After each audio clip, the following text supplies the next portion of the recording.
Alrighty. Good morning, everyone, and welcome to our 2022 Gubernatorial General Election Candidate Forum. I'm Krista Threefoot. I'm the president of the League of Women Voters of Howard County, and I'm very happy to be able to present this event today. Let's begin with the Pledge of Allegiance. I pledge allegiance to the flag of the United States of America and to the republic for which it stands, one nation, under God, indivisible, with liberty and justice for all. Thank you. So we have invited all candidates running for Howard County offices as well as Maryland General Assembly districts that represent Howard County. Unfortunately, due to major family events, we had to reschedule the forums for the county executive and sheriff's offices.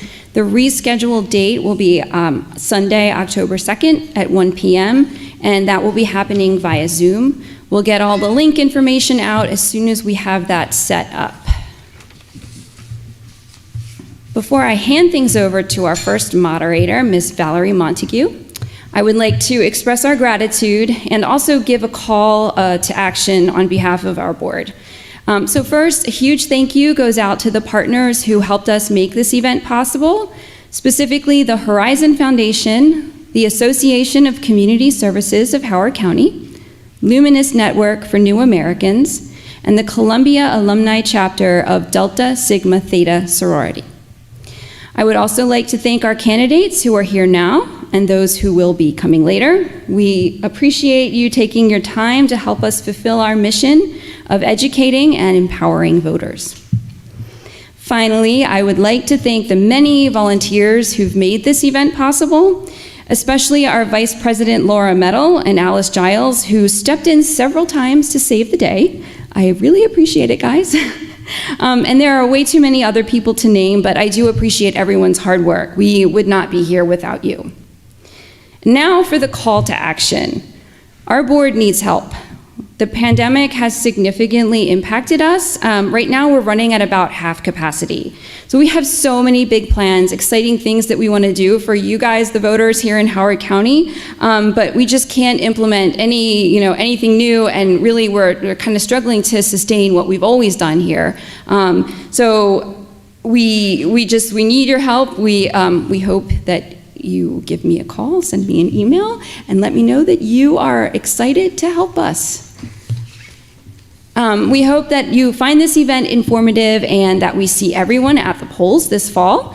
Election Day is November 8th. Early voting runs from Thursday, October 27th through Thursday, November 3rd.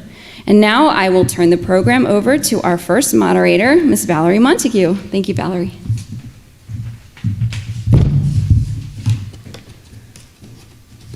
Hello, I'm Valerie Montague, the Social Action Chair of the Columbia, Maryland Alumni Chapter of Delta Sigma Theta Sorority. I'm also a member of the League of Women Voters of Howard County. This portion of the forum will be for candidates for County Council. We ask that phones be turned off or silenced as a matter of courtesy. As per federal guidelines for forums, no video or voice recording is allowed, and we will not be taking questions from the audience. This forum is nonpartisan, and all candidates for each office have been invited. Candidates running unopposed will have 3 minutes to tell us why they should be elected. Those running in contested races will have 30 seconds to make opening statements and will then have the opportunity to answer several questions that I will ask, giving answers of up to 1 minute for each question. The forum will end with each candidate giving a 30-second closing statement. There's a timekeeper in the audience. For solo candidates giving 3-minute statements, the timekeeper will indicate when you have 1 minute remaining, then 30 seconds, then when time is up. For candidates in contested races, the timekeeper will let you know when you have 15 seconds left and when time is up. Now it is my pleasure to welcome, in alphabetical order, the County Council District 1 candidates, Mr. Sean McCurdy and Ms. Liz Walsh. Mr. McCurdy, you may begin with your opening statement. Okay, great. Can everybody hear me okay? I guess maybe this mic. So first of all, course, thank you for having me here and for members of the community to come out and listen for a few minutes. I appreciate your time. So I'd like to say District 1 is my family and my community and my entire life. I grew up in Ellicott City. I attended Worthington Elementary School, Ellicott Mills Middle School, Centennial High School. I bought my first home in Elkridge, where my wife and I lived for 10 years. Later in life, we bought our forever home in Ellicott City. Wow, and I'm out of time already, so thank you. Thank you, Mr. McCurdy. Next, we will hear from Ms. Walsh. Thank you. My name is Liz Walsh. I'm the Democratic nominee for County Council District 1. I'm a 1989 graduate of Mount Hebron. I'm a civil engineer by training from Georgia Tech, and I hold a law degree from Georgetown Law. I did not set out to be a politician, serve even in local politics, but I live in Old Ellicott City, and I see the land use decisions that our county has made over decades. I see its effect on our communities and the people who live here, and it compelled me to run for office, and it compels me to run for office again this time. Perfect. Thank you, Ms. Walsh. Now we will move on to the question part of our forum. If you would like to respond, please raise your hand so that I can call on you in the order in which you are seen. You will have 1 minute for each response. The timekeeper will let you know when you have 15 seconds remaining and when your time is up. The first question: what are your next steps in implementing the recommendations of the County Council's Racial Equity Task Force, and what additional equity goals do you have beyond the current task force recommendations? Mr. McCurdy. I commend the various members, particularly the subgroup members of the Racial Equity Task Force. That said, there are 70 recommendations highlighted in the final report. I support many of these measures, but the devil's really in the details when it comes to a report with this many recommendations. So I just want to stress that community input that went into devising these recommendations needs to continue, and there should not be a set it and forget it, and rather an ongoing dialogue as it pertains to the task force recommendations. Ms. Walsh? Thank you. When the Racial Equity Task Force was set up by this council that I served on, there were introductory meetings for each of the various sub-task groups, and our office, our D1 office, made it a point to sit in on those because we wanted to not only know the people that we had put on that force, but also what their priorities are and what those respective task groups were going to focus on. And in every single one of those that I went to, I heard over and over again the two things that brought people into this county and into serving on that task force, and it was our county schools and our green space. And what I see in so many of those 70 or so recommendations all center on land use and the decisions that we make in terms of where we're putting housing and what kind of housing we're putting there, where we're building schools, where we're focusing community investment, where we're causing green space to be built and preserved, and where we're not. And so in my first term, we advanced legislation that would include more affordable housing across an array of the county. Some of that succeeded, some did not, but we will continue to pursue that across the county. Thank you. Speaking of housing, what is your plan to increase the availability of housing that is affordable at different income levels, focusing on zoning changes needed to make that happen, and the relationship between housing and equity and education? Ms. Walsh? Thank you.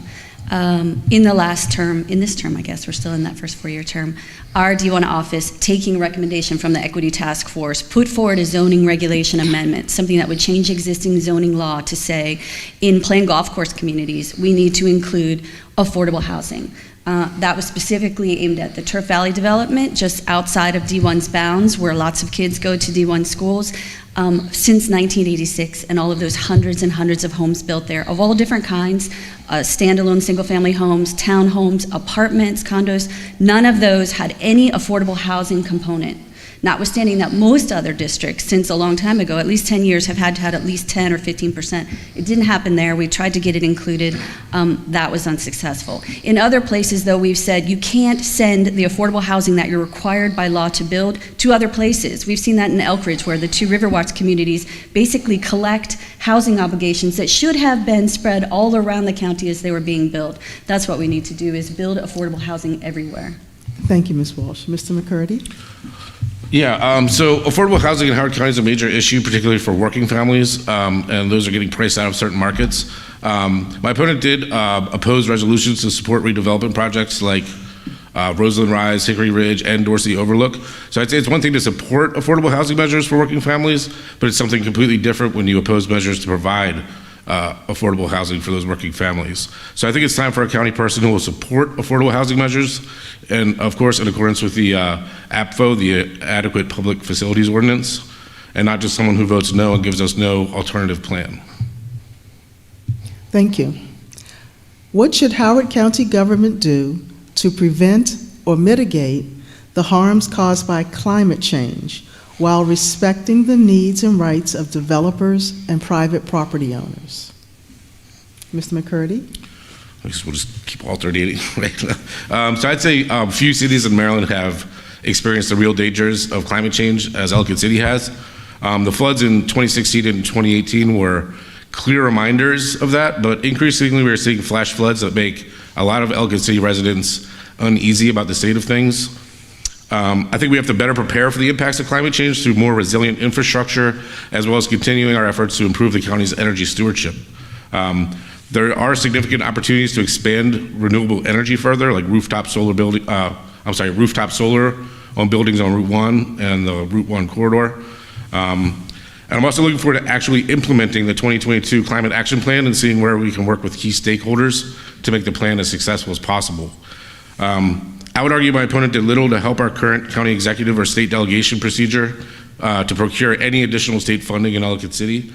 As your next council person, I will commit to working across the aisle and tackling jobs involved in making our county more environmentally stable. Thank you, Mr. McCurdy. Ms. Walsh? Thank you.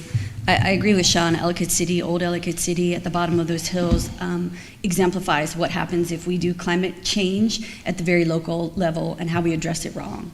And again, that goes back to land use and what we're doing up in the hills. If we're not recreating and what we're building woods in good condition, which is the gold standard for stormwater controls, then we are doing a disservice, or worse, to everyone who lives downstream. And again, Old Ellicott City is a canary in the coal mine, exemplifying what could happen everywhere else if we continue on this path. Storms are more intense, storms are more frequent, and I don't think it is reasonably contested at this point that that is all a direct result of climate change. But totally shifting gears, what we can do here in Howard County as a suburban community that largely commutes into someplace else to work, I would hope that we would be looking internally to how we can, as a community and as individuals in it, reduce our carbon footprint. And that's getting out of our cars, that's finding walkable communities and commuting and working from home. Thank you. What are your policy priorities in implementing the county's next general plan, HOCO by design? Ms. Walsh?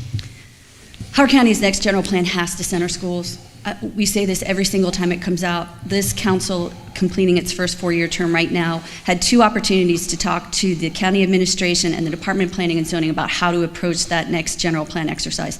And in both of those instances, as we approved the process and the next steps, we said you must center schools. That is why people live here. That is why people stay here. That's why they come here. It's why they make money when they sell their homes here. It drives everything going on about people's individual livelihoods in this county. And yet, as we see these drafts come forward, these chapters put forward, none of them do any of the things that this county, our community, those of us elected to represent us, have asked for over and over again. Center schools.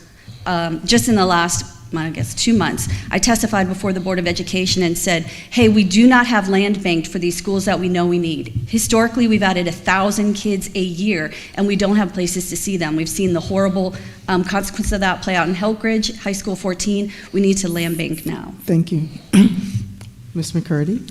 Sure, yep, so obviously I've been following the various stages of HOCO by design. I do have some strong concerns there. I believe the recent decision related to growth have remained focused on residential development when we should be focused on growth of our commercial sector. Obviously, a healthy and growing commercial sector helps ease the tax burden for local residents. I think we need to take into account the Adequate Public Facilities Ordinance. So I'm all for advancing affordable housing, but we need to be smarter in our planning, and we can't afford to have residential development greatly outpace infrastructure improvements, as Liz mentioned with the schools. And lastly, the general plan update has been delayed over and over again, and my guess is this is done to avoid any controversy before the election.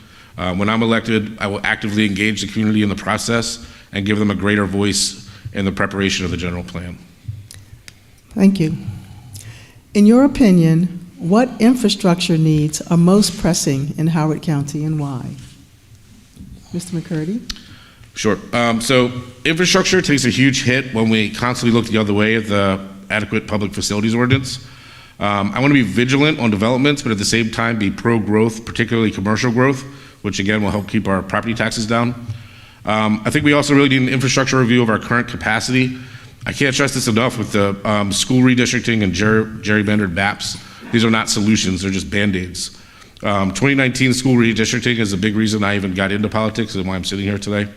And we need to really look at where our growth will be in the next 5 to 10 years and develop recommendations of where we can improve and enhance infrastructure. The subpar result of our current plan is clear. We have more trailers in our schools, horrific redistricting for the high school number 14, more traffic fatalities on our county roads, and frankly, a patchwork of zoning plans that don't make much sense. Thank you. Ms. Walsh? I would say the county's two primary infrastructure goals in the near future are first schools and secondly, stormwater controls. On the schools aspect, we need not only to maintain long neglected buildings already that we send our kids to, but we just know that we need lots more brick and mortar classrooms to teach them in. We don't have that. And then secondly, stormwater controls, and maybe you guys think I'm talking about big giant ponds filled with concrete, but I'm not actually. I'm talking about green infrastructure projects and the kind of places that you use not only to control and mitigate the harm of flood risk and even just basic old stormwater, but to actually beautify a neighbor and community build.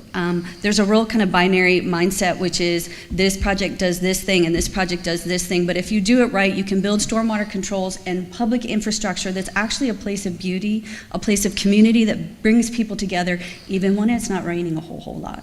And that's, I think, where we should really be setting the goal for the rest of the country even. Thank you. How would you grow the tax base to fund county government operations? Ms. Walsh? Mr. McCurdy said earlier, we do need to focus on growing our commercial base. And Route 1, the Route 1 corridor, is a prime example of where we've neglected to do that. Instead of maintaining and even building upon the heavy industrial use there, we've instead reverted to highest density, mixed use, residential, and in lots of cases, just plain old residential. And we see the consequence of doing that. Switching total gears is then I also see in a community as rich as ours in natural resources, in agriculture and farming, and hopefully more and preserved green space, we have an ability just internally to our county bounds to grow and deliver and eat and serve our foods locally. And I mean like at the county level, into our schools, into our restaurants, into our communities.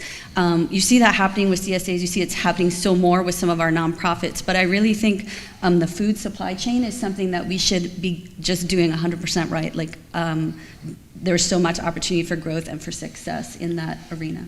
Thank you.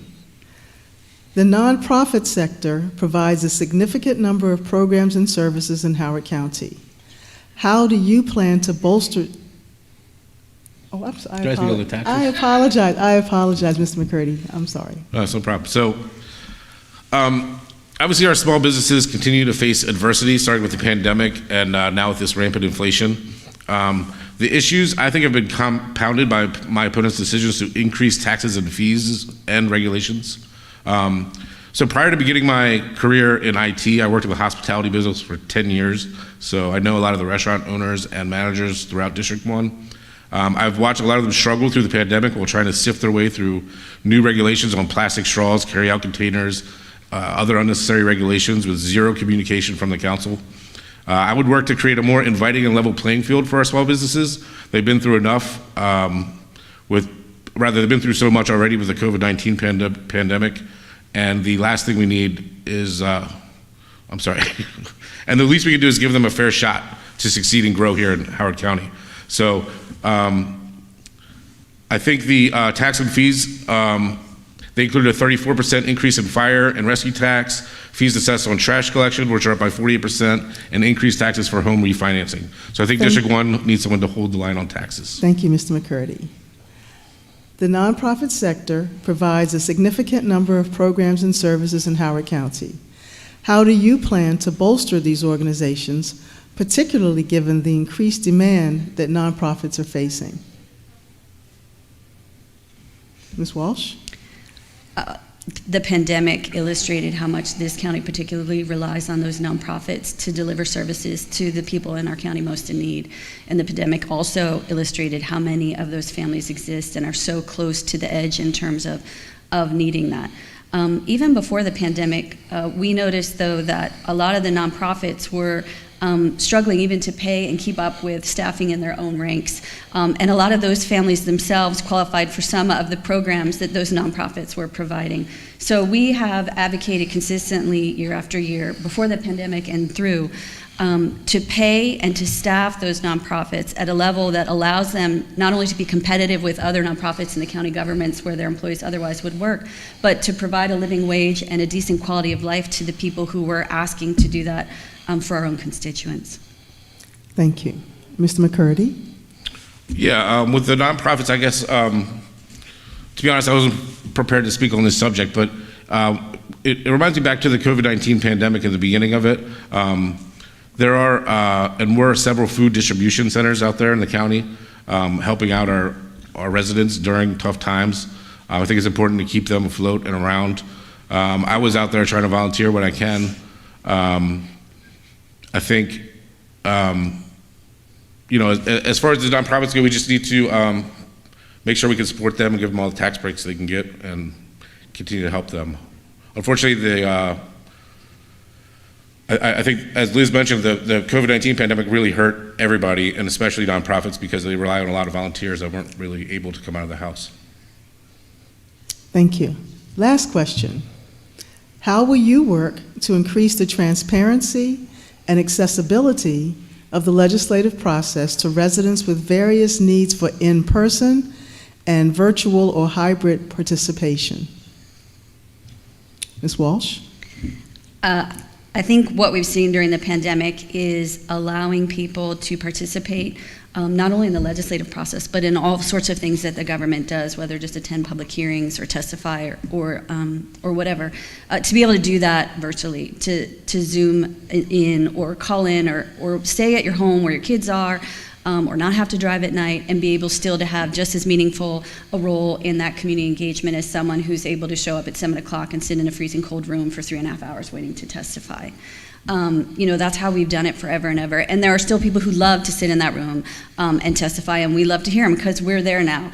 But definitely increasing all of those opportunities for people to participate in every way we can. And I know our focus in D1 at least has been trying to get the word out that even for us as a D1 office, there's so much going on across county government and, you know, even broader, for us to stay informed and then to communicate that to our constituents so they know when's the time to dial in. Thank you. Mr. McCurdy? Yeah, no, I agree with a lot of that. I think it's great for the community to be able to Zoom in now, and you know, I think it makes it a lot easier for our community to provide input.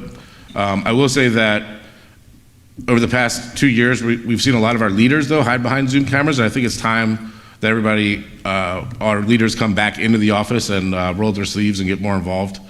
Regarding transparency, I think we need to take measures to ensure that whatever is going to be discussed at the council meetings, or even board meetings for that matter, need to have materials available at least 24 to 48 hours earlier. Over these past 4 years, we've seen items be dropped onto the website minutes before the county council deliberates on it. I think this needs to end, and we need to be transparent in what matters we take up. Thank you both for your thoughtful answers. I will now ask Mr. McCurdy for his 30-second closing statement. Thank you. I want to thank you guys again. Thank you for having me here. Obviously, if you guys can't tell, I'm not really a politician. That's not what I thought I'd be doing with my life right now. I'm an IT engineer by trade. As a kind of a new father, I have a 7-year-old. Seeing what was going on with the redistricting and the schools being closed for so long really got me involved in local government. I saw a lot of my friends and my neighbors struggle out there, and I'm just here to try to help everybody in the community and make Howard County a better, safer place to live. Thank you, Mr. McCurdy. Ms. Walsh, your closing statement. Thank you, League of Women Voters. Thank you for everyone watching this at home. I feel very strongly that now is the time for our community and our government to take more active and urgent role in addressing things like climate change. Taking the usual course of action, taking the usual pace, going through the usual motions is not going to get it done. And I worry for the next generation behind us, it is time for us to take action now and not be timid about that. I will continue doing that in the next 4 years, just as I have in the past, and hopefully even better. Thank you to both of our candidates for Howard County Council District 1.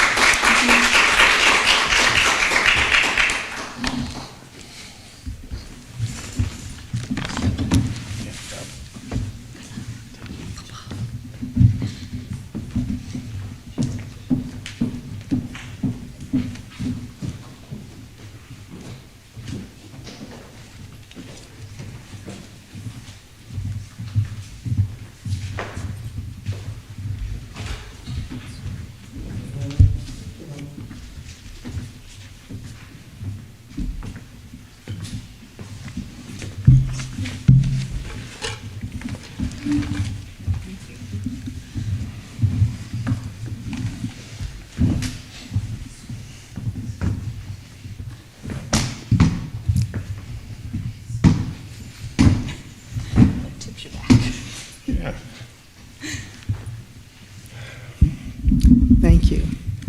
There are two candidates running for Howard County Council District 2, Ms. Sheila Jennifer and Mr. Opal Jones. Mr. Jones is unable to attend today, and Ms. Jennifer did not respond to our invitation. Therefore, I would like to welcome our candidates for Howard County Council District 3, Mr. William Campbell and Ms. Christiana Rigby.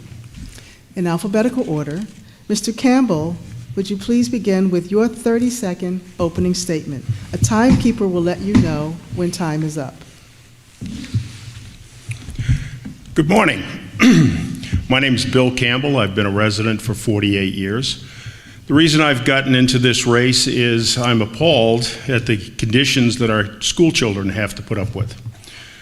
We need to get our 5,500 students out of the 222 mobile classrooms and get them behind safe concrete block walls and steel doors.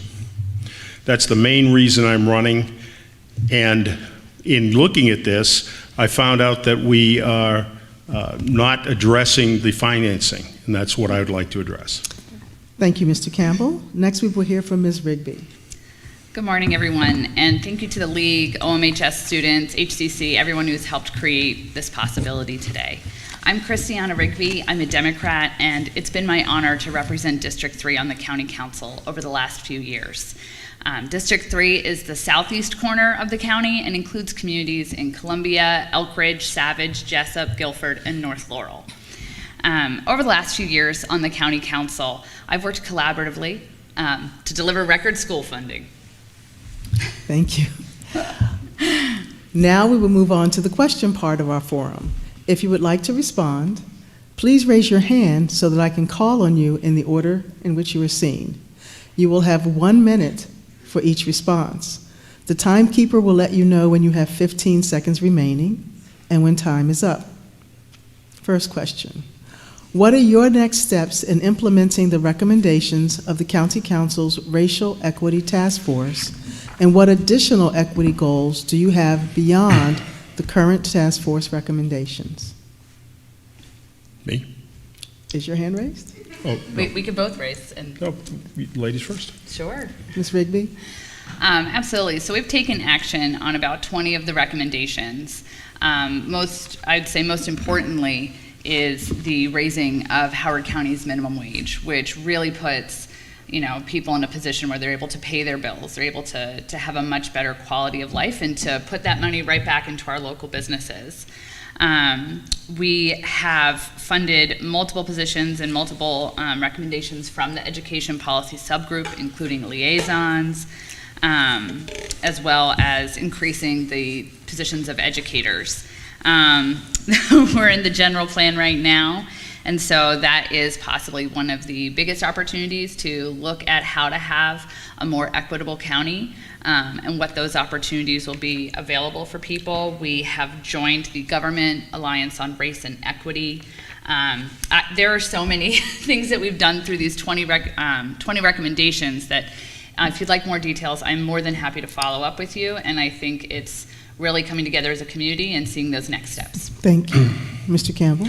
I can't speak to the recommendations because I haven't seen them, and I'd like to get back to the original thing that I was talking about. These are the two cans that the County Council and the Board of Ed have been kicking down the road. One is $500 million in deferred maintenance. We have HVA systems with mold. We have bad roofs. Most of our buildings are over 20 years old, 86% of them, and they need renovation. But this is the bad one. This is the one nobody's talking about. To get the 5,500 kids out of the 222 trailers is going to cost $1 billion. The reason this hasn't come up is the politicians here haven't figured out a tax to raise. Now, I'm a chief financial officer by trade, and I've handled budgets up to $66 million. I've looked at the county budget, and there is enough money in there that we don't have to raise taxes to build new schools and renovate the old ones. Thank you. What is your plan to increase the availability of housing that is affordable at different income levels, focusing on zoning changes needed to make that happen, and the relationship between housing and equity in education? Mr. Campbell? The first thing, I knew nothing about affordable housing until I decided to run. So the first thing I did was I always do research. And I found that most of the affordable housing here in Howard County is in apartments. So I've looked up the websites for all of the apartments in District 3, and the residents have rated them horribly. On a scale of 1 to 5, they rate them about a 1.2 or a 1.3. The comments are chilling. People are getting robbed in the parking lots. My girlfriend is afraid to walk the dog. Rats, mice, mold. Everybody that lives in Howard County should have a safe and sanitary residence. And it's up to the county government to ensure that if people are going to be living here, that should be what they can expect. So until we can fix what we have, I would not be in a hurry to have more affordable housing or any other kind of housing unless we know it's going to be safe and sanitary. Thank you. Ms. Rigby? Sure. I mean, I absolutely agree with Mr. Campbell that we need to have safe and sanitary housing for everyone, and we also need to be creating that. We talk to the young people in our county, seniors in our county, even growing families in our county. Many of them are in very challenging housing situations, whether it's the property tax burden aspect because of our land use choices, or because the rent is being raised. And so there are many ways that you can create affordable housing, and the key is doing them all. You can't just do one. So you can do inclusionary zoning, which holds a certain percentage of units would be affordable. The federal government and state do vouchers to individuals. You can do a subsidy to the units themselves, which makes the government a partner in that and can ensure safe and sanitary housing conditions. And lastly, we should really be encouraging more home ownership. So we need market rate affordable opportunities for home ownership for people in our community. Thank you. What should Howard County government do to prevent or mitigate the harms caused by climate change while respecting the needs and rights of developers and private property owners? I'm happy to. Ms. Rigby? We can just go back and forth. Sure. So when it comes to climate change, the county has signed the largest public power purchase agreement. So that means that I think about 70% of Howard County government's energy is going to be from renewable energy. And we've just hosted a conversation on electrification because ultimately to take action on climate change, we're going to need to get away from combustible fossil fuels. So that really means making sure that those types of climate-friendly heating and cooling options are available in our community. And it really is going to take new ideas that have been tested elsewhere to solve these issues. We can't solve climate change on our own as a county, but we've just been awarded LEED Platinum status as a county for all our efforts, whether that was in forest conservation or solar energy. We have really been taking action, and we're going to need to do more because that's what the time demands of us. Thank you. Mr. Campbell? Before I got into finance, I was an engineer for 25 years. I'm an electrical engineer by training. And I look at what is the biggest single thing the county could do to help climate change. And one of the things is most of the housing in Columbia is about 50 years old. They don't have good insulation. Many of them did not have insulated windows until after 1974. And they have large water tanks for hot water. So what I'd like to do is to explore looking at the county as an agent to go out and have a contracting vehicle that homeowners could use to get reasonable rates on doing things like increasing insulation, putting in new windows, tankless water heaters. I think that's one of the things we could do. We could also use the empty RTA buses to get people from Columbia and from other parts of Howard County to the MARC trains, because we're not going to be able to build any more roads going to DC and Washington. Baltimore. Thank you. What are your policy priorities in implementing the county's next general plan, HOCO by Design? You want to do No, it? no, sorry. I just was conditioned to raise my hand. One of the things that I would like to do is to really do a complete scrub down. It looks to me like the general plan has been on automatic pilot for decades. And what we really need to do is say, what kind of community do we want? What are the steps that we have to take, and what kind of policy can we have that would facilitate that? And one of the key things we need to do is to look at adequate public facilities ordinance and see what changes we made. We have 480 policemen in the county. The FBI recommends that we have 2 sworn officers for every 1,000 residents. That would mean we need about 660 police. The World Health Organization recommends we have 3 hospital beds per 1,000 residents. We have 255. We would need about 1,000 to meet the World Health Organization. So one of the things we need to do is what kind of community do we want and what steps do we have to take, and those have to go in the general plan. Thank you. In your opinion, what... She didn't get a chance to. Ms. Rigby? Sorry, I really love the general plan, so it is an exciting opportunity. Any opportunity to talk about it, I would love to, because it really is, how do we want our community to be? And what options do we want as a community? And it is such an exciting opportunity. We have had such robust participation in this year's general plan process, more than any other previous year. And I think that is so exciting that we have so many more voices at the table shaping what we want our community to look like. Ultimately, the general plan is our list of options. What options do we want to be able to explore? And then we go into the policy piece to create those options. And you can do that through incentives. We absolutely need to be looking at things like our adequate public facilities ordinance, which will have a committee reset back in 2023, just as a matter of law. So we'll be reviewing it every few years because that's the way the law works. And I think that basically ensuring that Howard County is a place where everyone has an opportunity to thrive regardless of your age or stage in life is the most important thing. Thank you. In your opinion, what infrastructure needs are most pressing in Howard County and why? Sure. So school construction is a big one, and we've taken a lot of action on that. The County Executive Ball and the council did what a lot of people thought were going to be impossible. We've funded the construction of High School 13, of Hammond High School, and Talbot Springs Elementary School. And we did that by working with state partners, local partners, and changing the funding structures. So the council took on the school surcharge and increased that fee on new construction to make sure that we have the funds to build these schools. We've also made adjustments with our state delegation and worked with them in partnership to support the Build to Learn Act. And that's how we were able to get these things done. And I'm really looking forward to what we can accomplish in the next few years.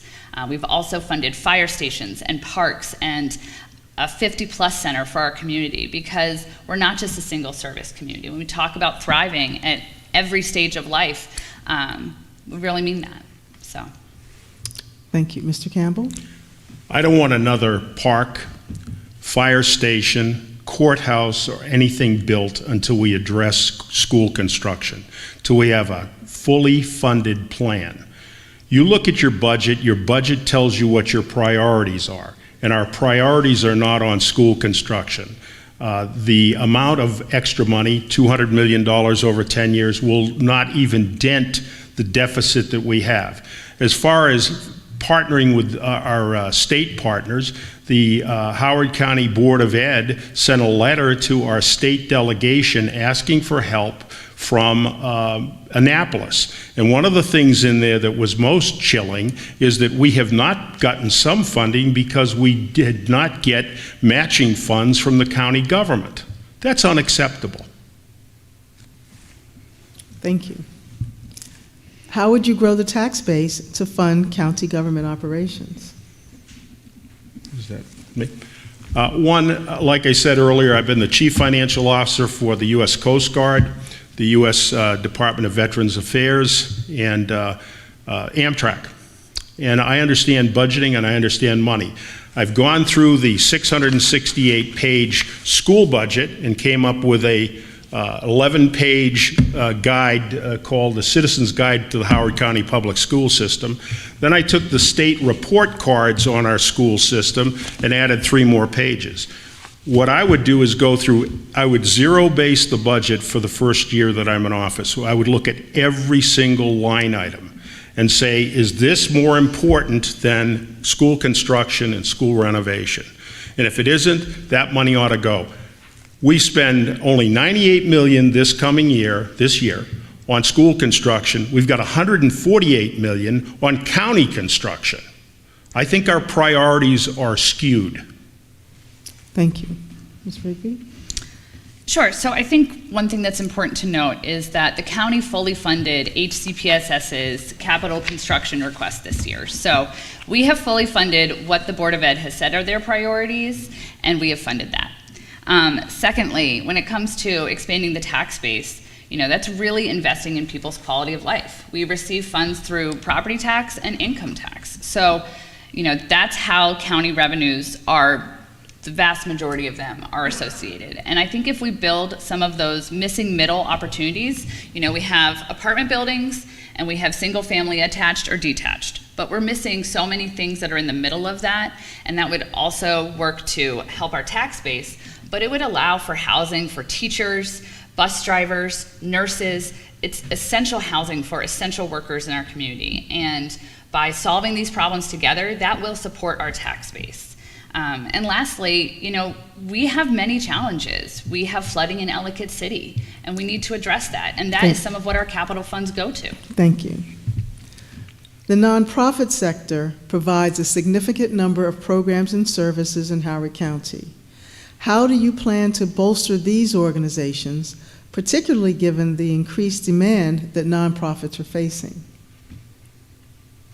That's you. Nonprofits are seeing increased demand because housing costs are rising, food costs are rising, utilities costs are rising, and wages are not rising. So by addressing some of these systemic issues, you can reduce the need that our nonprofits are seeing by investing in our workforce development programs. That's another way you can reduce that need. Creating systemic change and supporting individuals is how you're able to shift the needle on these issues. And that's what county government needs to do when we partner with our nonprofits. One of the, I think, most exciting things that was funded in this year's budget was a maternal health initiative, because we need to be investing in prenatal care, mothers and babies, and that will support our school system so that they're ready and healthy when they enter kindergarten. Thank you. Mr. Campbell? Well, the non-government agencies that help us do tremendous work. There's no denying that.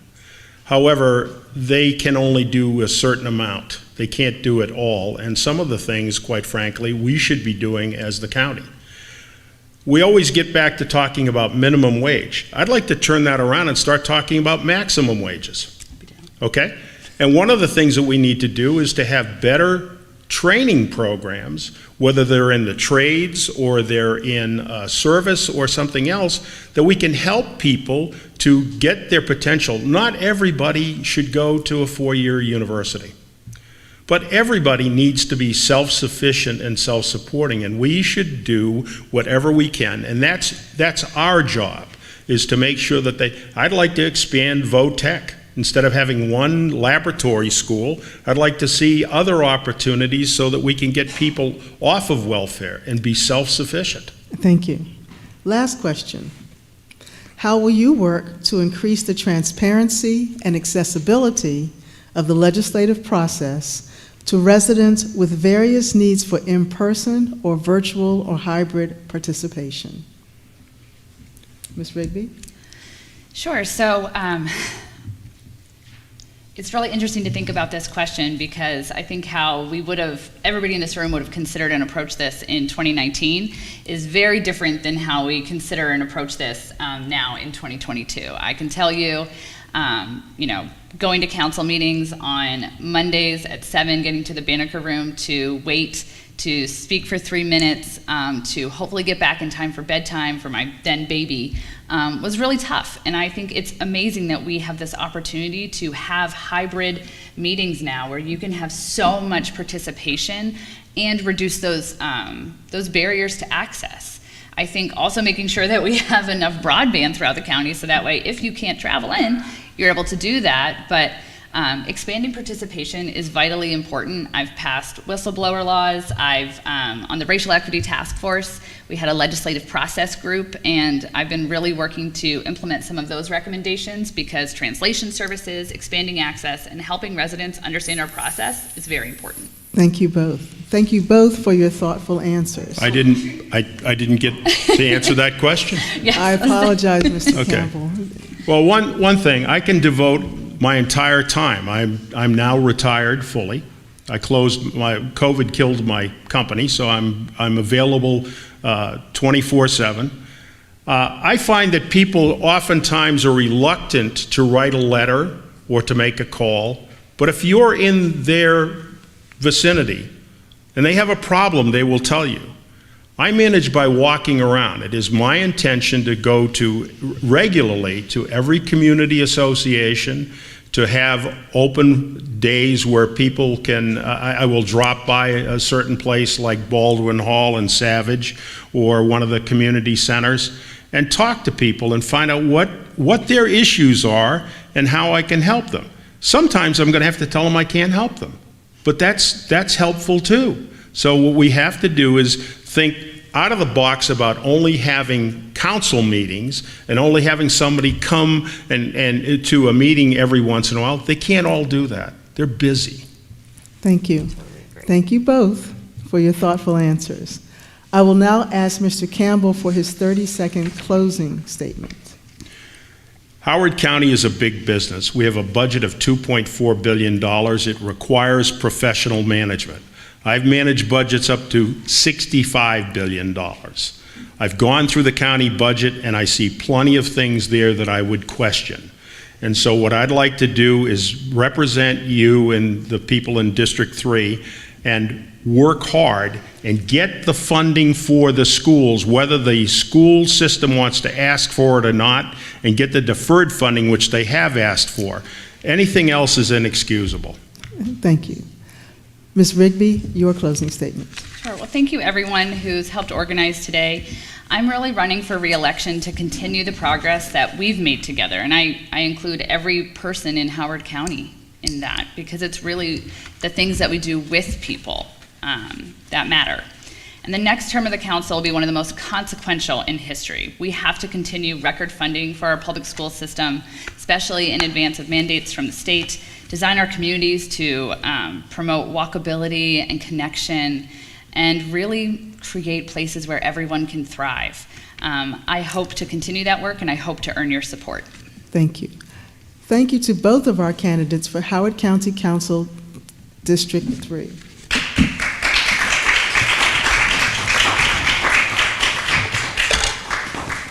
Thank you. Oh, thank you.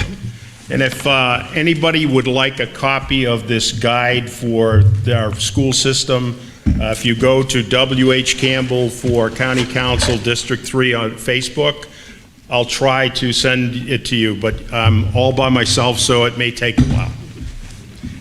If you're in District 3, I'll get it to you quicker.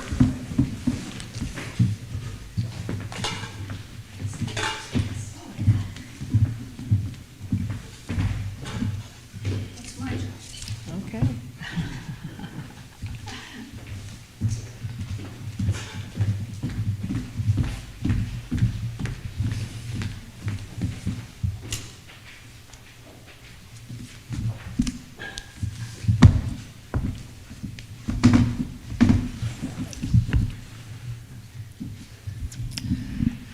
It's now time for me to welcome our candidate for Howard County Council District 4, Deb Young, who, as an unopposed candidate, has 3 minutes to speak about her platform.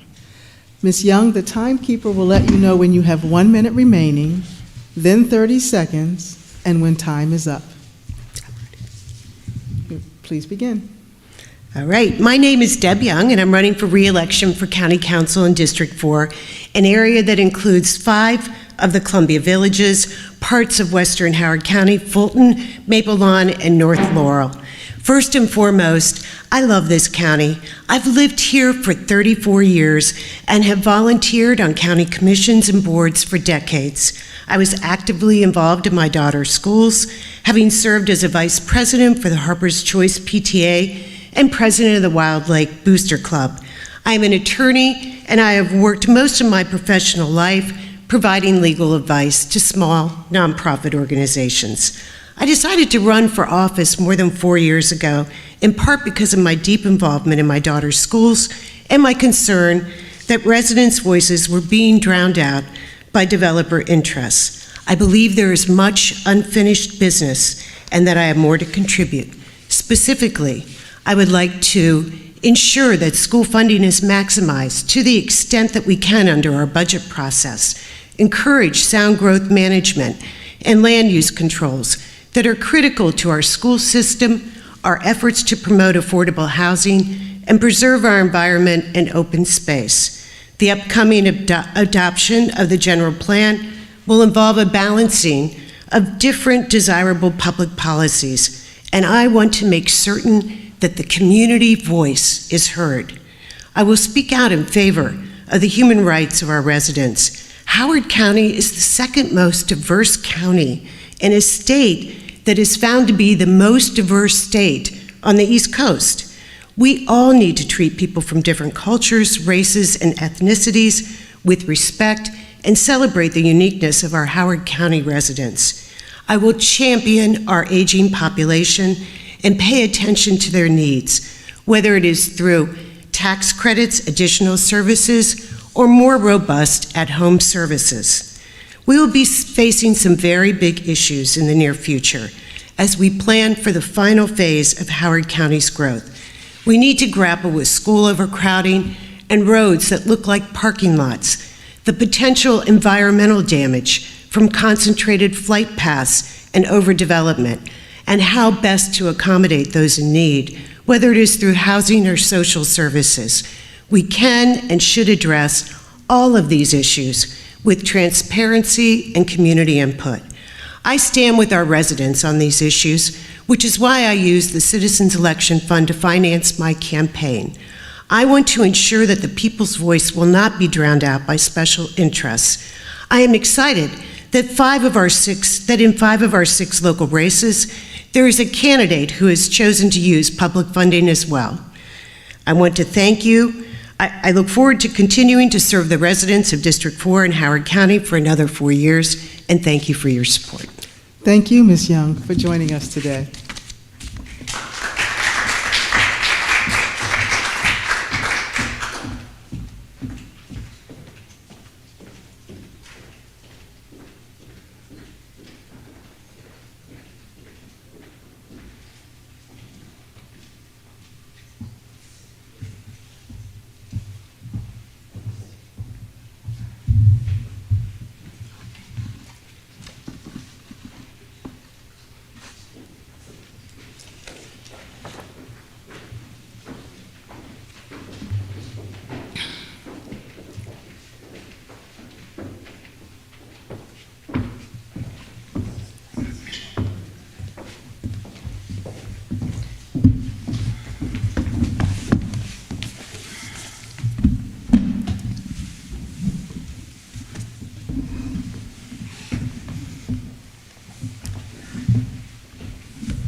I'd now like to welcome our candidates for Howard County Council District 5, Mr. David Youngman and Ms. Joan Pontius. Mr. Youngman, you may begin with your 30-second opening statement. A timekeeper will let you know when your time is up. Hi, good morning, everybody. I'm David Youngman. We are bringing up the rear of these council ones, I guess, today. Lived in Howard County 50 years, grew up in Ellicott City, live in Woodbine, have 2 grown kids. I've been serving on the county council for almost 4 years now. I'm the only Republican on the county council. Thank you, Ms. Pontius. Hi, thank you for having the forum. My name's Joan Pontius.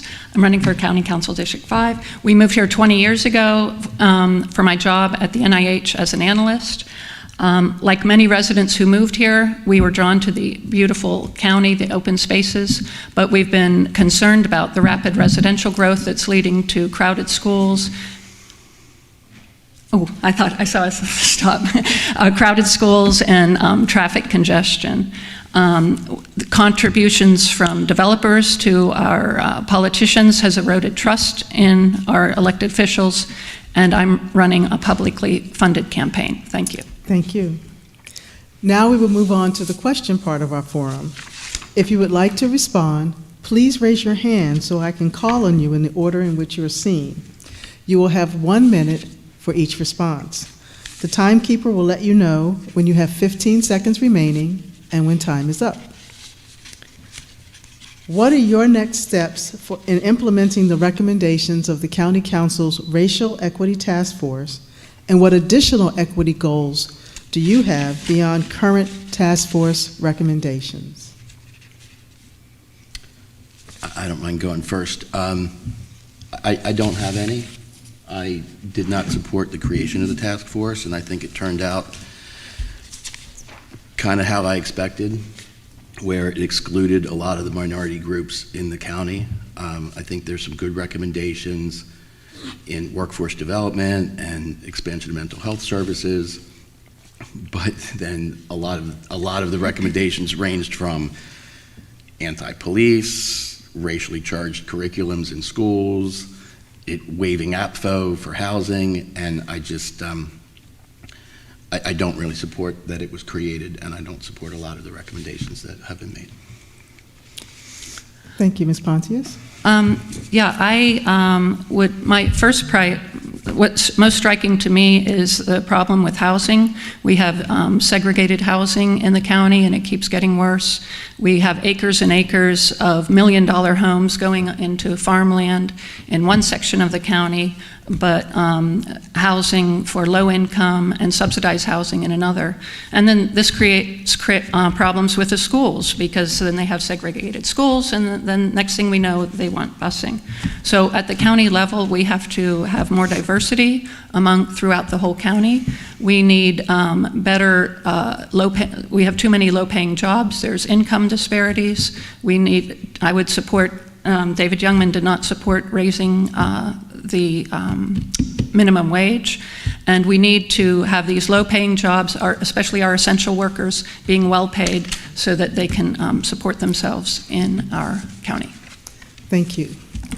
What is your plan to increase availability of housing that is affordable at different income levels, focusing on zoning changes needed to make that happen, and the relationship between housing and equity and education? Ms. Pontius? Yeah, this echoes my previous response.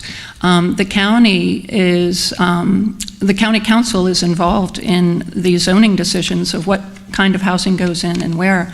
There's affordable housing, which refers to very specific programs, and they need to be included in each development.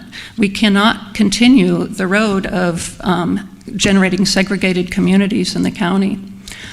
This also has an influence on schools, because you have the PTA, supporting programs in the schools.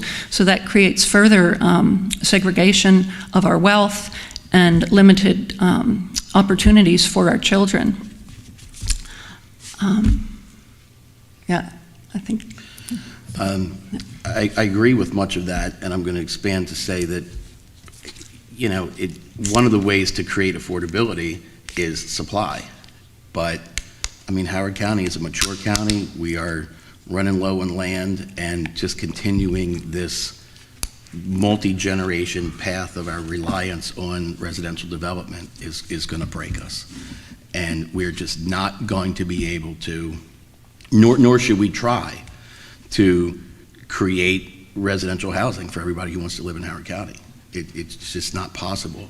So I think that we focus on expanding programs that we have for down payment and closing cost assistance, helping people get into housing. I don't think continuing to just build low-income rental apartments is the way to go, because as we've seen, a lot of families never get out of those. We have to get people on the path of home ownership, but I'm not a fan of just continuing to just drive supply.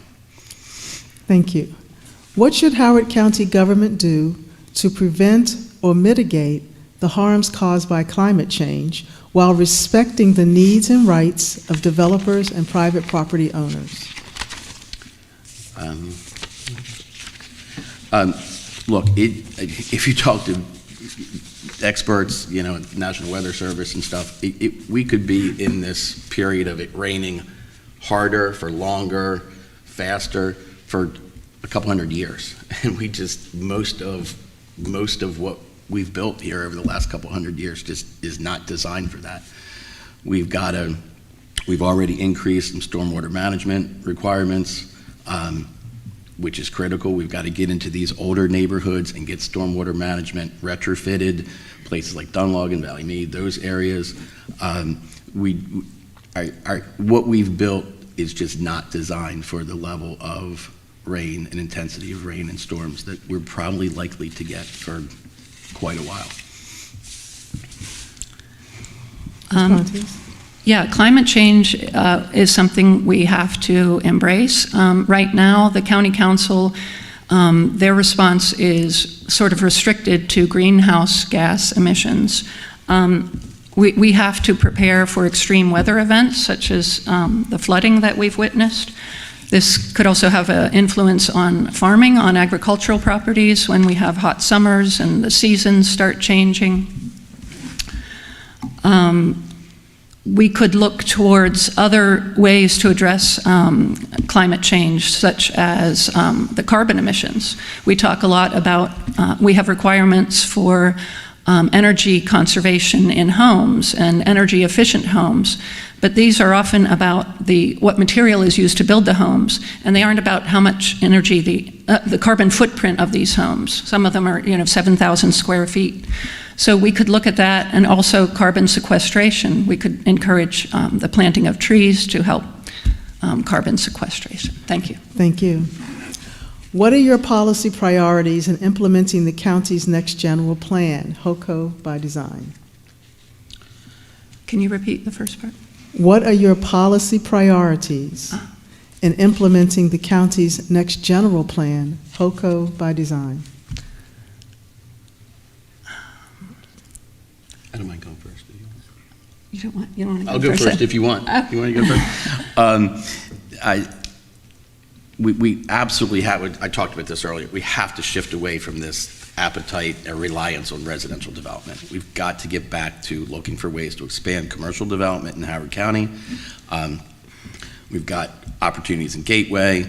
We've got opportunities along Route 1. We have big challenges with small parcels, and we need to get them assembled. We need to bring in the last mile facilities and the data centers and those types of things.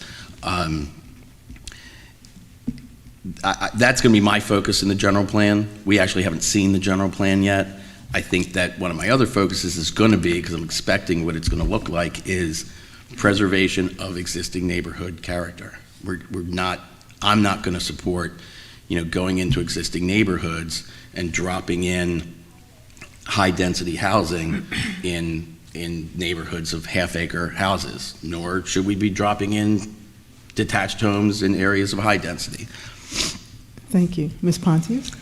Yeah, the 10-year plan, my biggest concern is land use and residential growth. We have to choose, there's different scenarios we can choose. Some of them are to plan for 13,000 new units, but some are 38,000 new units. And this would bring housing out into District 5 and would result in what I've seen in my little corner of District 5, loss of agricultural properties, loss of woods, loss of recreation in the outdoors, which has become so important, especially in this pandemic. So my biggest concern, because of this residential property's influence on the schools and roads, that would be my biggest concern. The general plan also is missing a chapter on schools, and I think we need a general plan for schools so that the schools are more well integrated with the communities. Thank you. In your opinion, what infrastructure needs are most pressing in Howard County and why? Schools. Schools is the obvious focus because we can see number of kids, number of seats. We track that. I've been incredibly frustrated over the last few years that all we get from the Board of Ed is we need 60-acre parcels, we need $100 million of GO bonds. We're going to continue to design schools, build schools, and finance schools like we did in the 70s and 80s. I'm a proponent of following PG County's model of trying to use a P3 to get some schools renovated, expanded, and built. Some of the lesser paid attention to things are, look, I mean, we've got sewer lines and water lines that have been in the ground for 50, 60 years, and we stay on top of it, but if you do the math, we're going to need to really increase investment in the replacement of that stuff over the next 20, 30 years. And I'm not sure that we're paying quite enough attention to that as the schools suck all the oxygen out of that conversation. Ms. Pontius? Yeah, the deferred maintenance and the need for new schools is crucial. The schools are overcrowded. And then apart from the schools, we need stormwater runoff maintenance and a formal structure for dealing with the stormwater runoff. One problem is who's going to pay for this. We need to strengthen the adequate public facilities ordinance so that residential development is delayed until infrastructure is in place for the county to receive these new homes. We need schools that are ready for new residents. We need roads that are ready for new residents. We need police. We need to support our police and make sure that they are not overtaxed when we have a bunch of new residents coming to the county. We also need hospitals. It's hard to get a doctor's appointment in Howard County.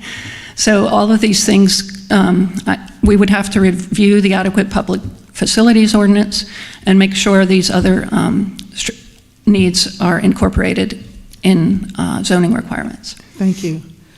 How would you grow the tax base to fund county government operations? Commercial development.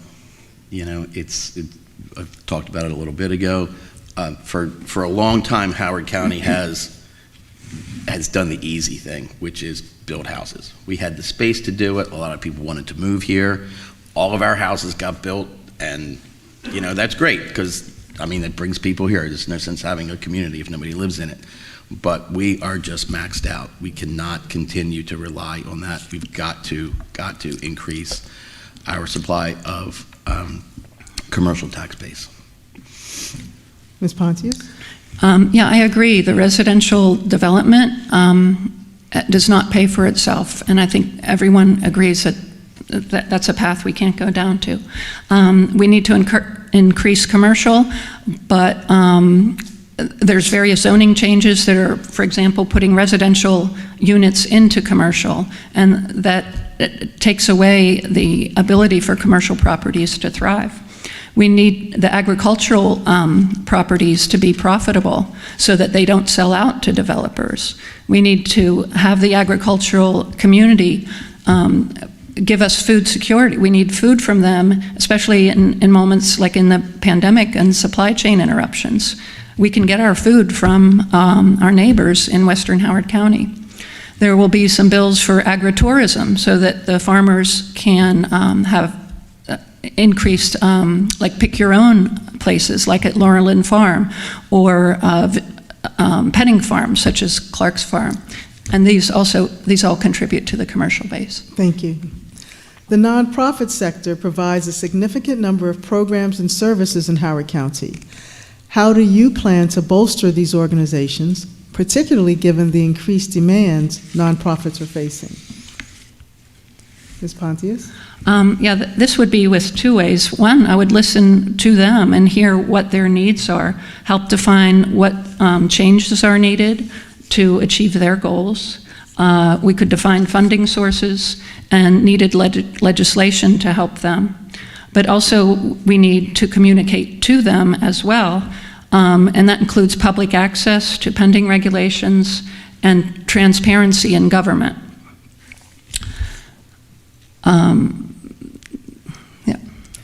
Thank you. Thank you. Mr. Youngman? We are so lucky here to have the community partner nonprofits that do so much of the stuff that government would need to do and probably would not do it very well. It's funding. I mean, for a lot of this stuff, it really is funding, and I was grateful this year that we increased funding to a lot of the community partners. I do think some of them suffer from a little bit of poor governance, and I appreciate what Leadership Howard County does to kind of train people to serve on these boards and to be in the leadership of some of these smaller nonprofits. So that's probably something other than just funding that county government can do to get the best and brightest in these organizations so they can help with fundraising and lead these organizations that if they weren't doing what they did, the county government would need to do it, and just, again, we wouldn't do it well. Thank you. Last question. How will you work to increase the transparency and accessibility of the legislative process to residents with various needs for in-person and virtual or hybrid participation? Go ahead. We're actually working on it right now. I'm a big fan of hybrid. I'm a big fan of us being in person and things being run in person, and all of us being in person, but someone being able to participate in that process without needing to camp out in the Banneker room for 4 hours, freezing to death. It's expensive.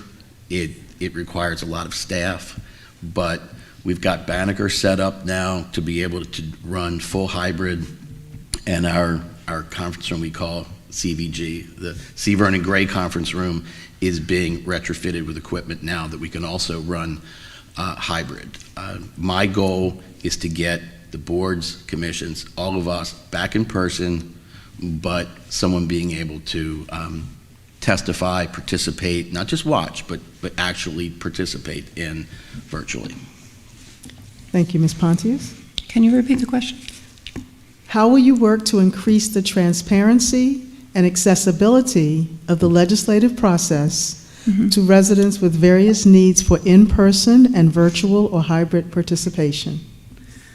Yeah, for transparency, my campaign is a publicly funded campaign, so I take no donations from special interests or corporations, and I think that will be a huge step in helping transparency and knowing that our elected officials are working for our residents in the interest of their quality of life. For online access in D5 especially, it's hard. There's not everybody has internet access. So what would be great is, and also the distance to Ellicott City and to where the meetings are held. What would be great is small hubs or small libraries where people could go and get internet access and watch the proceedings, and also be in touch with through email and other online sources. And then there's in-person meetings. There will be outreach from me. I would go visit my constituents. Thank you. Thank you, candidates, for your thoughtful responses. I will now ask Mr. Youngman to begin with his 30-second closing statement. So I've been on the county council now for almost 4 years. I think I've earned a reputation for collaboration, cooperation, compromise, common sense. I didn't realize all the things I was going to say. We're going to start with a C. Strong constituent service, thanks to a great staff, and I think I've done a really good job in that regard, and I'd like to continue on. Ms. Pontius? Yeah, November's election is crucial because the county council will implement the general plan to make decisions about growth. This District 5 seat isn't about Republicans and Democrats. It's about residents and developers. I entered the race to represent the people of Howard County and their concerns for our future. I do not take donations from developers. I got donations from 190 residents so far. Yesterday, I received endorsement from Howard County Education Association. I hope to earn your vote in November. Thank you, Ms. Pontius. And I want to thank all of the county council candidates who have joined us today. We appreciate your giving us your time to help educate the voters. I will now give the podium to our next moderators, Alice Giles and Laura Metal, who will be discussing questions that will appear on the ballot. Thank you.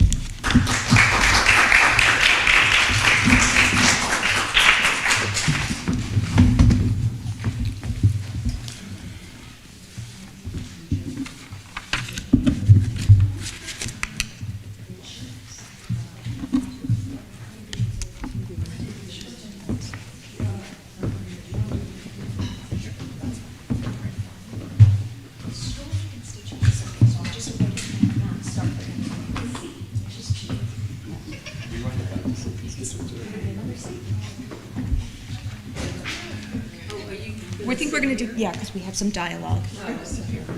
So it just seems easier. Thank you, Bumpers. You do the opening thing, Sure. and then into one. And then I'll go straight into one. And then You'll do two, I'll do three, and bounce back. this one, are we doing, you want to split this like we did this? Yeah. So Yeah, speaker A, okay. Yep. A, B. And B. Okay, we'll split it off. That works. And then I answer, this is Alice. And Laura. Okay, and this is. Okay. All right.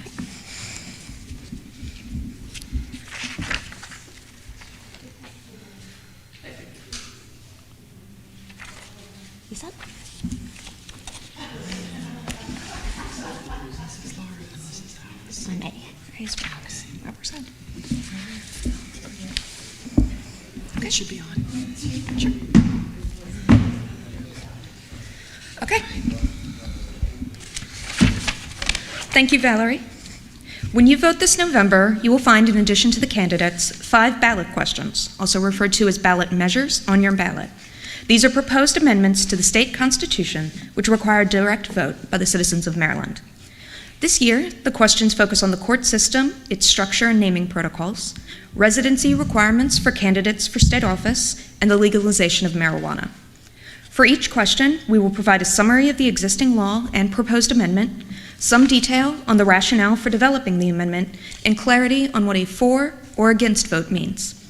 We will go into more detail for questions 4 and 5, which respectively address marijuana and the Orphans Court.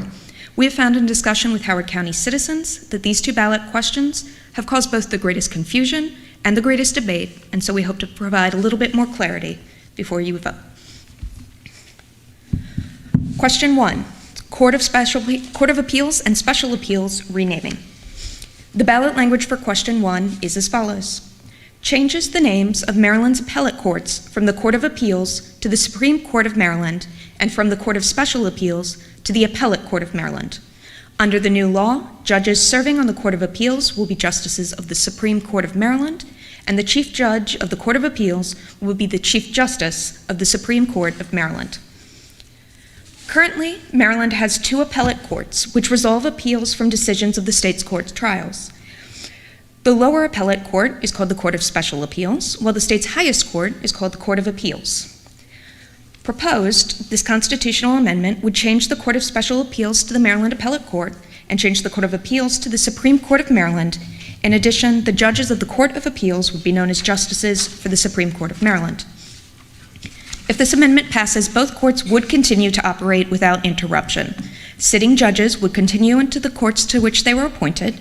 The titles for clerks of these courts would change, and language referencing these courts in the Maryland Constitution would be updated. The rationale behind the amendment is that the current naming is confusing to the public and members of the legal profession. The proposed names would conform to federal naming conventions and those of 48 states. Maryland and New York are currently the only states that do not refer to their state's top court as the Supreme Court. There is confusion from beyond the borders of our states as lawyers, law students, and litigates research, contact, and even file papers with the wrong court, Chief Judge of the Court of Appeals Mary Ellen Barber said at a bill hearing. That same confusion persists among Marylanders as well. A yes or for vote supports renaming the Court of Appeals to the Supreme Court of Maryland and the Maryland Court of Special Appeals to the Appellate Court of Maryland. A no or against vote opposes the naming of the Maryland Court of Appeals to the Supreme Court and the Maryland Court of Special Appeals to the Appellate Court. Question 2, constitutional amendment. Legislative Department, eligibility to serve as senators and delegates, place of abode. The ballot text reads as follows. Adds to the eligibility requirements to serve as a senator or a delegate to the Maryland General Assembly by requiring a person to have maintained a primary place of abode in the district that the person has been chosen to represent.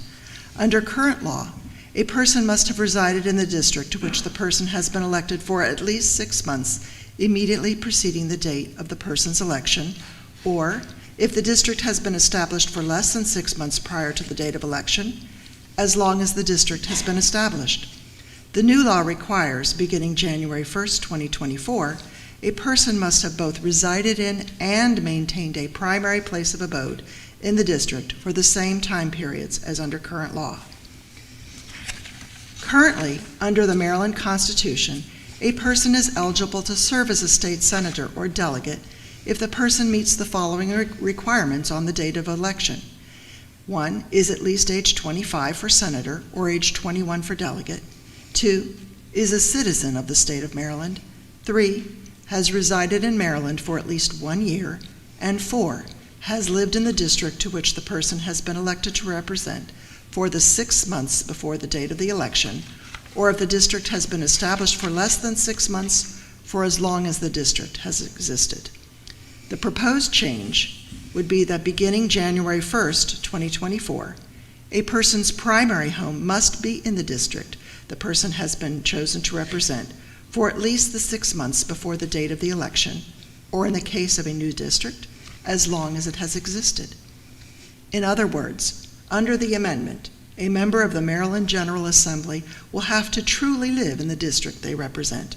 Second homes, relatives' homes, and rental properties will not meet the legal requirements and could not be used to establish residency in a legislative district unless the candidate primarily lived at that address. A for or yes vote supports amending the state constitution to require, beginning in January 2024, that candidates for the state legislature live primarily in the district they wish to represent for at least 6 months prior to the date of their election, or for as long as the district has been in existence. In addition, the amendment will change all gendered language in the amended sections to gender-neutral language. An against or no vote opposes amending the state constitution to require the candidates for the state legislature live primarily in the district they wish to represent for at least the 6 months prior to the date of their election, or for as long as the district has been in existence, as well as changing all the gender language in the amended sections to gender-neutral language. Question 3, civil jury trials. The ballot text is as follows. Authorizing the General Assembly to enact legislation that limits the right to a jury trial in a civil proceeding to those proceedings in which the amount in controversy exceeds $25,000, excluding attorney's fees if attorney's fees are recoverable in the proceeding. Under current law, the amount in controversy must exceed $15,000 before a party to a proceeding may demand a jury trial. In cases where the amount in controversy does not meet or exceed this threshold amount, a judge, rather than a jury, determines the verdict. Currently, in civil cases, the amount of money in dispute must be more than $15,000 in order to hold a jury trial. In cases where the amount is $15,000 or less, a judge will determine the verdict. The proposed would increase the amount of money in dispute from $15,000 to $25,000 in order to hold a jury trial in civil cases. The amount excludes attorney's fees that may be recoverable in procedures, and a judge, rather than a jury, would determine the verdict in cases where the amount in dispute is less than $25,000. In 1992, voters approved a $5,000 minimum in controversies to guarantee a right to a jury trial for civil proceedings. This amount was increased to $10,000 in 2006, and again in 2010 from $10,000 to $15,000. Currently, most states do not place any limit or threshold on the ability of plaintiffs or defendants to seek a jury trial in a civil matter. Maryland's current $15,000 threshold is one of the highest threshold limits in the country. This measure is supported by the Maryland State Bar Association and the Maryland Association for Justice. Testimony provided by the MSBA in favor of the bill cited the high cost of presenting a jury trial, including fees for legal services and expert witness testimony. As stated, the MSBA has found that civil claims with lower amounts in controversy cannot be litigated economically in the circuit courts. Generally, when these claims require testimony by medical experts, the high cost of those expert witnesses, as well as the expansive discovery in the circuit court, combine to make cases unduly expensive to pursue. The result is that often plaintiffs with smaller claims face unfairly high burdens to justice. Given the ever-increasing costs associated with asserting medical claims, we believe the time has come to adjust the amount in controversy thresholds. And that's a statement by Richard Montgomery III of the Maryland State Bar Association. This measure was opposed by the Maryland Defense Council, which cited the abridgment of defendants' constitutional rights to a jury trial and possible limitations on the discovery process. The National and Maryland Association of Mutual Insurance Companies also opposed the measure, citing the increased cost to insurance companies and their policyholders, and argued that it would be more difficult for the companies to discover and prove insurance fraud. Statements include, the increased jury threshold is likely to increase insurance costs for individual policyholders, as insurer defendants will be unable to thoroughly investigate and defend questionable claims and have these claims adjudicated by jury. That's by Andrew Kirkheiner of the NAMIC. And the enactment of this legislation would deprive many defendants in civil actions of the ability to remove an action from the district court to the circuit court where appropriate rules of discovery would be available. A statement by Robert Glass of the MAMIC. A for or yes vote supports amending the state constitution to increase from $15,000 to $25,000 the minimum amount in controversy that guarantees a right to a jury trial in civil cases. An against vote opposes amending the state constitution to increase from $15,000 to $25,000 the minimum amount in controversy that guarantees a right to a jury trial. Question 4, the constitutional amendment, the cannabis adult use and possession. The ballot text reads as follows.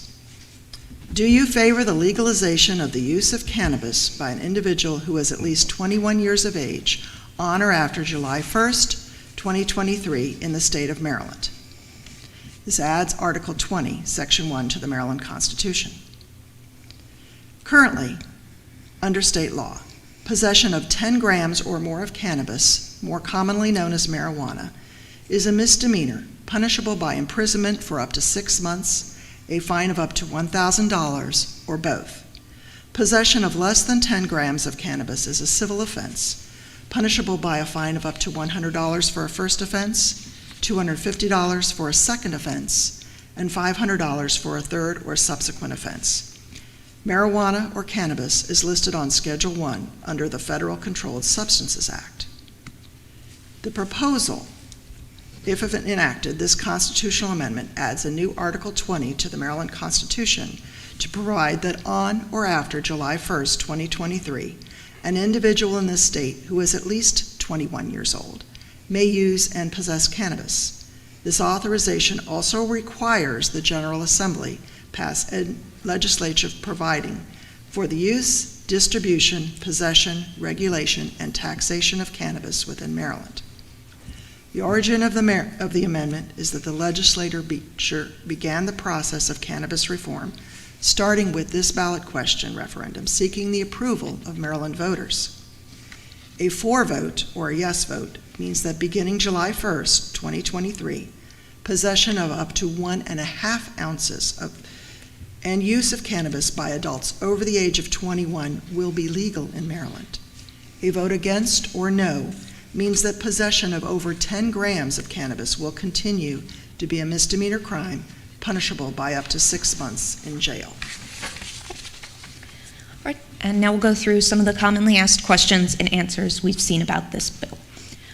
If this ballot question is approved, does that immediately legalize the possession and sale of cannabis or marijuana for persons of any age without any limit on quantity? No.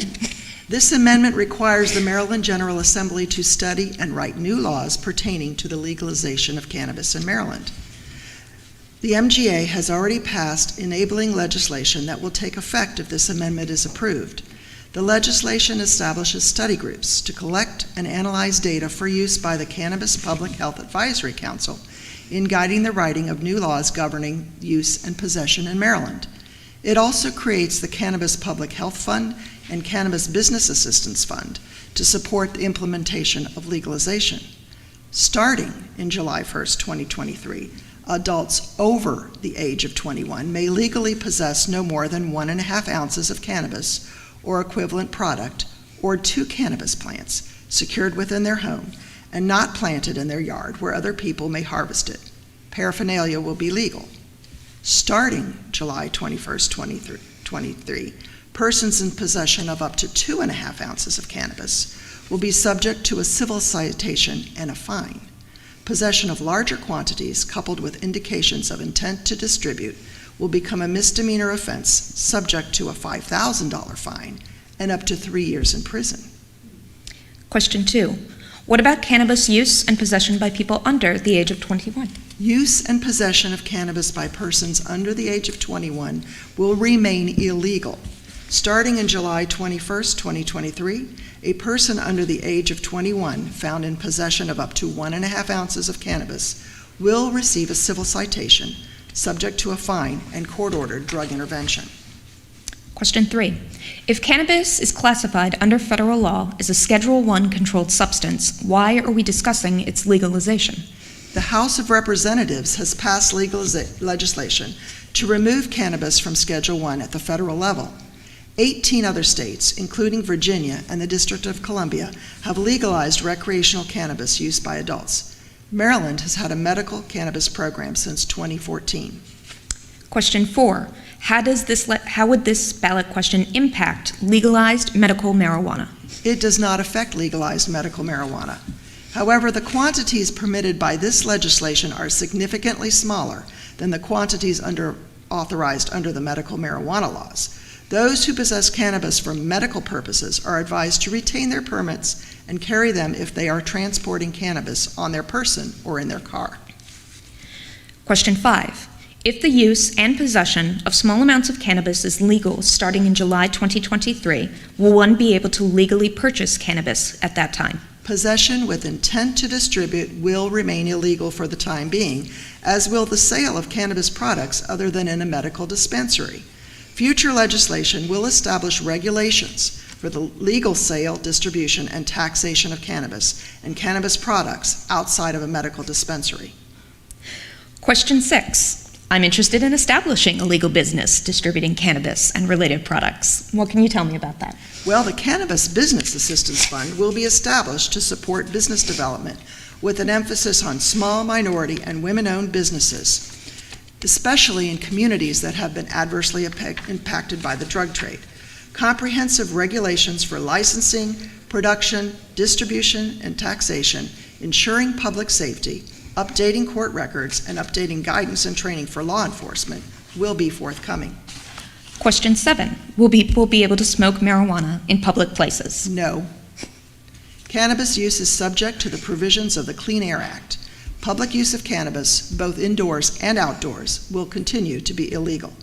Question 8. Are we allowed to use cannabis at a private party in our own home? Cannabis may be shared in a private setting if all parties are over the age of 21. It will continue to be illegal to make homemade edibles, such as brownies containing cannabis. Question 9. I am worried about an increase in stoned drivers who have been using marijuana and get behind the wheel. What does the law say about that? Driving while impaired or intoxicated will continue to be illegal, and drivers should know that they will be subject to traffic stops if their driving shows impaired function. The Attorney General will be tasked with writing new guidance for law enforcement to use in traffic stops, particularly upon the searching of a vehicle. Question 10. My employer makes us take periodic drug tests, including for cannabis use. Someone who uses cannabis can currently be fired. Will this testing stop, or will it still be legal for employers to test and fire employees for cannabis use? The provision of this amendment and enabling legislation do not change conditions of employment for any position or employer. Any changes made regarding testing will be at the employer's discretion. Question 11. I have a family member who was convicted for a marijuana-related offense. Will that remain on their record, or may it be cleared? The enabling legislation provides for automatic expungement of simple cannabis possession convictions. However, the process will not be complete until 2024. Persons who are currently jailed for cannabis possession may apply for resentencing unless they're serving a sentence for another crime. The law also specifies conditions for those who wish to apply for expungement of a conviction for possession with intent to distribute. Question 12. Why is there an effort to legalize cannabis possession and clear prior criminal convictions for cannabis? Approximately half of Maryland residents over the age of 18 admit to using marijuana at some point in their lives. Black Marylanders are more than twice as likely to be arrested for cannabis possession than white Marylanders are likely to be arrested, despite having lower usage rates. Whites reported a usage rate of 55%, while blacks reported a usage rate of 46%. Cannabis possession accounted for 57% of drug-related arrests in Maryland in 2020. Such widespread use, despite decades of the war on drugs, has led to this effort to decriminalize the cannabis use that is so prevalent in our society. Prior offenders will be able to clear their records of cannabis convictions, improving their access to jobs, education, and housing. Law enforcement and the courts will spend less time on minor drug offenses, freeing them to focus on addressing serious violent crime, and our jails will be less crowded. Final question. Isn't this decision premature? I've seen news reports of recent studies showing harmful effects of cannabis use, including impact on developing fetuses and adolescent brains, linking high-potency THC to addiction, psychiatric disorders, and hospitalization. The National Institutes of Mental Health continues to collect data studying the harmful effects of cannabis, releasing the findings of those studies. The legislature is very aware of this and seeks to mitigate harmful effects on Maryland residents. Therefore, the legislature will establish the Cannabis Public Health Advisory Council to provide guidance on how best to safely regulate the use of cannabis and to prevent and treat drug addiction. That brings us to our final ballot question, question 5. Circuit Court for Howard County, judges sitting as Orphans Court. The language on the ballot reads, repeals county elections of Howard County Orphans Court judges and requires the Howard County Circuit Court judges to sit as the Orphans Court for Howard County. The current law provides for the voters of Howard County to elect 3 Orphans Court judges. Under the amended law, a party could no longer appeal a final judgment of the Howard County Orphans Court to the Howard County Circuit Court and would instead take an appeal directly to the Court of Special Appeals. Current law. The Maryland Constitution establishes an elected Orphans Court of 3 judges in each county, except in Harford and Montgomery and Baltimore City. Any citizen over the age of 18 who has lived in Howard County for at least 1 year may be elected a judge of the Orphans Court. A dissatisfied party may appeal a decision of the Orphans Court to the Circuit Court for Howard County. The proposed change would eliminate the election of Orphans Court judges in Howard County and would instead require the Circuit Court judges to also serve as the Orphans Court. A dissatisfied party wishing to appeal an Orphans Court decision in Howard County would take the appeal directly to the Court of Special Appeals. This amendment must be approved by both a majority of statewide voters and a majority of voters in Howard County before it can take effect. The Howard County delegation requested the amendment, which was then proposed by the Maryland General Assembly. A vote for question 5 means circuit court judges will serve as the Orphans Court in Howard County. The requirement to elect 3 Orphans Court judges will be removed. The Orphans Court could be open full-time 5 days per week. A vote against question 5 means that the Howard County Orphans Court will continue to operate as it has in the past, with elected judges serving on a part-time basis. And here are our frequently asked questions. Like many voters, I've never fully understood what the Orphans Court is and what it does. Can you fill me in? The Orphans Court primary job is to supervise the handling of estates of people who have died with or without a will, when property is held solely in one person's name and does not pass to a designated beneficiary or co-owner. This process is also called probate. The court appoints executioners, called personal... Executors, not executioners. Sorry. No, that's a very good correction. We are talking about dead people, but not, right. So that's a very good note. Thank you. The court appoints executors, called personal representatives in Maryland, approves the estate inventory and accounts, the payment of fees and debts, distributing the inheritance to heirs, and closing the estate. They may also appoint guardians for minor children when their parents die. How does the Orphans Court address conflicts between family members after a death? Usually, at least one family member files a complaint and petitions the court for a hearing, where both sides present their case and evidence to the panel of all 3 judges, who will then rule on the petition and issue their ruling order in court order to the executor. Orphans Court hearings are less formal than in most of the circuit court. Parties to the dispute do not usually need to bring lawyers, but may speak for themselves in court. If one of the parties is unhappy with the Orphans Court decision, they may appeal it to the circuit court for Howard County. Serious matters, such as the validity of the will or questions of misconduct on the part of the executor, are supposed to be referred to the circuit court for adjudication. How common are the Orphans Courts? Maryland is the only state in the U.S. that still has an Orphans Court. 14 other states have probate courts, and 34 states don't use a special court at all. Rather, courts of general jurisdiction oversee the administrative probate process. Our court evolved from the Orphans Courts of London that began in the 13th century, and the basic structure was set in the late 18th century. What are the qualifications for an Orphans Court judge? Elected Orphans Court judges in Baltimore City, Baltimore County, and Prince George's counties must be lawyers in good standing with the bar. In the other 19 counties, including Howard County currently, candidates for judge of the Orphans Court are not required to be lawyers and need only to be 18 years old and a resident of the county for at least 1 year. All judges participate in training specifically for the Orphans Court and in continuing education each year. Montgomery and Harford counties reformed their Orphans Courts at least 50 years ago. In those counties, the circuit court judges sit as the Orphans Court and have since 1964 and 1972, respectively. Howard County seeks to implement this system for their Orphans Court.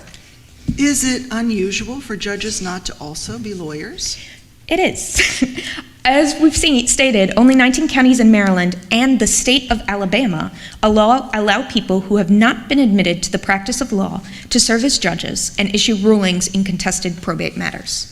Well, how are circuit court judges chosen? What are their qualifications for office? Qualifications of circuit court judges are more rigorous than those for Orphans Court. Circuit court judges are appointed by the governor on the recommendation of the Judicial Nominating Commission. Circuit court judges must be between the ages of 30 and 70, a resident of Maryland for at least 5 years, and an experienced lawyer in good standing. Does the Orphans Court often preside over trials? Past statewide reviews of Orphans Court operations showed that about 90% of the court's work is administrative paperwork. Since court reforms were enacted in the 1970s, most of this responsibility has fallen to the Register of Wills office, and judges are reviewing and signing paperwork prepared by and scrutinized by others. How are these kinds of cases relevant to the work done by the circuit court? The Circuit Court is also responsible for handling other family law matters, such as divorce, custody support, child welfare, domestic violence, and adult guardianship. The judges also sit as the juvenile court. The court is supplemented by magistrates, lawyers trained in specialized areas of the law who may conduct hearings and review evidence. The Circuit Court offers mediation services for families and is used to establishing an appropriate court environment for managing emotional family issues. These mediation services are available before families go to court hearings. Won't adding the orphans court caseload to the circuit court overburden the judges and increase the time to get a hearing? Actually, a review of data collected over the past 10 years shows that the Howard County Orphans Court received an average of 210 new cases a year, while the Howard County Circuit Court received an average of 7,901 cases annually. The Orphans Court caseload represents less than 3% of the Circuit Court caseload over the past decade, including the higher rate of new cases during the COVID-19 pandemic. The Circuit Court also has the option of assigning Orphans Court cases to retired judges, as is the practice in Harford County. Well, how has this change worked in Harford or Montgomery counties? Data from FY 2021, comparing the Harford County Circuit Court sitting as the Orphans Court system to the Howard County Orphans Court, shows that the Circuit Court system resolved matters faster in Harford County. The Harford County Circuit Court has an Orphans Court caseload twice the size of the Howard County Orphans Court, yet issued decisions on an average 7 to 10 days faster than did the Howard County Orphans Court. One of the reasons for this may be that the Orphans Court of Howard County is currently at part-time operation, operating only 1 day per week, while the Circuit Court is open full-time, 5 days per week. This is a statewide vote. Why should those outside of Howard County care about this amendment? Because this amendment must be approved not only by the majority of voters in Howard County, but by the majority of voters statewide. A no vote denies the voters of Howard County the ability to decide this matter for themselves. A yes vote allows the voters of Howard County to make the decision on this issue.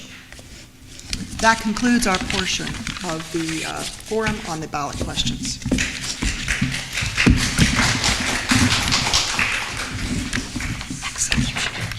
Thank you.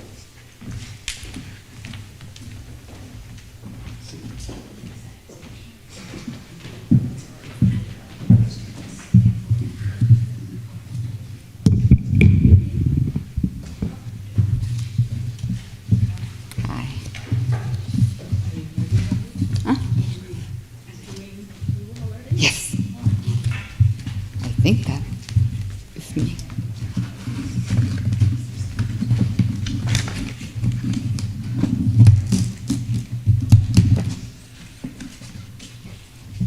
Hello, I am Dr. Yvette Oquendo, representing the Horizon Foundation.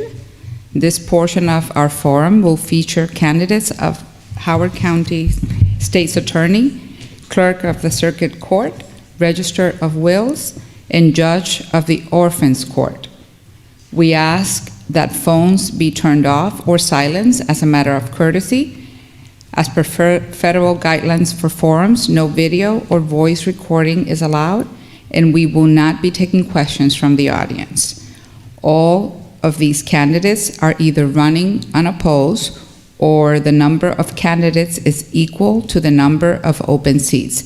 Therefore, all candidates will be given 3 minutes to speak. Oh, so we should wait? Okay. So we will redo this again. Yeah, so everyone can take a break, half an hour-ish. It's beautiful outside, it's gonna get some fresh air. And then we'll be back around 11:55, depending on when Mr. Gibson gets here. Yeah, sorry about that.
Thank you.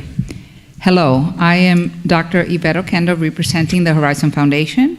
This portion of our forum will feature candidates for Howard County State's Attorney, Clerk of the Circuit Court, Register of Wills, and Judge of the Orphan Court.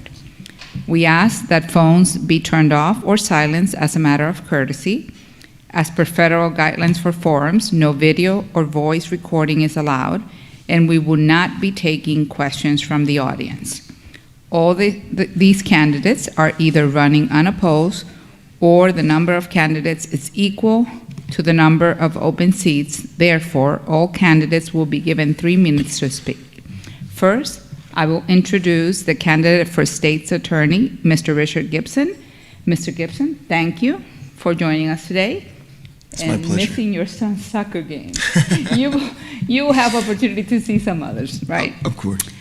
As an opposed candidate, you will have 3 minutes to discuss your priorities and goals.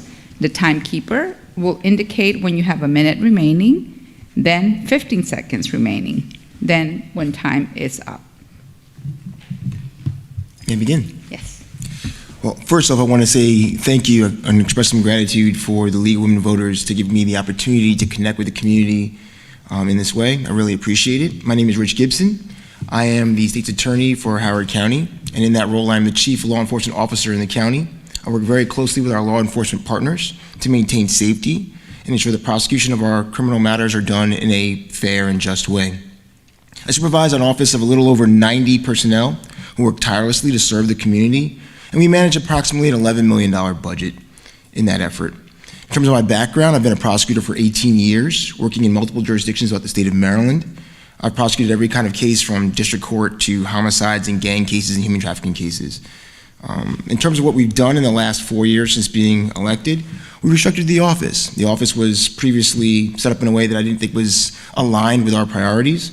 And so one of the things I wanted to do was to ensure that cases that had a higher emotional toll, domestic violence, sex offenses, human trafficking, elder abuse, animal cruelty cases, were handled in a vertical prosecution model, 1 prosecutor, 1 case. So we formed the Special Victims Unit. We have 8 prosecutors that are dedicated to those kind of cases, and they have special training to assist them in that capacity. We also were lacking an IT department. So as you can imagine, technology is advanced, courtroom process is advanced, and we made sure to hire and bring on 2 IT personnel to handle those aspects of our work. We also had an enhanced focus on community engagement. We wanted to create a dedicated website, which we've done, so the community can access and find out what's going on in our cases in court and when things are coming up. We had a much more active social media presence. We now have Facebook and Twitter and YouTube. And we attend over 30 community activities every year to be involved with the community. It's really important that we be connected to the community that we serve. We've also launched several programs. One of them is the LEAD program, the Law Enforcement Assisted Diversion Program. We spearheaded that along with collaborative efforts from the county executive, the sheriff's office, the Department of Health, to offer an alternative to lower level offenses as opposed to prosecuting them. It's a diversionary path. I've been involved in legislative activity, testifying for and against bills impacting criminal justice. So the long gun bill that was passed 2 years ago, testified against that, or in favor of that rather. The ghost gun bill that passed recently, testified in favor of that. We've also, while we've done a lot of things, there's a lot more that we have to do in this next 4 years.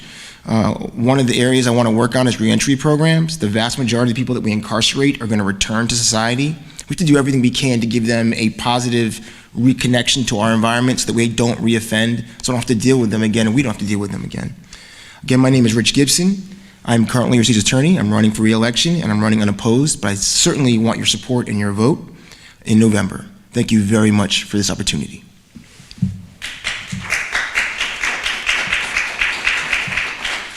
Thank you, Mr. Gibson. We sincerely appreciate your time and hope you enjoy the rest of your weekend. Thank you.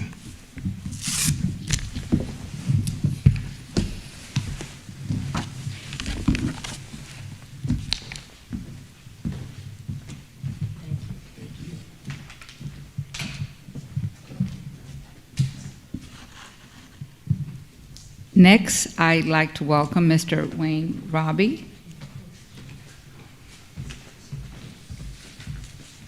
Our candidate for clerk of the circuit court. Mr. Robbie is an unopposed candidate You will have 3 minutes to discuss the priorities and goal. The timekeeper will indicate when you have 1 minute remaining, then 15 seconds remaining, then when the time is up. You may begin. Thank you, Doctor. I'd like to thank the League of Women Voters of Howard County for giving me the opportunity to speak for a few minutes this morning. My name is Wayne Roby, and I'm seeking re-election to a third term as the clerk of the Circuit Court in Howard County. In 1986, I began my career in the clerk's office in the file room. I've held many positions in the office, both clerical and supervisory, and for the last 8 years have had the honor of being the elected clerk of the court. I am a certified court manager. I was certified by the National Center of State Courts after completing their 4-year national program. I oversee a staff of 45 people and a budget totaling $4 million. The clerk's office in the circuit court processes all the filings for juvenile, civil, domestic, criminal case paperwork. We issue over 5,000 business and marriage licenses in the county every year. We perform over 1,000 civil ceremonies every year. We also are the repository for land record documents, and we issue oaths of office to notaries for Howard County. Our physical procedures are audited by the Department of Legislative Audits every 3 years. Our last audit in 2021 resulted in no findings. During the COVID pandemic, even though at times at the outset our building was closed to the public, I made it a priority to have staff, including myself, in the office to not only answer phone calls from customers, but to assist them. Many times we had to go out on the sidewalk, leave the building to help them. We conducted hundreds of civil marriage ceremonies outside so that their special day did not have to be canceled. For the future, I would like to continue to grow a diverse workforce in the clerk's office with a main focus on customer service. That is our job in the clerk's office, to help the citizens of Maryland and Howard County and anyone who comes to the clerk's office for help. So constant training and oversight of customer service is a priority. I make a pledge to you that I will always work hard and continually look for more ways to make the clerk's office more efficient and offer better service to the citizens of Howard County.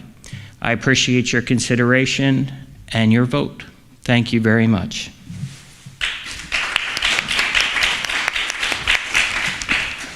Thank you, Mr. Roby, for your comments and Thank joining you. us today. We wish you the best. Thank you.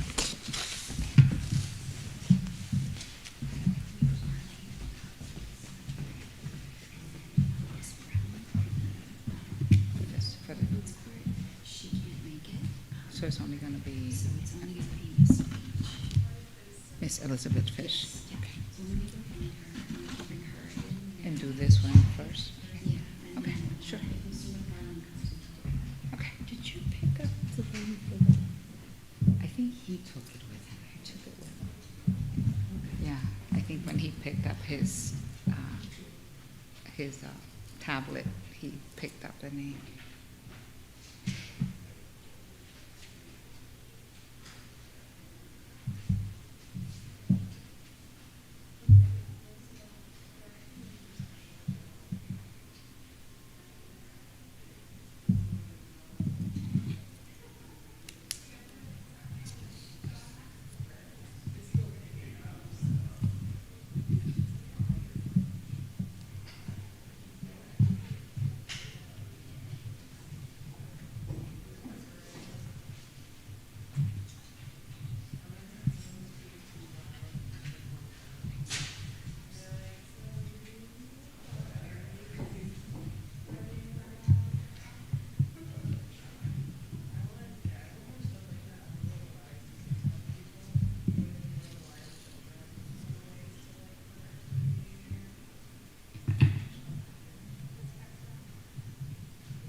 coming. He's just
Next, we welcome candidates for the Judge of the Orphan Court. There are actually 3 candidates, but only one of them is present, Ms. Elizabeth Fitch. The other 2, Ms. Agile Brown and Ms. Nicole Miller, are unable to attend. Before we begin the session, we would like to inform our viewers about the possible changes to the structure of this office, which we covered in detail earlier in our session on the 2022 ballot measures. To summarize, this November, we will vote on a constitutional amendment that would eliminate the election of Orphans Court's judge in Howard County and will instead require the Circuit Court judge to also serve as the Orphans Court. If the proposed amendment passes, the election of orphan court judges will be nullified. If you missed our earlier session describing the proposed changes, you may view it when we release the recorded version of this forum. Because we have 3 candidates running for the seat, each candidate will have 3 minutes to discuss their priorities and goals. Ms. Fitch will begin, and the timekeeper will indicate when you have 1 minute remaining, then 15 seconds, then when time is up. You may begin. Good morning, everyone. Thank you.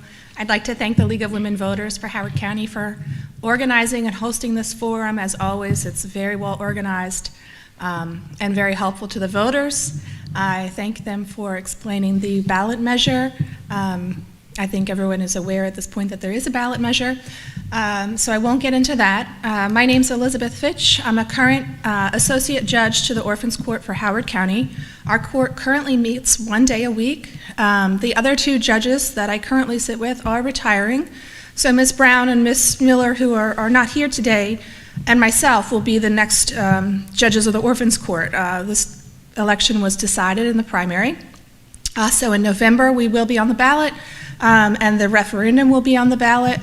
My goals going forward would be quite similar to the goals that I set forth in 2018 when I ran, and I thank Howard County for giving me the opportunity to serve in this capacity and to help with our probate court.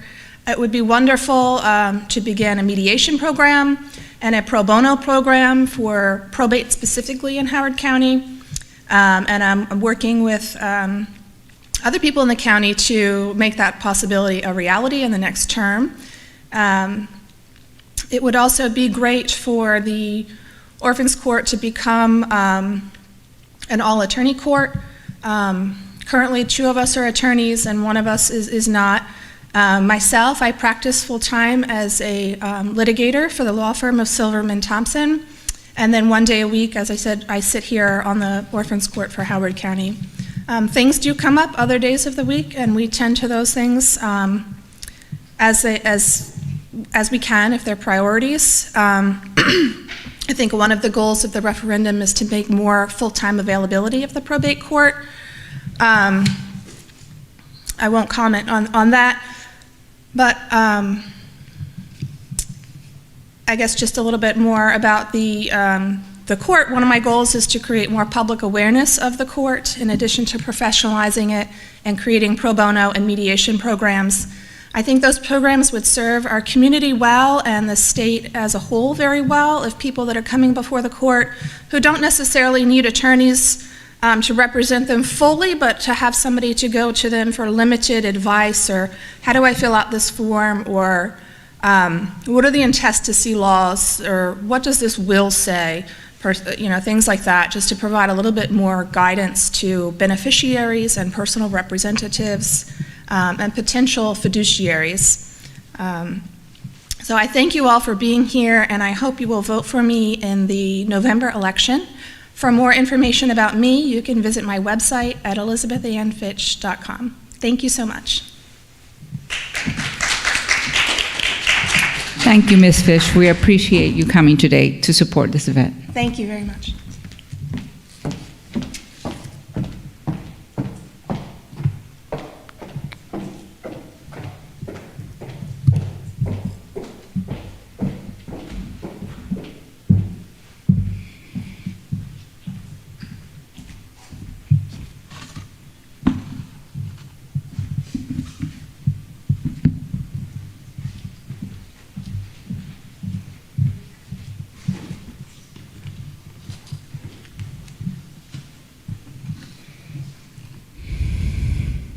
I'm not sure if Mr. Brian McFarland is here yet, so I think we'll wait a few minutes.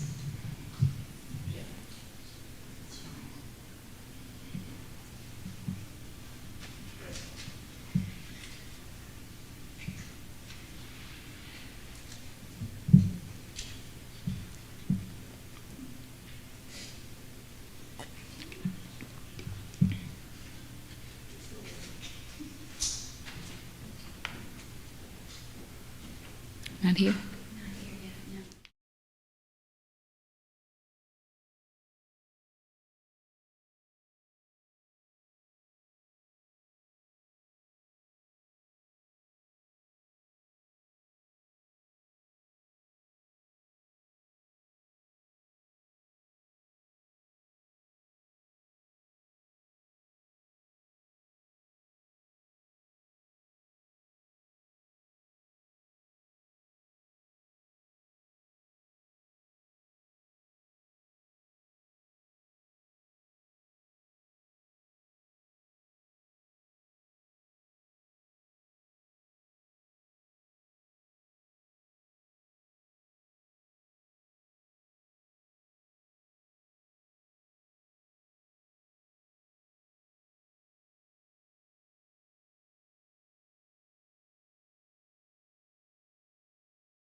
So the candidate for the Register of Wills, Mr. Brian McFarland, was supposed to be here, but something must have happened because he's not. So that then will conclude this portion of the forum. It is now time for us to take a break for lunch. We will resume the forum at 12:30 with our Board of Education candidates. Thank you for being here.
Good afternoon. My name is Jackie Eng, and the next on our agenda is our candidate for Register of Wills, Brian McFarland.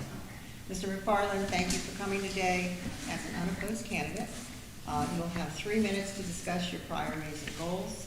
The timekeeper will indicate when you have 1 minute remaining, then 30 seconds, then when time is up. You may begin. Great, thank you. Well, good afternoon, everyone. It's great to be here with all of you here and everyone watching. My name is Byron McFarland. I have had the honor to serve as Register of Wills for Howard County for the last 12 years, and I'm seeking re-election this year. When I first ran for Register of Wills, I promised the people of Howard County that I would turn a sleepy, outdated office in the courthouse into a model of modern efficiency for how government should serve its people. I promised I would be active and engaged in the community, that I would advocate for reforms to the probate process. This is the legal process that folks go through after they pass away, to make it fairer, faster, and less expensive for families, not just here in Howard County, but all over Maryland. And that most importantly, every single person who walks through our door or calls us or emails us is treated with compassion, dignity, and respect. And I'm proud to say that during my tenure, I've delivered on all of those promises, and I am making them here anew in the term I'm seeking ahead.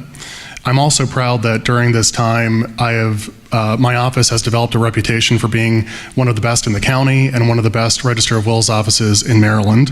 I'm proud to have led our office through a really difficult time. Obviously, the COVID pandemic made us rethink how we run government, and seeing that we were about to face a shutdown, I quickly developed and implemented a remote work policy for my staff so that my staff could go home, work safely, but still be available and connected to people who were calling us and emailing us and needed help right then and there. So we successfully navigated through the pandemic and kept the trains running on time, made sure people got the answers they needed when they needed them.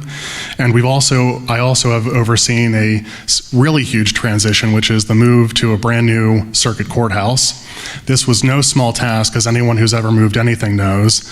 My office had to move over 23,000 wills we have on file for safekeeping. As part of the process, though, what we did was that we took this opportunity to archive thousands of old estate files with state archives, so that we were packing light on our way out to the new building. I want to give a shout out to my incredible staff. We worked over 4th of July weekend last year to make sure that when we reopened that following Tuesday, we were open for business and we were answering the phones right away. So I feel these, making it through the pandemic and this huge transition were huge successes. And frankly, none of this has happened by accident. I feel like it's because I have a vision for how we should serve people, and I rally my team around delivering on that. So I'm really proud of the record that I have. I invite everyone to go to my website. It's byronforhoco.com. I have a ton of information on there about some of the initiatives that we've accomplished in the last 4, 8, or 12 years and what I want to do in the term ahead. I also want to encourage everyone, when you vote for me, please also vote for a critical reform on the ballot, question 5, to modernize our orphans court system. Thank you so much. Thank you, Mr. McFarland.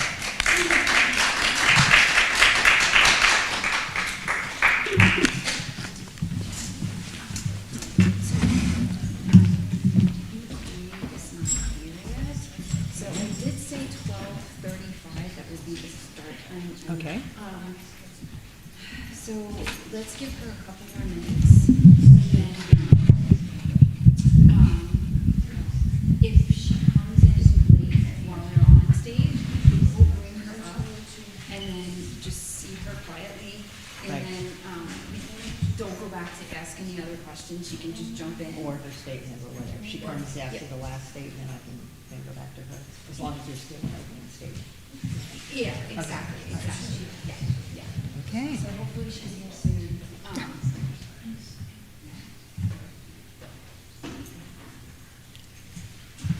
Kristen, should I, if she just ignore the fact that she's not there, but say she wasn't? I think you could say,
Hello, I'm Jackie Yang, representing the Association of Community Services of Howard County.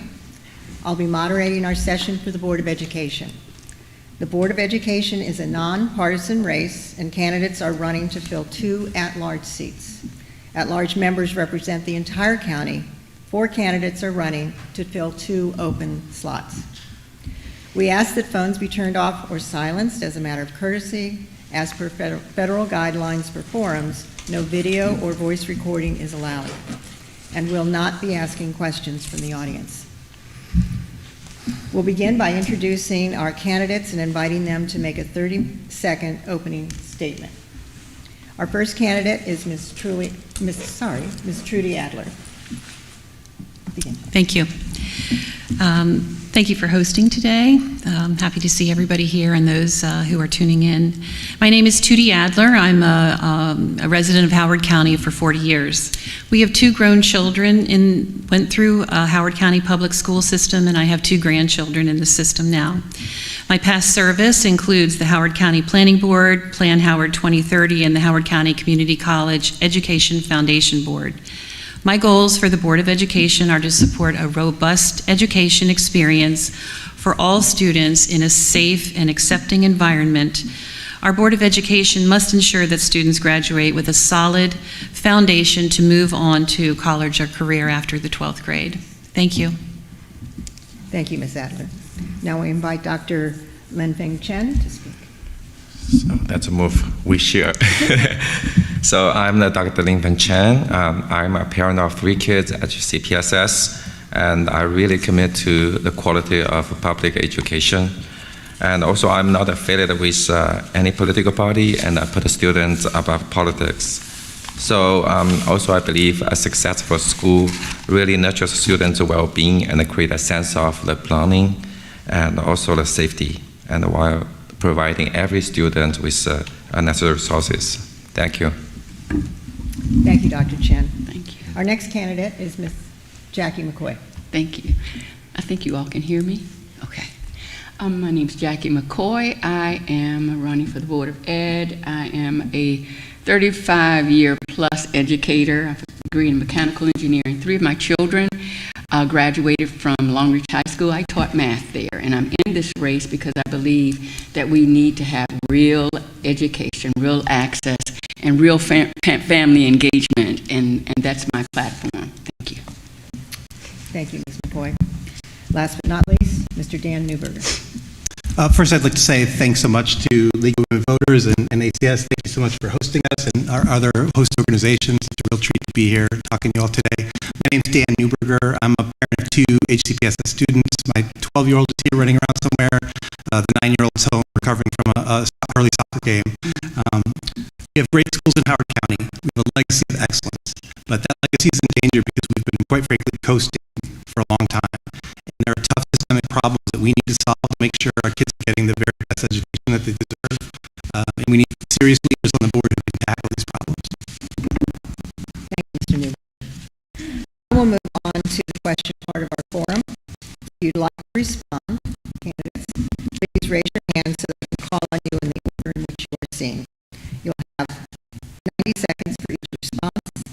The timekeepers will let you know when you have 15 seconds remaining and when your time is up. Our first question. As an at-large representative, how will you represent all members, including students, parents, staff, and taxpayers of the Howard County Schools? Sorry, Ms. McCoy. Thank you. I've been an educator. I think and having children in the system and grandchildren who were in the system until this year, they couldn't move to another county because of the cost of housing here. But I have been involved in education on every level, elementary, middle, and high school. I've tutored students in this county, outside this county, and I, as a dyslexic person, understand what it is to be challenged, to learn the traditional way. And so because of my advocacy for 35 years, I think I bring a unique brand of experience to the board. I have the perspective of a parent, of an educator,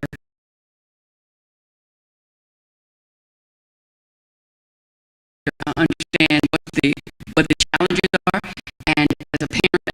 what the challenges are, and as a person with challenge, I understand how difficult it can be to navigate a system that requires a lot of you. And so I believe because of my experiences, I am the best candidate for this position.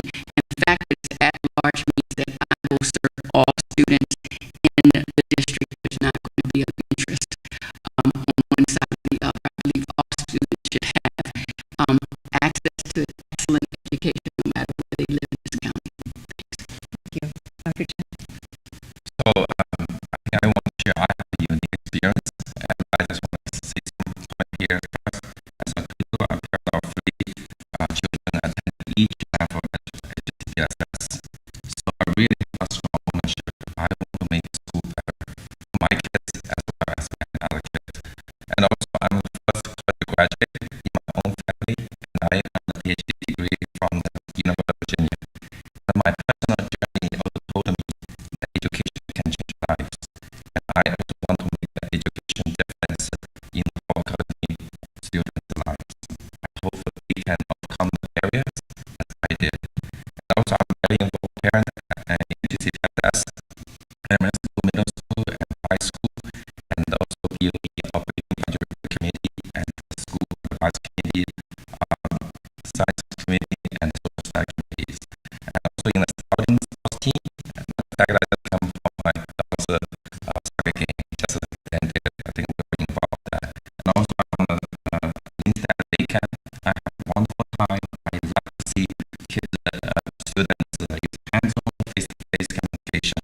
And also I'm not affiliated with any political party, and really put students out of politics. My independence will help me to make the best decision for all students. So I'm immigrant in Chicago, my first town, and I'm very immigrant facing. So Thank you, Dr. Is that? I also bring a different perspective to the Board of Education in that I raised children here in the system, and I'm a little bit ahead of some of my other fellow candidates here, and I certainly do recall that it was by far a very stellar system. We never had to question what was going on in the system. We always felt that our students' needs were being met, and the focus was on the students and the education. Unfortunately, now things are a little bit different, and we do see a lot of political raining down on our system that we want to just make sure we have strong board members that are focusing on education for our students and making sure that all students will be prepared for life after the 12th grade. I do not have any aspirations for any kind of further political office after this. My service would just be absolutely in service to the students and the administration and staff of Howard County Public School System. Thank you. Thank you. I'm going to interrupt here for just a moment. We are having an audio issue apparently, technically.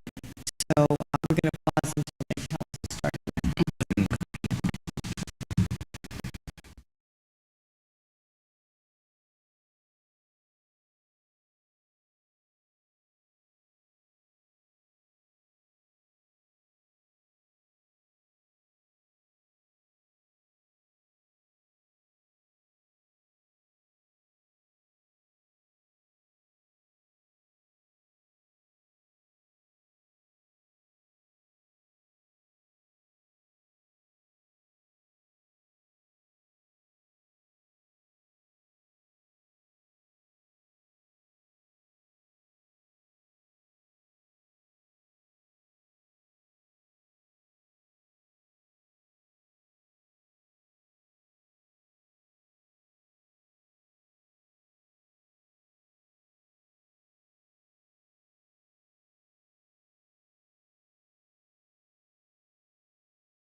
We're going to begin by introducing our candidates and inviting them to make a 30-second opening statement. We will start with Ms. Tootie Adler. Thank you. Thank you to the League of Women Voters for hosting us today. My name is Tootie Adler, and I'm a 40-year resident of Howard County.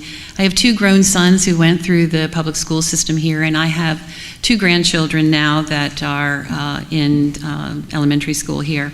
My past service includes Howard County Planning Board, Howard Plan 2030, Howard County Community College Education Foundation Board. My goals for the Board of Education are to support a robust education experience for all students in a safe and accepting environment. Our Board of Education must ensure that students graduate with a solid foundation to move to college or career after the 12th grade. Thank you. Thank you, Ms. Adler. Now invite Dr. Lin Fen Chen to speak. Thank you. Thank you for all the volunteers, especially the high school students we meet in the room. And I'm the Dr. Lin Fen Chen. I'm parent of 3 children attending each level at CPSS, and I really commit to the quality of the public education. I'm not affiliated with any political party and put the students above the politics. So my independence helps to ensure the best decision for all students. My vision, thank you. Thank you, Dr. Chen. Our next candidate is Ms. Jackie McCoy. Thank you. Thank you for this forum. My name is Jackie McCoy. I am an educator with a degree in mechanical engineering from the University of Maryland, and I have a master's degree in education from Johns Hopkins. I chose to get into education because my children were all premature, and I was forced to learn how important learning is, and as a result of that, I pivoted towards education. My platform is access, real education, and real family engagement. Thank you. Thank you, Ms. McCoy. And our last candidate, but not least, Mr. Dan Newberger. Thanks, Jackie, and thanks to the League and ACS for hosting our event today. It's a real pleasure to be here. My name's Dan Newberger. I'm a father of 2 HCPSS students, a 7th grader and a 4th grader. My family came here to Howard County for the reason so many families do, because of the schools, our legacy of great schools. And that legacy is real. But legacies don't stay that way without a lot of hard work. And we're in danger of losing the fact that we have great schools. There are really tough systemic problems that we need to address to make sure that every school and every classroom is delivering the education that our kids deserve.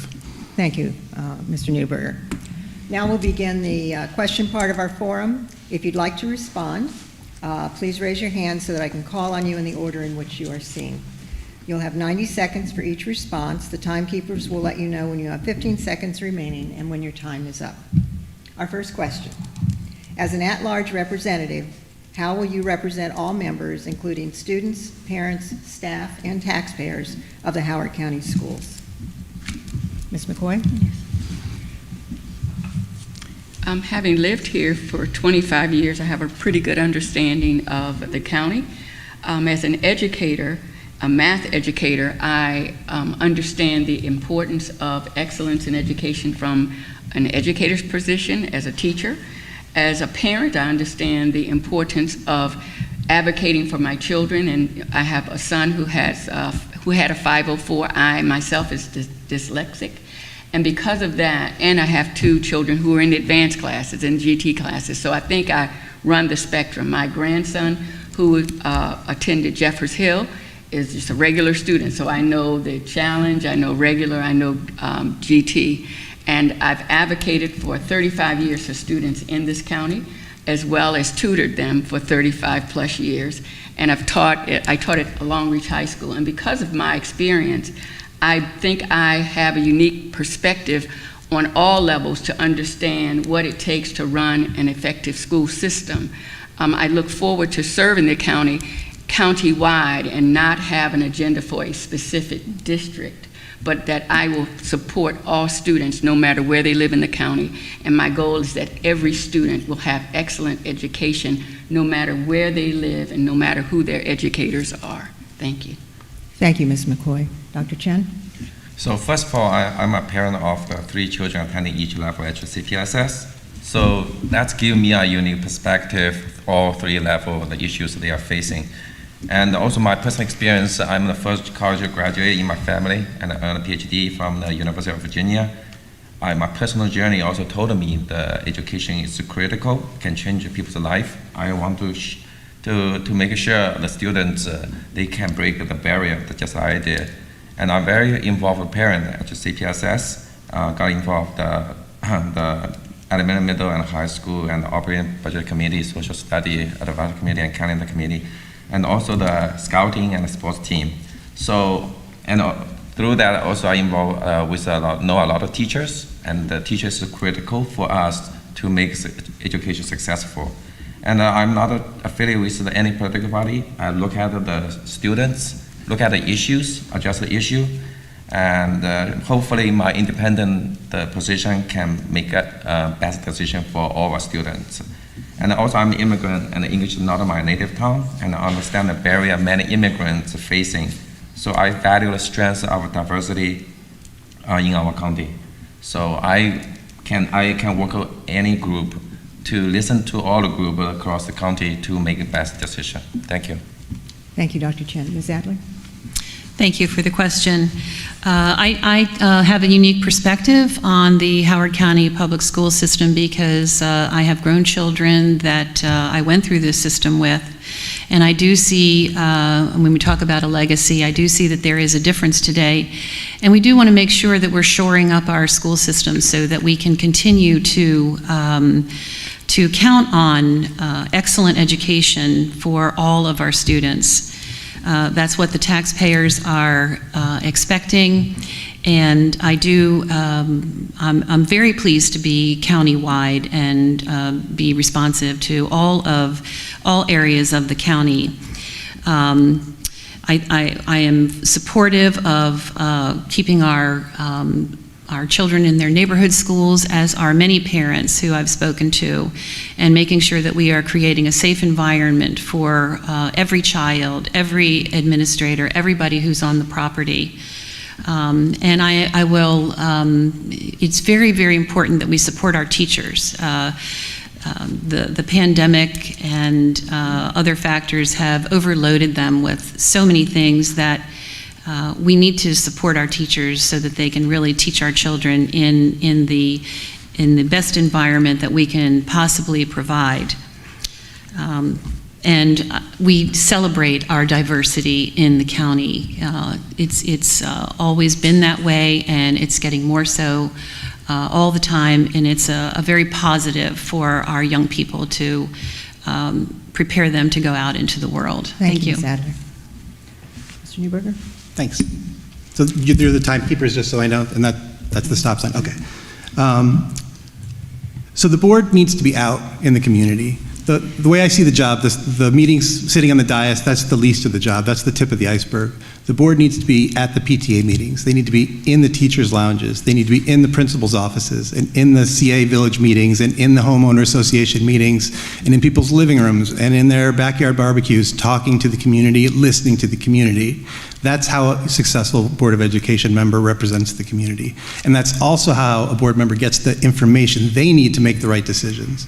And what we've seen in the past is when the board is totally reliant on the superintendent and the professional staff for knowing what's going on in the schools, there are big gaps sometimes between what the board is told and what's really happening in our classrooms. And that's why you see some of the really poor decision making that gets made because of that disconnect.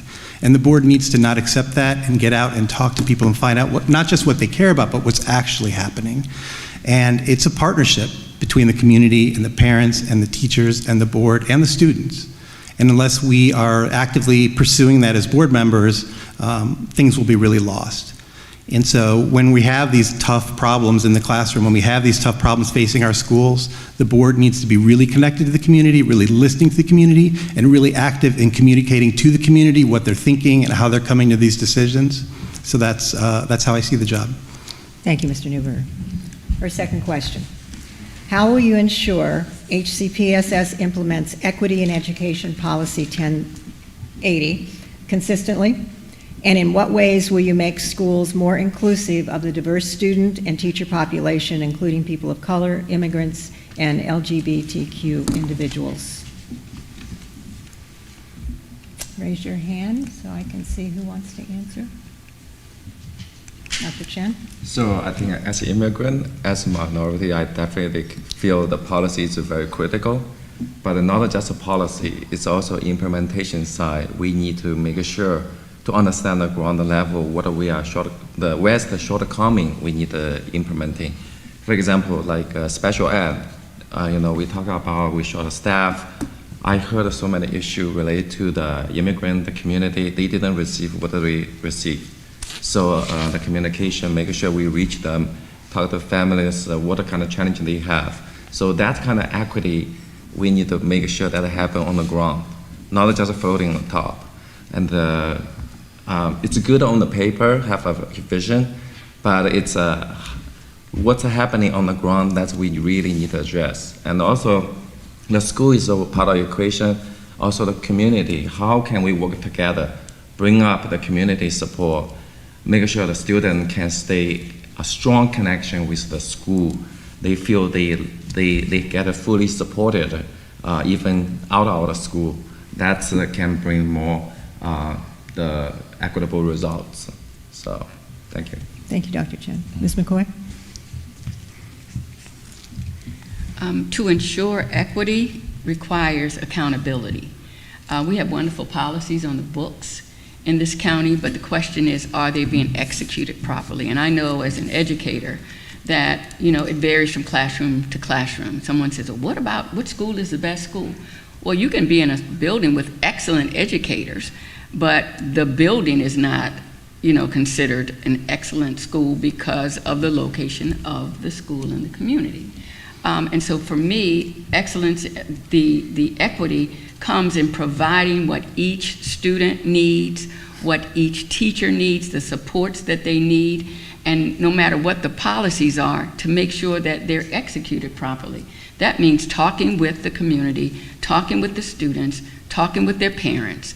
And as a part of, I'm engaged with a lot of young people in the community, and I listen to them. They actually have to live what the policies say. And so I'm going to listen hard to the students as well as the educators, and also help parents to understand how they can effectively support their children in the schools. That's where equity has to start. Thank you. Thank you, Ms. McCoy. Mr. Newberger? I'll go next. Thanks. Unless, did anyone else have their hand up? I'll go next. It's so important that every student in Howard County gets what they need to excel in our schools and go off and achieve their dreams. I mean, everyone in Howard County, we should care deeply about how every student in our county is doing. And if our schools aren't working for certain families or certain parts of the county or certain types of kids, that should really alarm all of us, because we're a community. And if the schools aren't working for all of us, then they're not working for any of us. That's the core of Policy 1080. When you strip away all the legal talk and all the words, right? It's that everyone in the county, every child in the county is taken care of. They're seen, they're respected, they feel welcome and seen and included in their classrooms, and they can be their best. And how that policy happens, I mean, like Jackie said, I mean, I love policy, right? I have a really expensive degree from Harvard in a box somewhere. I studied public policy. But policy means nothing if it's not executed right in the buildings and in the classrooms. And the person who is most important in the equity equation is the administrator, the principal in every building. What are we doing to make sure that these principals are really looking after every child in that building? The good ones are, the mediocre ones might, the bad ones are probably not. And we need to really, if we want better schools, we want more equitable schools, we want better results for our kids, we need to focus a lot more than we are right now on the critical leadership node of our principals. Thank you. I'll leave it at there. Ms. Adler? Thank you. I agree with everything that's been said here, actually, but the policy itself is a good start, and I think it is putting forth a lot of discussion, and that does help. That creates a tone. I completely agree with that. Things do start from the top, and leadership is incredibly important. So that will set the tone of a school. And I also know that parents have to be very involved, and discussions have to take place at home, which will also help feed into the equity and making sure that each child is being heard, and parents will respond to their school and engage with their teachers and become very involved. And this will help. It has to be a community and a collaborative group with all parties, but I think Board of Education, any member of the Board of Education would certainly endorse and instill those policies and promote them whenever possible, and encourage leadership to do the same. Thank you. Thank you. Our next question. The pandemic has had a significant impact on the mental health of students and staff. As a Board of Education member, how will you expand support to address these needs? And what efforts will you make to ensure you can provide these services across language and cultural boundaries? Dr. Chen. So I think definitely the last 2 years is challenging. As the parents of 3 kids, I also was, thinking what's the best way for my kids. I think the other family facing some issue. But I look back, I think really the virtual learning doesn't work for most students. It's extremely challenging. And we need in-person at any cost to make sure the students have those in-person communication in classroom instructions. That's a really big takeaway. And also, because of those 2 years, it's also make us thinking, how can we look at those screen time and the social media? How can we bring some of more in-person after-school program? If some, like learning loss, we never can use some resources from the community. Some retired teacher I talk to, they are willing to help. They just need to ask them to help.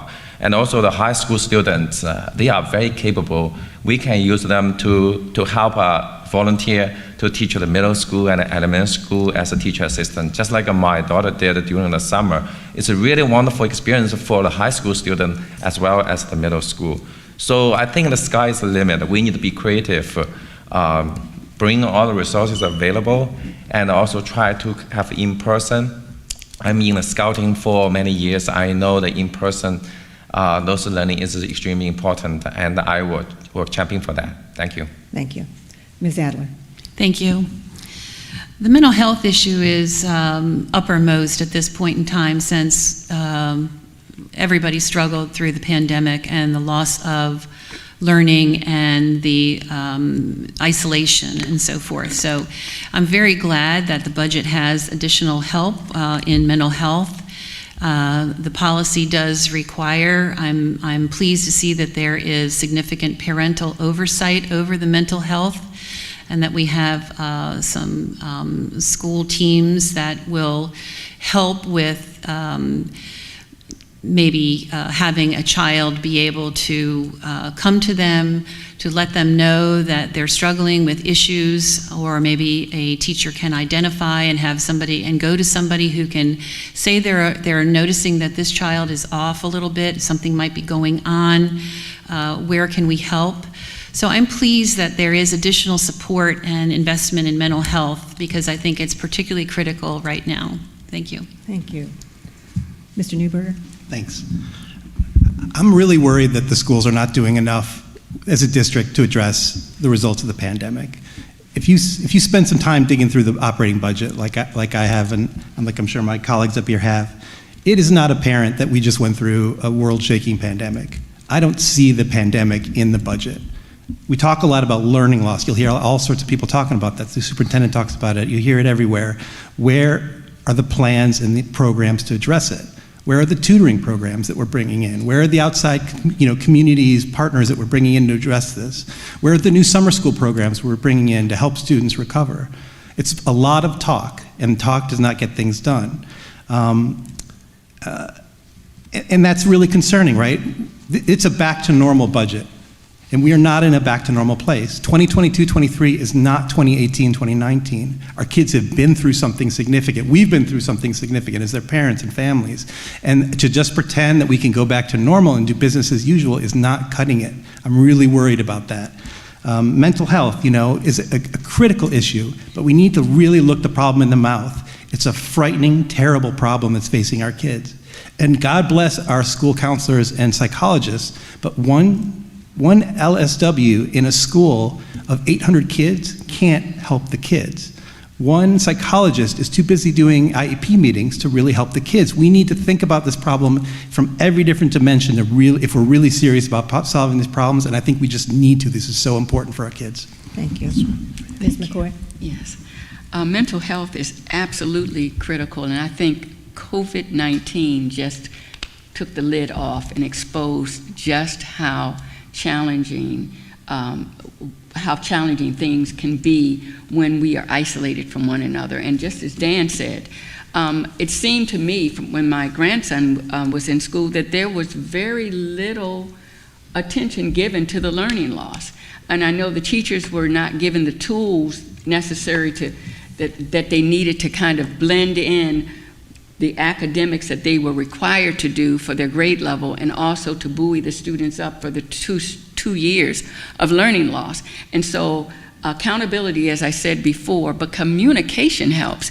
Parents don't know what to do. COVID revealed that. They did not know how to help their students. And I think that there needs to be opportunities for parents to get information, not just the parents who have access to opportunity to take off work and that sort of thing. If they're training videos, if they're community activities, if they're community resources where they have tutors who are, I believe it's the University of Maryland, if I'm not mistaken, or it's another community, where they have tutoring programs. They're tutors in the community. They're retired educators. We need to think outside the box to help students help themselves, parents help their students, and help teachers be more effective in addressing the social emotional needs of the students in order that they get what they need. Thank you. Thank you. Our next question. Redistricting is an upcoming reality, especially with the opening of High School 13. How will you ensure you follow all priorities of Policy 610? What will you do to ensure all voices are included in the decision-making process? Mr. Newberger. Redistricting is really tough. And I don't mean any offense to the superintendent or any of his people, but we're heading down a path of making every single mistake we made in 2019, and it's really depressing to watch, right? What we learned in 2019 is that we have to tackle this in a transparent and open way so that the community understands what's happening and the community is heard, and every part of the community gets that opportunity. And I don't think we're doing that. And 2019 showed that you can have the best plan that your expensive consultants bring to you, and if it's not the right plan, if they didn't have the right assumptions, if they didn't use the right methods, and if you don't take their recommendations the right way, you're not going to get good results. And we're heading down that path with High School 13, and our kids deserve better.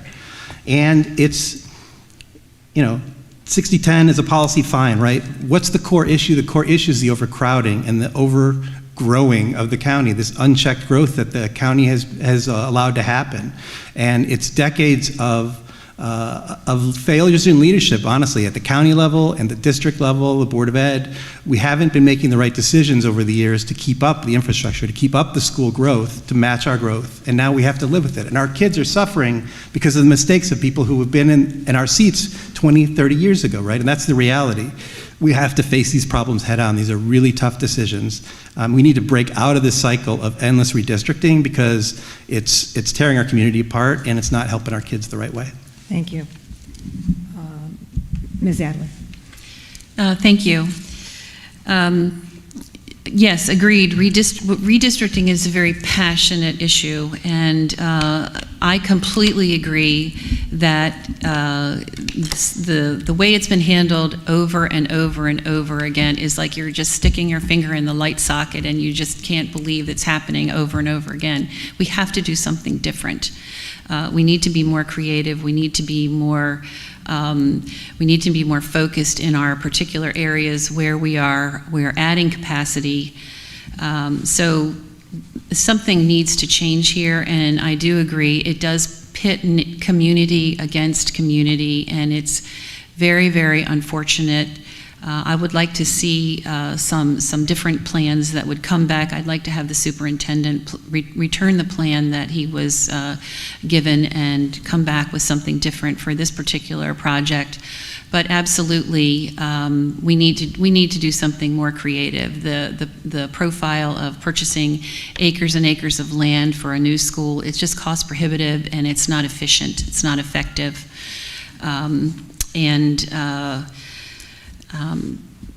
I think that we can certainly do better, and hopefully we'll see a better result for this one. Thank you. Thank you. Dr. Chen. So redistricting, it's a hot topic, but I want to ask why we need to redistricting.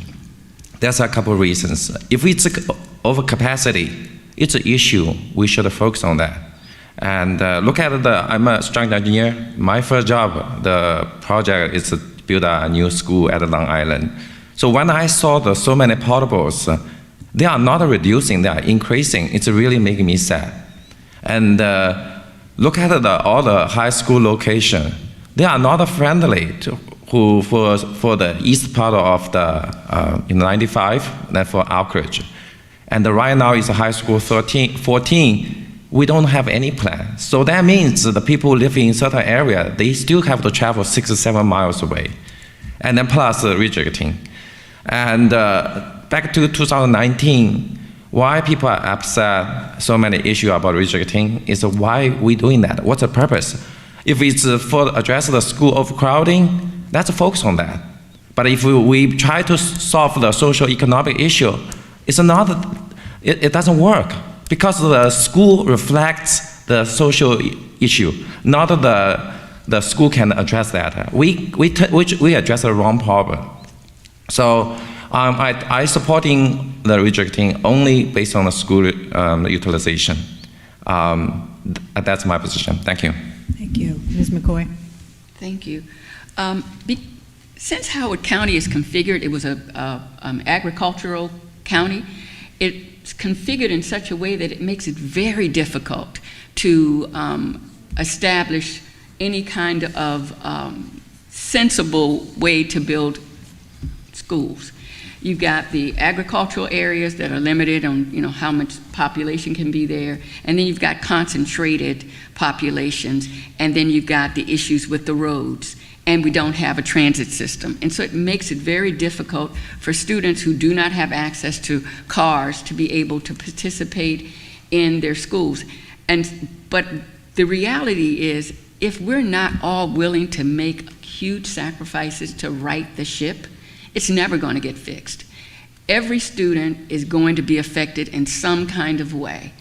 The reality is we have to bite, we just have to take on the challenge and redistrict because of overcrowding and build the buildings that need to be built, limited by the state, but build them as soon as we can and get out of the portables.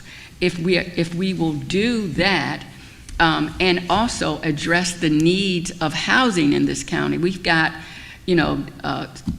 housing that's kind of segregated based on what's allowed in certain parts of the county as far as the building configurations. And so the school board is stuck with that. And so parents, we need to be willing to sacrifice and prepare our children for the change that has to be made in order for us to have a future where we won't have redistricting every year, every 2 years. Thank you. Our next question. The presence of law enforcement in our schools has become a concern for many parents. How will you ensure police and security officer involvement is consistent and equitable among all racial groups? Ms. Adler. Thank you for the question. I am a proponent and a supporter of SROs in all schools. I'm very familiar with the training process that they go through, which is quite extensive. It also not only includes, physical and active training, but it also does include some social and emotional and equity training that is very significant. I recognize that administrators in the schools are very supportive of SROs as well, and We just have to make sure that our schools, particularly those with portables, have some safety measures on the property, and parents need to be rest assured that their children are in a safe environment. Thank you. Thank you. Dr. Chen?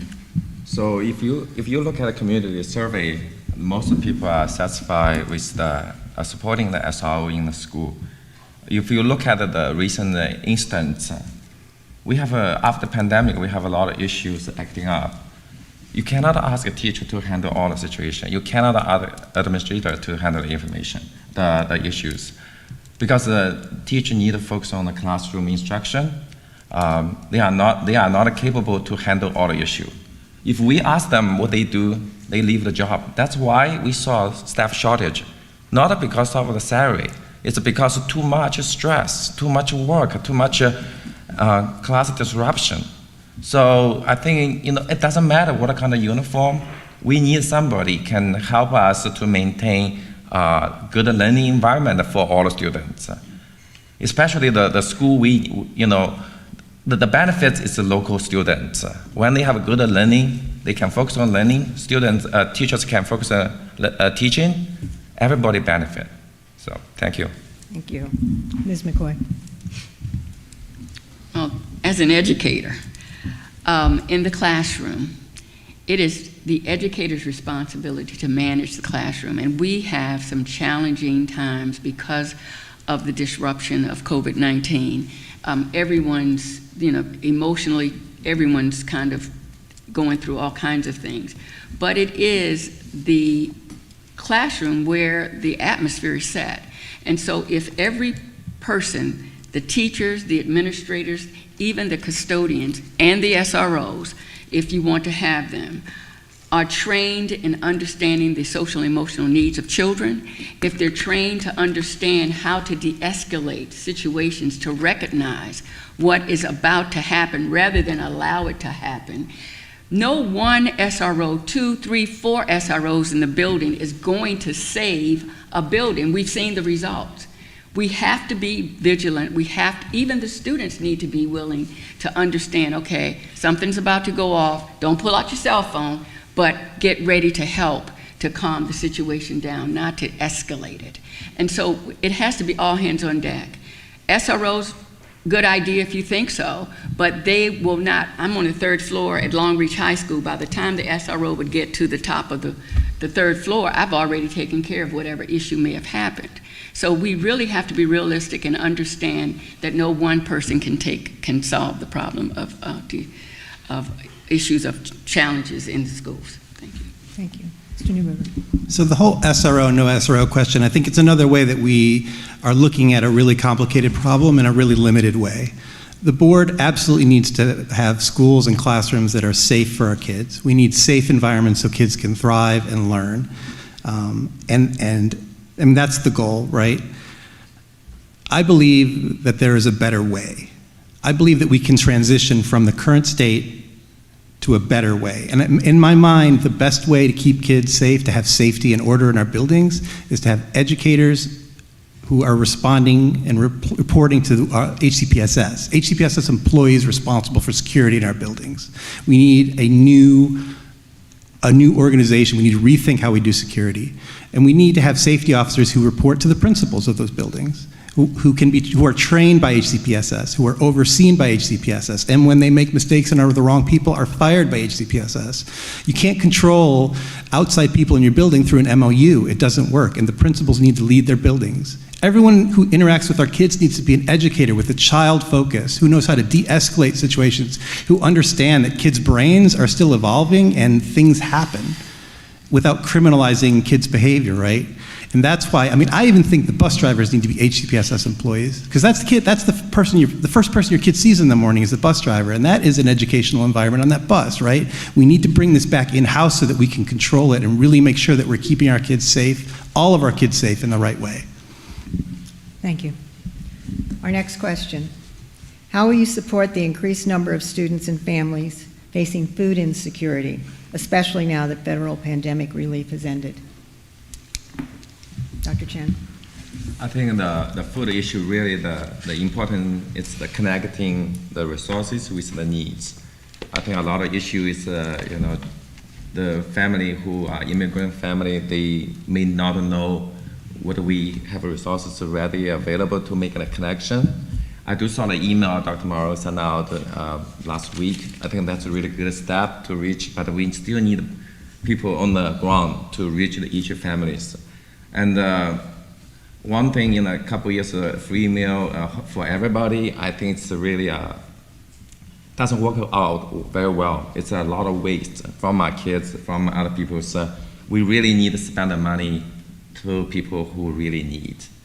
People who can support themselves, it's fine. They don't have to take the money from those, the pot who reserve for those people who need. So I think make a connection, communication, reach the immigrant families. That's really the key step. And the language barrier is another thing we need to overcome to reestablish the routine we had 2 years ago. Thank you. Thank you. Ms. McCoy.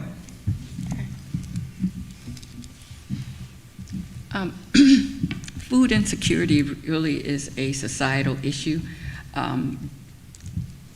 Lack of affordable food is a challenge for people on limited means.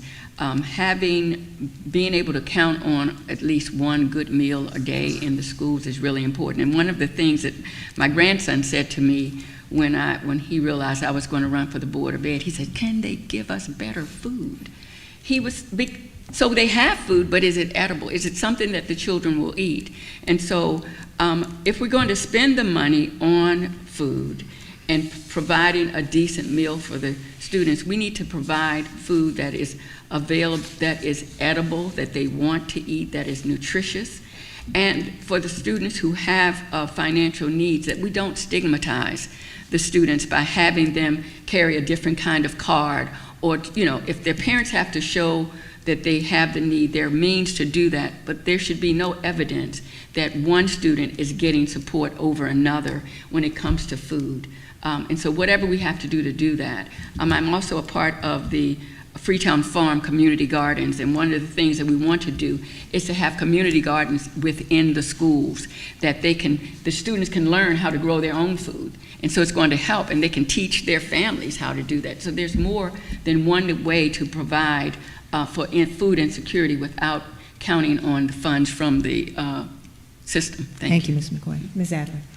Thank you for the question. The farm's plan is a good identifier and does help to let families know that there are access to free food and additional support systems.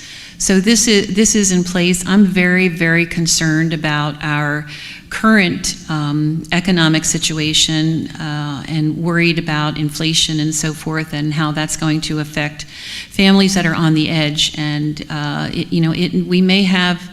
I think you're definitely going to see some people that are going to fall through the cracks, and that's just heartbreaking. And it's very good to know that the farm system and the direct certification is already in place, and hopefully, this will help sustain these families through. There are many organizations within Howard County that do distribute food, outside of the delivery system for the schools. We do have a lot of nonprofits that are doing amazing things and distribute a lot of food.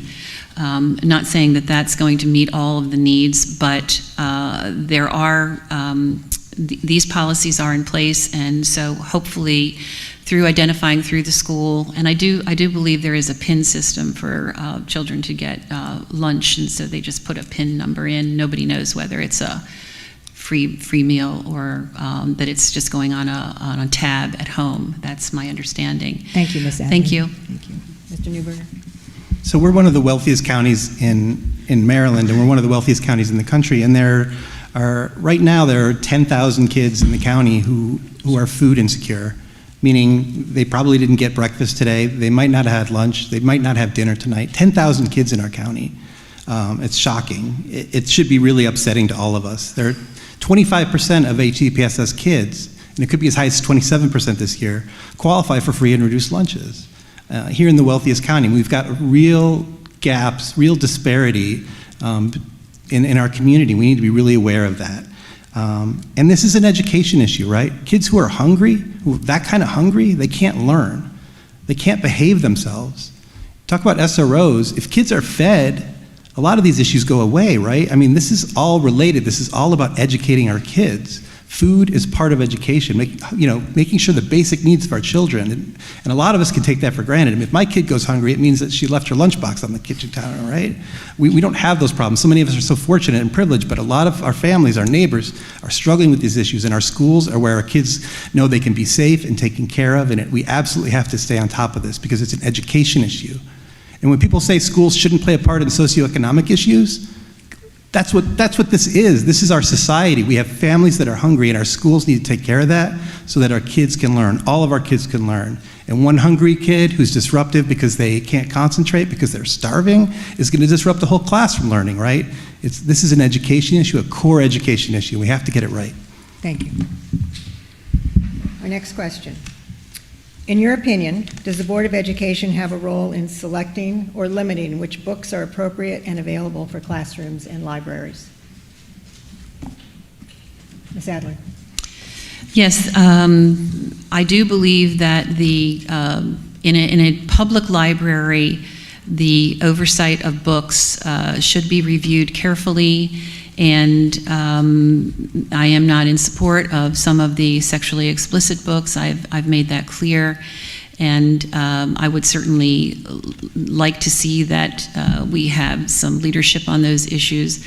Not to say the book is not available. It is available for those who need it, that it's in the public, those books are in the public library, and there are other ways to obtain books. But in my view, K through 12 should be for academics. There's so many wonderful books we can have in the library. It should be for academics. Thank you. Thank you. Ms. McCoy. I find it kind of sad that this has become an issue for the school system, because we have trained librarians, we have standards that are set by the Greater Library Association, and I believe that they're professionals. What I find interesting is that when you lift something up and you say don't do it for children, guess what happens? They're going to go for it. So they have these smartphones. All you have to do is say, don't watch that movie, don't read that book.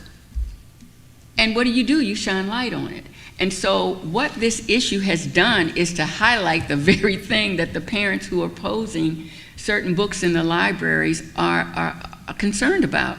And so for me, it is better to have good conversations with our children at home, to set our standards, our values at home, and help our children to learn what we stand for as a family, rather than restricting access to books that may be helpful to children who are struggling with whatever that thing may be, and not limit them because you're afraid of what your child might learn. I think that there's reasonable access to books that are for grade level, associated by grade level, and I don't think we need to be concerned. But if you are concerned, you need to speak with your child, and you need to make sure that they understand why you're opposed to those things. Thank you. Thank you.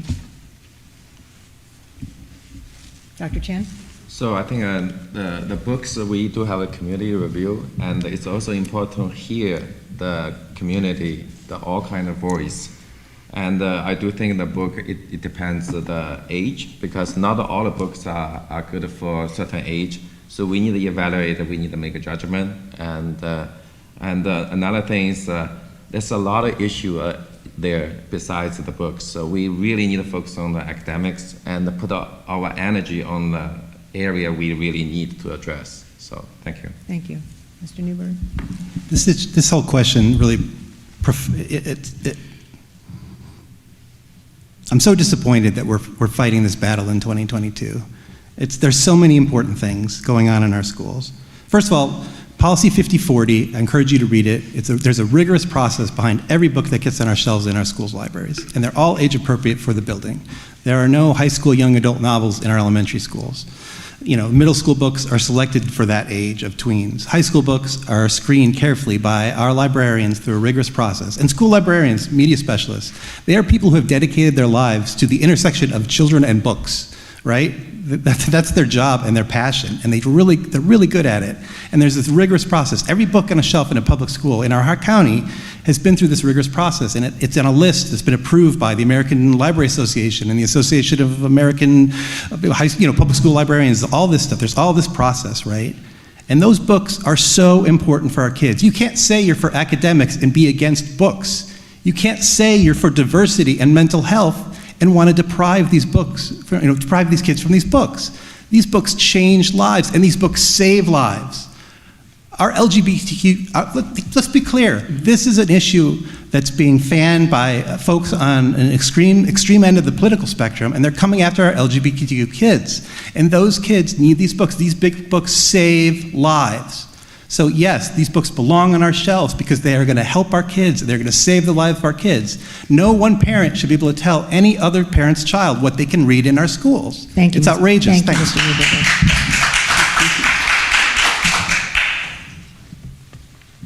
Next question. What are your plans to address special education staffing, specifically to support students with special needs and accommodations for students and teachers with disabilities? Ms. Adler?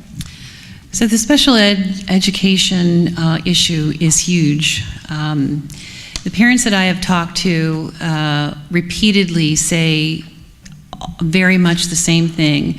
The policies and the description of the program is very vastly different from the delivery.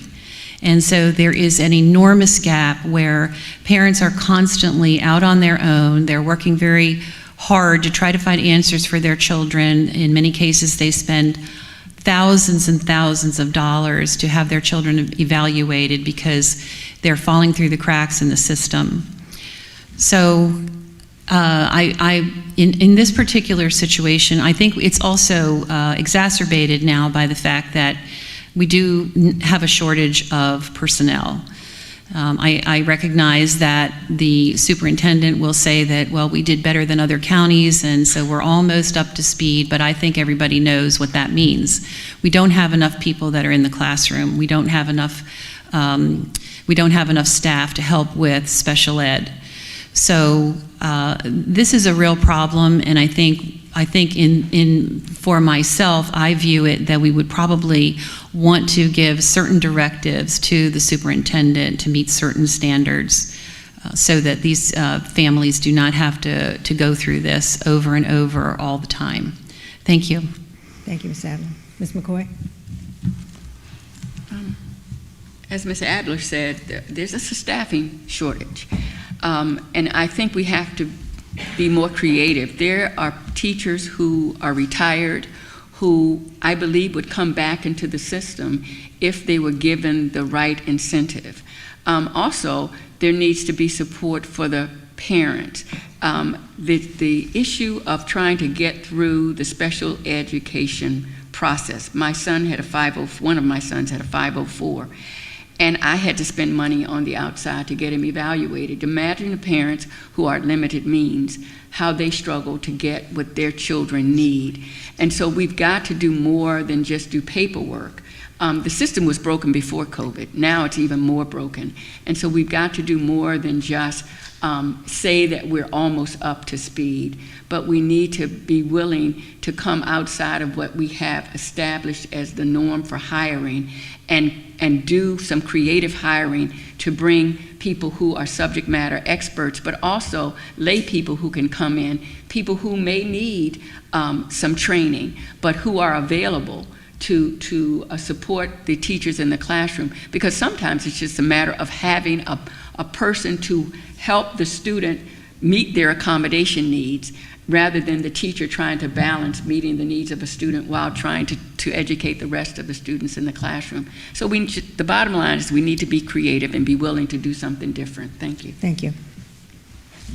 Dr. Chen? So I think I talked to special ed teachers, and also the issue, so the staffing is a big issue. It's also a lot of work and a lot of training. I think right now, if people have a choice, not enough incentive, they can choose not to pick the special ed. So how can we give the momentum, give enough incentive, create a less stressful environment for the people who want to step up to help the kids those needs? That's really critical topic we need to address. So I think $3,000 for some language, I think that's not enough. We definitely need to explore, do the survey to understand where we really need to do the work, where we can use the economic incentive to address that. And talk to the many families. They put the kids there, they want to receive the education they deserve by the law. And also the teachers' time, really not on the papers, documentation. Their value is the own teacher, the students, to help the students. Thank you. Thank you. Mr. Newberger. This is such a hard problem, and we need to get it right. Our kids need us to get it right. Families with kids with disabilities have such a tough road. They have to fight every step of the way, every inch of the way to get the services their kids need. And we need to do better for those families. These 504 meetings pit these families against our school personnel, and the school personnel know that what gets decided in an IEP, that's a legal document, and they know, the schools know that they don't have the resources to give the services the kids need. And so it's this fight every IEP meeting between what the families need and what the school realistically knows they can do, and it's just wrong, and we need to solve it. And it's been going on for so long. And there are things we can do, right? And hiring is certainly one of them. But what about the mid-year teachers, the mid-career teachers, the 10, 15, 20-year, 10-year teachers who are tired? Talk to these teachers. They are exhausted. And they are amazing people. You talk to special ed teachers, the patience and the skills and the love that they bring every day to their classrooms. But my God, they are worn out. How are we going to incentivize them to stay?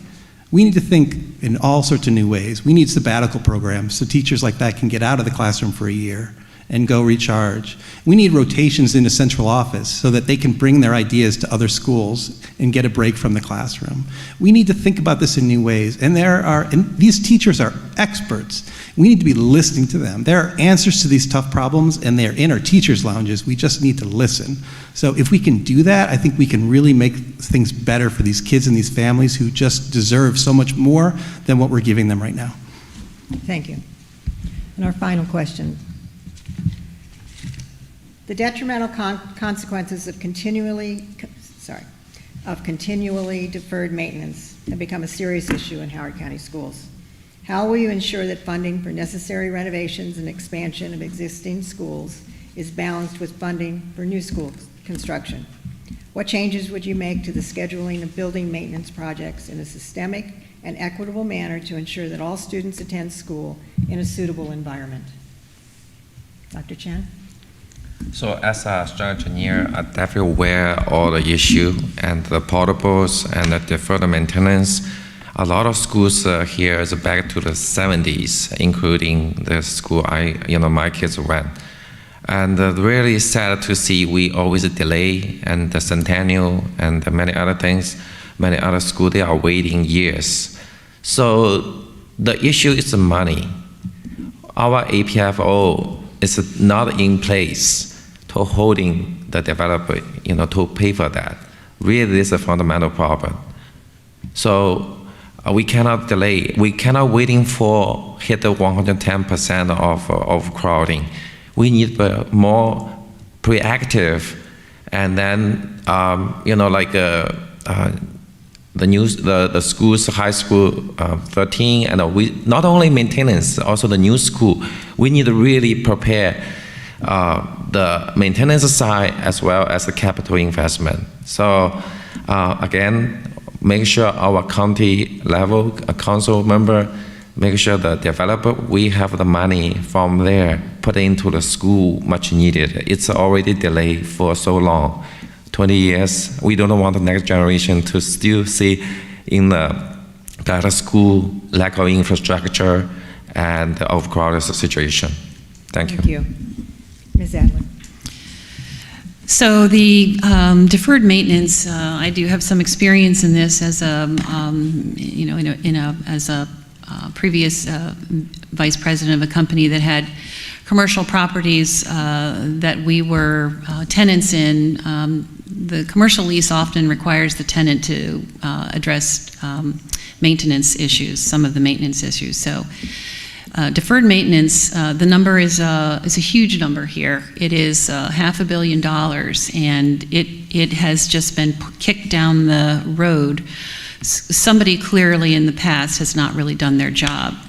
Eventually, deferred maintenance will become neglect. We've already had a situation in Howard County where mold was an issue, and I think we're going to, I certainly hope that we don't have something that is going to happen along those lines, but when you defer maintenance, for sure, whatever the repair that you are deferring is going to be many times more expensive by the time you are addressing it. And I think it's very clear right now that what's happening here is they're just putting out fires, and it's really no way to manage. So that is something that we seriously, the next board is going to have to really work at to make sure that that number or those issues are addressed. I don't know, sometimes in a financial statement it's a placeholder, but I think clearly, whatever it is there is an enormous list of things that have not been addressed and are going to have to be dealt with, and they need to be dealt with sooner rather than later before we have a problem. Thank you. Mr. Newberger? Sure. So when I was a young naval officer on an old ship, maintenance was always an issue because you're living with the mistakes and the negligence and the decisions of people who came before you a decade ago, right? And you inherit those problems when you inherit the facility or the equipment or the ship in this example. The number is actually a lot more than $500 million. This year it's $630 million of deferred maintenance in our buildings. And the average age of our buildings, if you do all the complicated formulas of the state, our average building is 19.7 years old. $630 million of maintenance in buildings that are only 19 years old only, right? This is a scandal. It's not deferred maintenance, it's systemic neglect of our buildings, right? And look at our maintenance staff. These guys and women work so hard, but we only have 75% of the maintenance personnel that the state says we should have. So not only are we not addressing all the maintenance items on this list, but the list is getting longer every day. And this is an education issue because we are wasting so much money in energy costs because we have old HVACs that we won't replace the controllers on. Those are savings. We could be hiring paraeducators and math specialists and reading specialists, but instead we're paying BGE because we have old boilers that we can't get around to replacing. It's all knotted together, and the board needs to look this square in the eye and say, we can't keep doing the things we've been doing, and we need to talk to the county council and the county executive and our state delegation, and we need to make changes. We need more money to fix these buildings. We can't keep kicking this can down the road. Our kids deserve better. And it's not just about our kids, it's about the kids who are coming after us, because we have to make decisions that 10, 15 years from now, they're not going to look back and say, what were you thinking? Thank you, Mr. Newberger. This concludes the question and answer period. Oh, I'm sorry, Ms. McCoy. I've made it almost all the way through. That's okay. Ms. McCoy. That's okay. Deferred maintenance is a real issue, especially in the older buildings. It seems like they just keep kicking the can down the road. And I guess the previous superintendents, the previous boards were okay with deferring it because, you know, you don't have to live with it if it's kicked down the road. One of the things that I find problematic is deciding which school will get the renovation. And there are schools that have been neglected for decades now. And as Dan was saying, the infrastructure, the air conditioning systems, mold, mildew. Some of the schools they found lead in the pipes, but they still have the same water fountains. They haven't done anything for that. It's a safety issue. It's a health issue, and it cannot be kicked down the road. And as a member of the board, that is an area that I am going to monitor very closely because we cannot continue to put the health of our children at stake because we won't do the hard thing, which is to spend money on fixing these buildings. Thank you. Thank you. This now concludes the question and answer period of our forum. Thank you, candidates, for your very thoughtful answers. We now invite you to make your 30-second closing statements. Ms. Adler, would you Thank you. Past decisions from our Board of Education lacked focus on education or mentoring of children in general. My platform is very clear. I support keeping students in their neighborhood schools as a priority if redistricting is necessary. I support SRO in all schools, and I encourage student achievement to keep our grading standards exceptional. I will advocate for our teachers and their schedules so they can focus on teaching. We have the resources. We owe our children a distinguished K-12 education in Howard County. Thank you. Thank you. Dr. Chen. So I really believe a successful public school system nurtures students' well-being and create a sense of belonging and safety, and providing every student with the necessary resources to succeed. You can find my platform on the website, chim4boe.org, and I hope to be your voice on the board, and I will listen to you. Thank you. Thank you for all the volunteers. Thank you. Thank you. Ms. McCoy. There's a Maasai tribe standard when they greet one another, and I won't try to say the word in the language, but it means, how are the children? That needs to be the guiding principle with whatever we do in this system. The children need to be the center of everything that we do. The purpose of education is to prepare them for a successful future. And whatever the decisions that the board has to make, whether they're hard or easy, the board, we need to be willing to do that. So I say vote for the real McCoy. Thank you. Thank you. Mr. Newberger. Thank you, Jackie. These were great questions. I mean, there's so many really complex, really important issues that we're facing, that this board is going to face. And we have to tackle them head on, and we have to be creative, and we have to be strong-minded, and we have to be listening, and we have to be real about what we're up against, because our kids need us to do this right. And our brilliant, talented, dedicated teachers in the classroom and staff in the buildings, they need us to get this right. And we can. All of these problems can be solved if we have the right leaders on the board. And so I appreciate this opportunity. Thanks. Thank you very much. Thanks, all of you. We appreciate all of you coming this afternoon and helping us support the mission of educating Howard County students. And we hope you enjoy the rest of your afternoon. Thank you very much. Thank you. Thank you. It's now my pleasure to invite Ms. Lily Gallant to begin our next session. Thank you.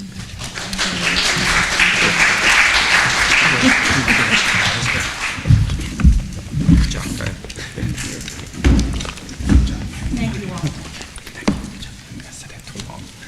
Sorry, second. All right. Nice job, man. Thank you. Thank you. It's one of my favorite colors, right? I know it's yours too.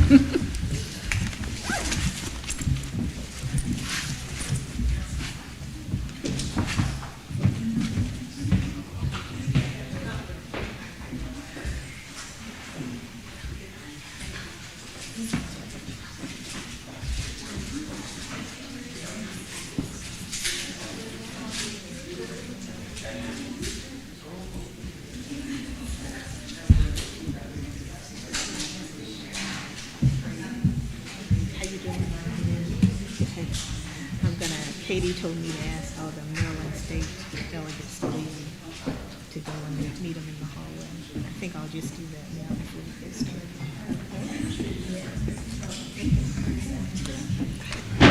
Can you pronounce your name? No.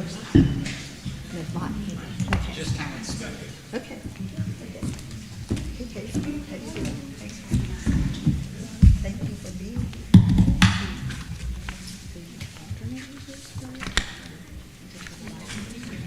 No, it's going to be Mr.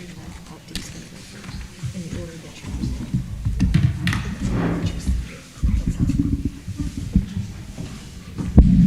You know what? Before we get started, the president of the league has directed me to ask all the Maryland, the state delegates that are here to just kind of meet in the hallway because some of the questions may be duplicated. So we're asking you basically just to leave this area. Okay? Thank you. Okay, thanks.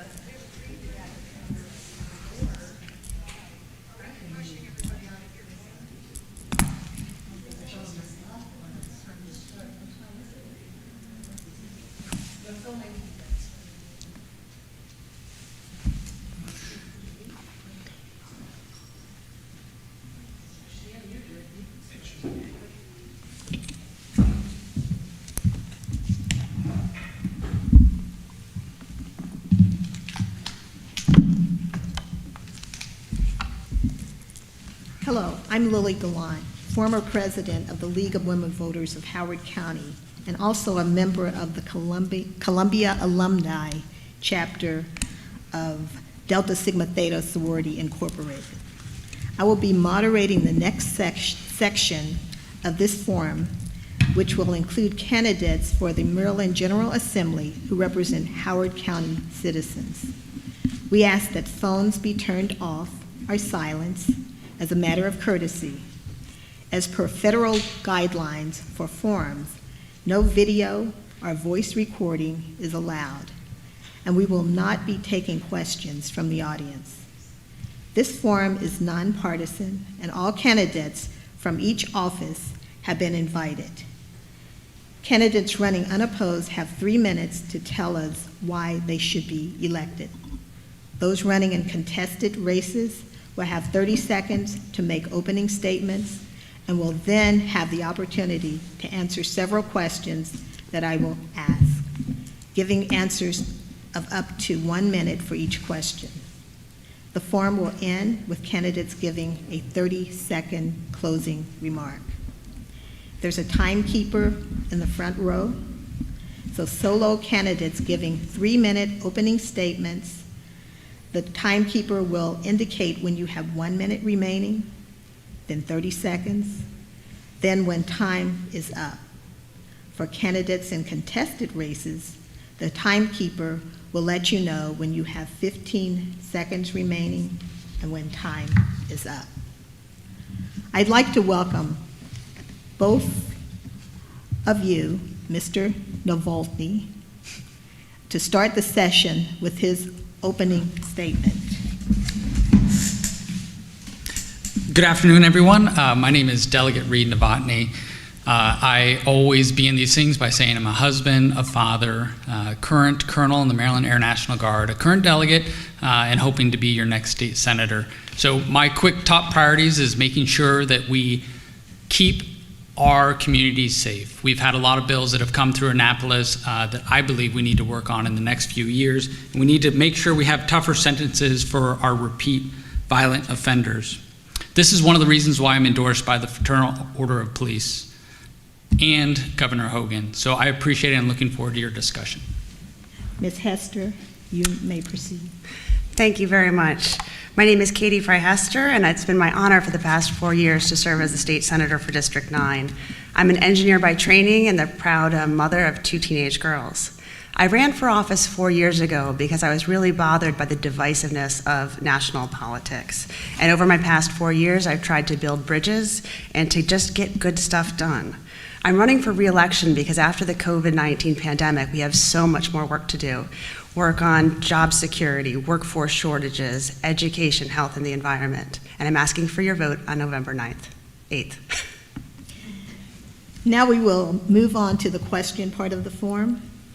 If you would like to respond, please raise your hand so that I can call on you in the order in which you are seen, okay? You will have 1 minute for each response. The timekeeper will let you know when 15 seconds is remaining and then when the time is up.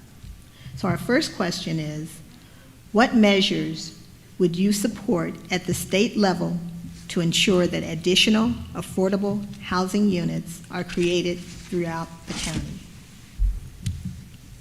I'll go first. Thank you. Is that okay?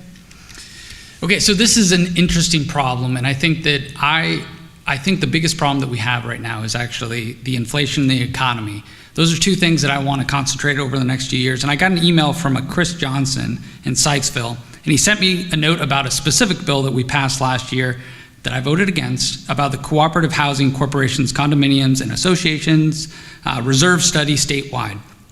This bill actually made his condo fees go up 31%. That makes his condo unaffordable to him. And I think that is a problem. And this is a problem that we have in Annapolis, is that one size fits all single party rule is actually causing problems, unintended consequences of good bills that they want to try to pass. So I want to make sure that we actually keep the cost of living down and the cost of housing down by doing things like voting smartly on these bills and not raising people's condo fees, as an example. Thank you, Mr. Navotti. Ms. Hessler? Thank you for the question. Affordable housing is certainly a problem across the state, and there's no single silver bullet to achieve this goal. My very first bill in 2019 was to enable the county to reduce the aging in place tax credit for our retirees. This year, I voted for a budget that allocates nearly $300 million to a variety of programs and tax credits to assist first-time purchasers and home buyers. We also passed an innovative piece of state legislation to take our surplus state property and when it was sold at market, to put that money into a rental assistance housing fund. Looking forward, we need to keep looking at every single small way we can make housing more affordable. And in our district, one of the things that I've been working very hard on is septic systems. I think if we can look at how septic systems in the rural West can improve, and you can have more than one house on a lot, it makes it more affordable in all parts of the county. Thank you. Okay. Next, how will you advocate to the state to address issues like food insecurity, increased needs for mental health support, and other crisis services? Mr. Navotti. Yes, so food insecurity is a crisis here in Howard County, even though we are one of the richest counties in the nation. I believe that the government has a role in food security and providing assistance to those that need it, but I also believe it's a limited role. I believe in limited government but maximum community, and one of the great examples is the Indian Cultural Association. Throughout the pandemic, they've actually donated 2.5 million pounds of food, and this is a great example of community members taking care of community members. So I would be I am a fan of making sure that we continue to support these community efforts and make sure that we have the ability to do that. During the pandemic, though, the mental health crisis that we had, I think actually got a lot worse because we kept our kids out of our schools. And one of the direct results of that is that we have more kids with mental health problems that are not being able to seek the proper support that they need. Thank you. Thank you. Ms. Hessler? Thank you very much.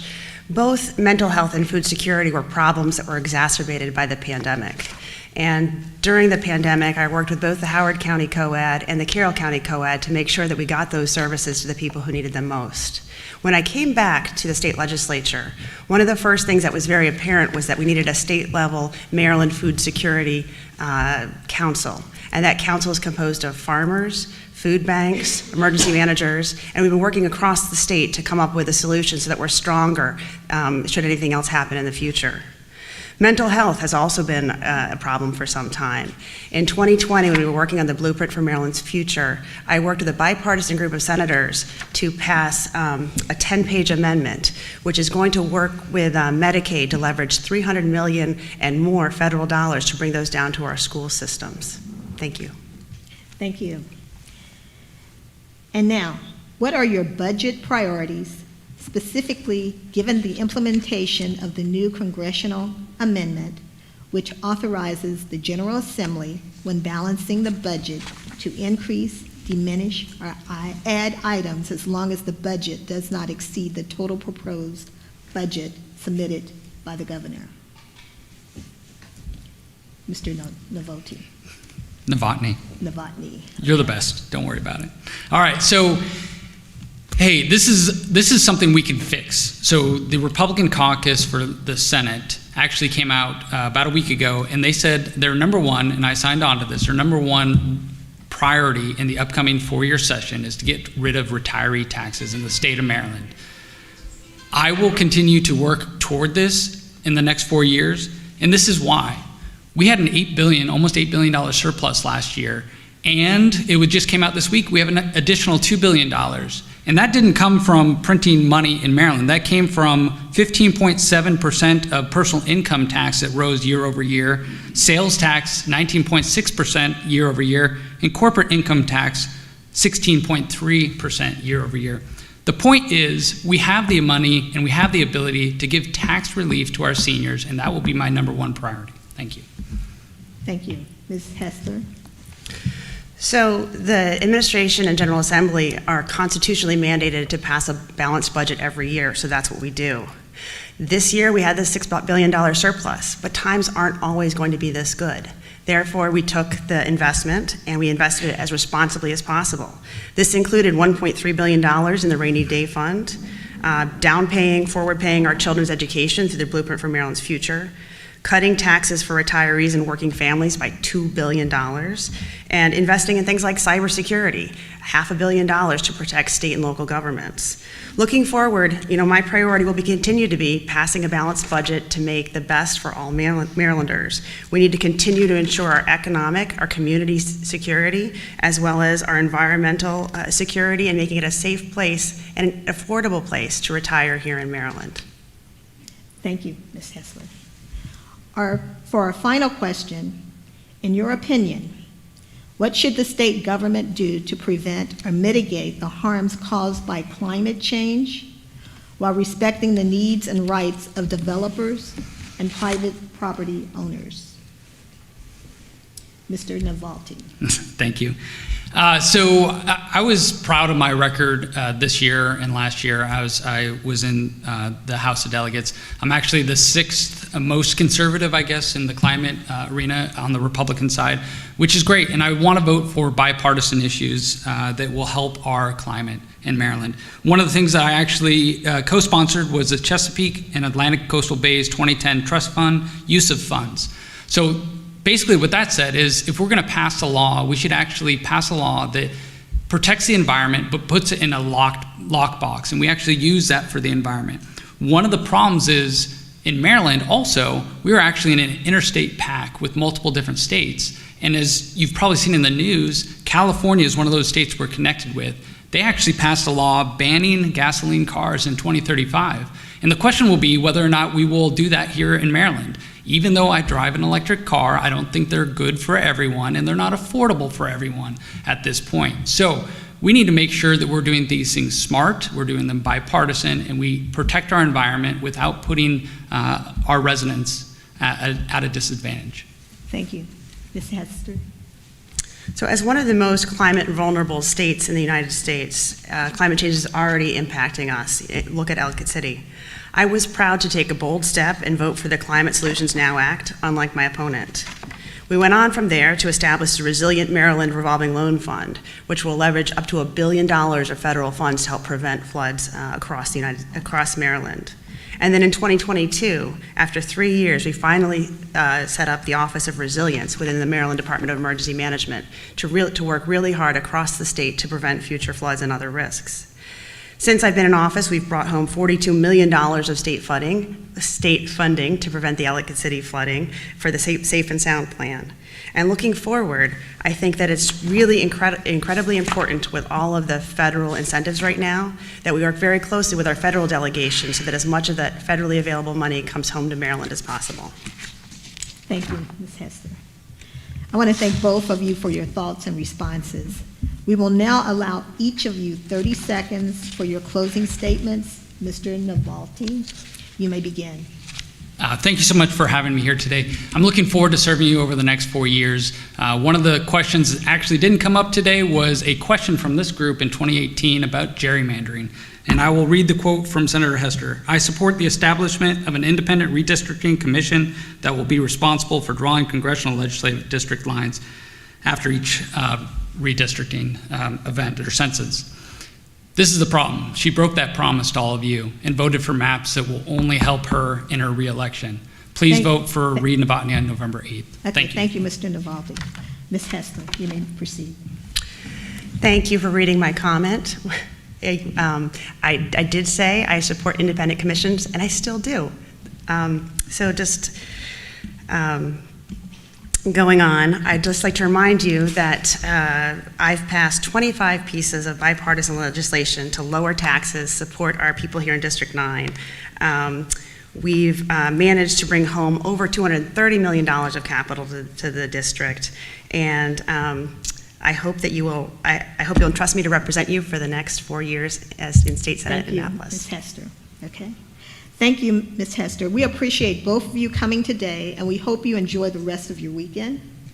This concludes the Maryland State Senate District 9 portion of our forum. Thank you.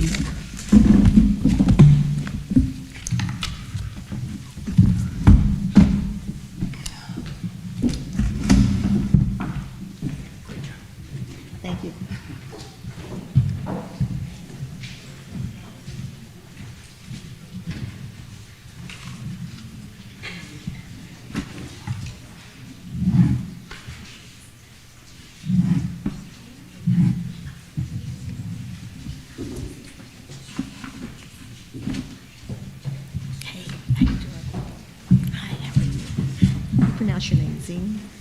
Zing. Okay. Hi, how are you? Hi, how are you? Good.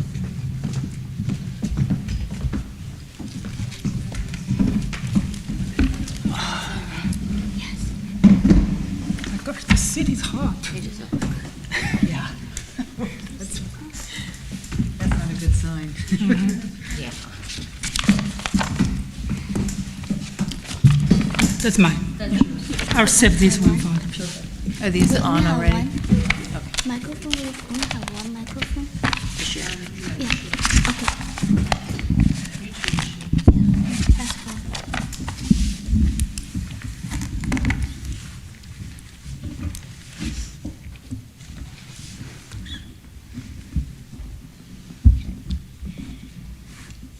Okay, what we have now is State Delegate District 9A. So it's now time for us to hear from our candidates for State Delegate District 9A. Ms. Trent Kitteman, Ms. Jenny Zing. Yes. Dr. Cho Wu. Yes. Ms. Natalie Ziegler. These four candidates are running for 2 open seats. We will begin with a 30-second opening statement, starting with Ms. Kittelman. Thank you. And thank you for holding this. The league always does a great job in getting us the opportunity to talk to people. My name is Trent Kittelman, and I have been a legislator for the last 8 years. I hope to continue doing it because it is one of the most important things I do. One thing that I have learned, and I urge people to pay attention to, is although nobody likes to talk about party, it is a major issue. We need to have a two-party system because no matter how conservative our counterparts in the opposite party sound, when they are running, when they get down to Annapolis, the leadership in the House forces them to vote with the Democratic Party almost Thank you. constantly. Okay.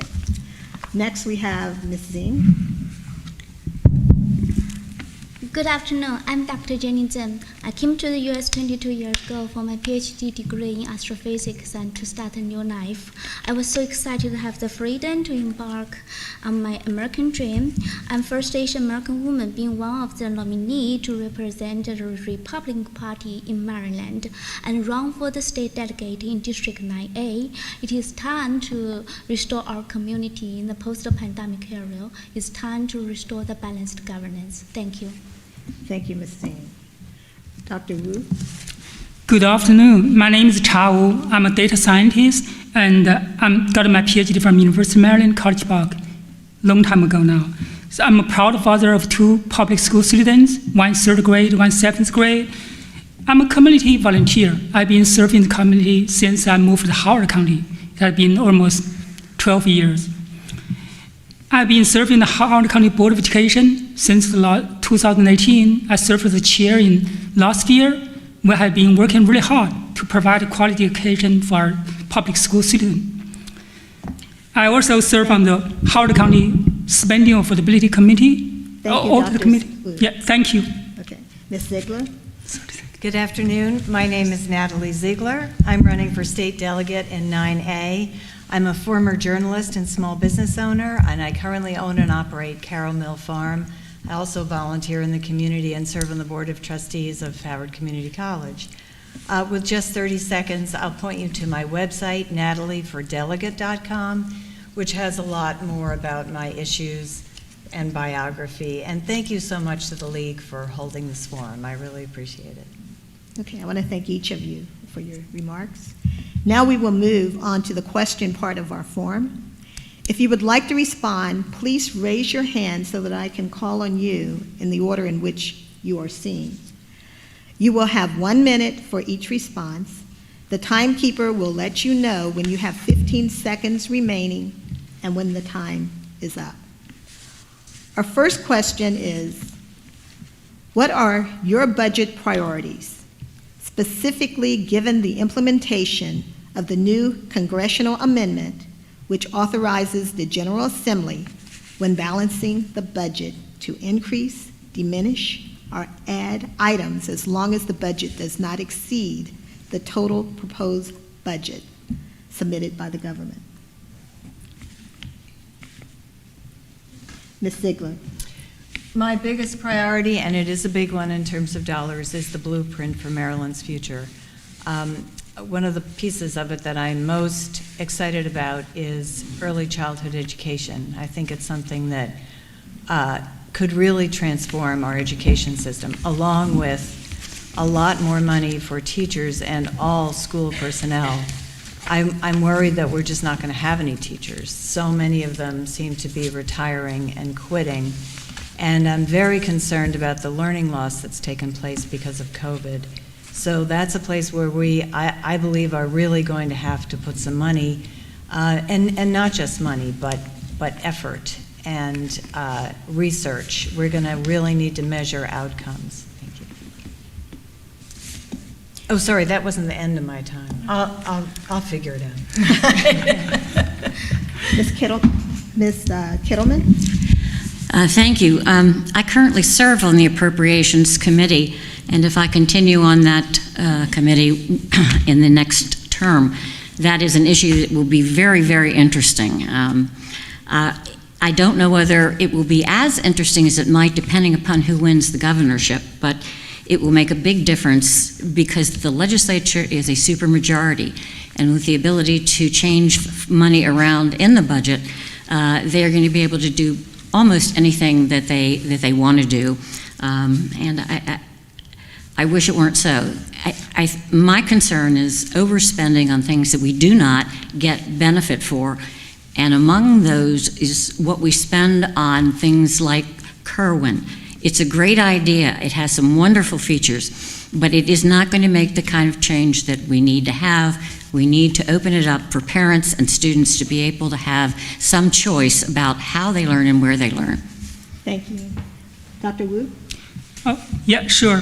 I think my priority definitely is education. I've been serving on the Howard County School Board for almost 4 years. I know what we're missing, what we're needing to improve. I think in terms of that, teacher compensation and the new teacher recruitment definitely will be a priority. And then classroom support, in terms of, for example, special education, dyslexia support, right? We have so many areas we need to do something. And then the other point I would say, with my background of data scientist, we want to find a way to either data supported or data-driven approach to see how we can implement the blueprint correctly. Right now, because we don't have enough funding from a county level, we are not able to implement the blueprint timely, right? So we delay that. So I would definitely want to help that to support it. Thank you. Christine? For budget priority, first, I think we should fully fund our police department to secure our public safety. We need tougher crime bills to combat rising crimes in Maryland. We should have tougher penalties for those repeated offenders, those who have illegal gun possession, and those who commit violent crimes. Maryland also passed several bills for police accountability, including removing the Police Bill of Rights to remove certain political legal protection. Second is to fund our education system and provide incentives to teachers for their excellent jobs. We need a bill to improve accountability in our public education system and provide school choices to parents and students in the failing schools. We need a bill to clarify the funding resource of current blueprint mandates between the state, help small businesses, and strike community economy. And now, our next question. What measures would you support at the state level to ensure that additional affordable housing units are created throughout the county? Ms. Ziegler. One of the things that I certainly benefit from personally and that I love in our district is that we have preserved thousands of acres in Howard County. And the same is true in Montgomery County. A third of the county is in the agricultural reserve. The unfortunate side of that is that it has driven up the cost of land dramatically. And I think that even though that was a good thing to do, we need to take account of that. And I would support some state subsidies for housing, and particularly the kind of subsidies that allow low-income families to buy housing. I'm not particularly in favor of low-income rental housing. I think we need to create opportunities for that intergenerational wealth building. And other cities have done this very successfully. There are a number of different grants and ways of financing mortgages. Thank you. Dr. Wu. Okay. I think I know this topic since I served on Columbia Association Board. We talk about affordable housing in Columbia. Even at that time, I think in 2016, I realized that I would say sometimes is loophole facing what we're trying to provide in affordable housing. And we need to remove the pay-in lien, this approach from developers. We need the developers to really develop affordable housing. Instead, we're giving them incentive, either TIF or some other tax benefit. Eventually, they provide very little, almost sometimes almost nothing affordable housing at all. And that's the problem we're facing. We need to, on the policy level, do it right. And because that will really overcrowd everything and then get people disappointed. They say, why affordable housing policy is not working? Because from the start, the policy has a loophole. We need to stop that loophole and provide real affordable housing to the community. Thank you. Ms. Zing? Okay. House is a right of everyone, and affordable housing is a right to the most vulnerable of our society. We should have an affordable housing development, but more importantly, we should have balanced housing development so that our public infrastructure, roads, schools, hospitals, fire stations, and police departments are well funded, and our environment, our precious farmland are fully protected, and our school will not be radically restricted. Thank you. Thank you. Mr. Sigler? I mean, Kittleman. That's okay. My fault. Excuse me. This is a question that the League of Women Voters has asked us every year that we've come and spoken, and there still isn't an answer. Some of the things that I think and say may be a little bit controversial, but I don't believe there is such a thing as affordable housing. What we're looking for is a way to create housing. It's a matter of priorities. We have to spend money to have housing, and it's a matter of deciding we are going to do it and how we are going to get the money to do it. I think that would be a better term. And one other issue that I bring up, just for discussion, is in Howard County, as in most counties, we have enormous number of regulations, all of which are for the safety of the people who live in those homes. I have to ask, if we really have people who have no home at all, is there a way to streamline some of those requirements so that we can build housing that they can afford? Thank you, Ms. Kittleman. Okay. Next, how will you advocate to the state to address issues like food insecurity, increased needs for the mental health support, and other crisis services? Ms. Ziegler. Food insecurity is a very scary issue. I am a farmer and am the beneficiary of some very high commodity prices this year as a result of a horrible drought in the Midwest that is still going on and will mean that they can't really, at the moment anyway, plan on planting winter wheat. It's just too dry. So that is going to hit us next year in addition to the war in Ukraine. I do really worry about food insecurity. Howard Community College has a food pantry. An enormous number of the students here are food insecure. We are just going to have to donate more money to our food banks in order to make sure that people have enough to eat. It's shocking, as Dan Newberger was saying, in one of the wealthiest counties in the country. But that is the situation here. It's going to get worse. Thank you. So I will start. Actually, you raise your hand. Okay, Mr. Wu, Okay. Dr. Wu. Okay, so I would say this is a very serious problem we're facing. Even in Howard County, right, we have 20% of students who are facing food insecurity. But at the same time, actually, HCPSS is doing everything we can provide food support for the family. I think in general, we really provide everything we're able to do to support our families who have food insecurity. At the same time, I think we should do much more to really provide that basic support for the families, include food, housing, healthcare. That's something we should be able to do. Just how to do it, that's the problem we're facing. Are we able to do it? I think we should be able to do it, but we need to do it right. And I'm going to support that, really provide that support for our families who are in need. Thank you. Ms. Kittleman. One of the things that bothers me a bit, and I've heard the gentleman who was on the school board panel, there are there's a tremendous number of people who go hungry. And I don't doubt that is true, but what I would like to know is who they are and how that happens. Because we do provide an enormous number of options for people, and I'm a member of Rotary, and Rotary works very hard to do a lot of charitable organizations. Maryland Food Bank and the Howard County Food Bank do another great deal of it. And there's a report that is put out by the state called Public Benefits. I can't remember the rest of it, but it quantifies the benefits that the state provides for people with a lower income. And it looks on paper as though we are taking care of the problem. I think we need to be a whole lot clearer on how we are delivering services and what we need to do to supplement them. Okay, thank you, Ms. Kittleman. Ms. Zing?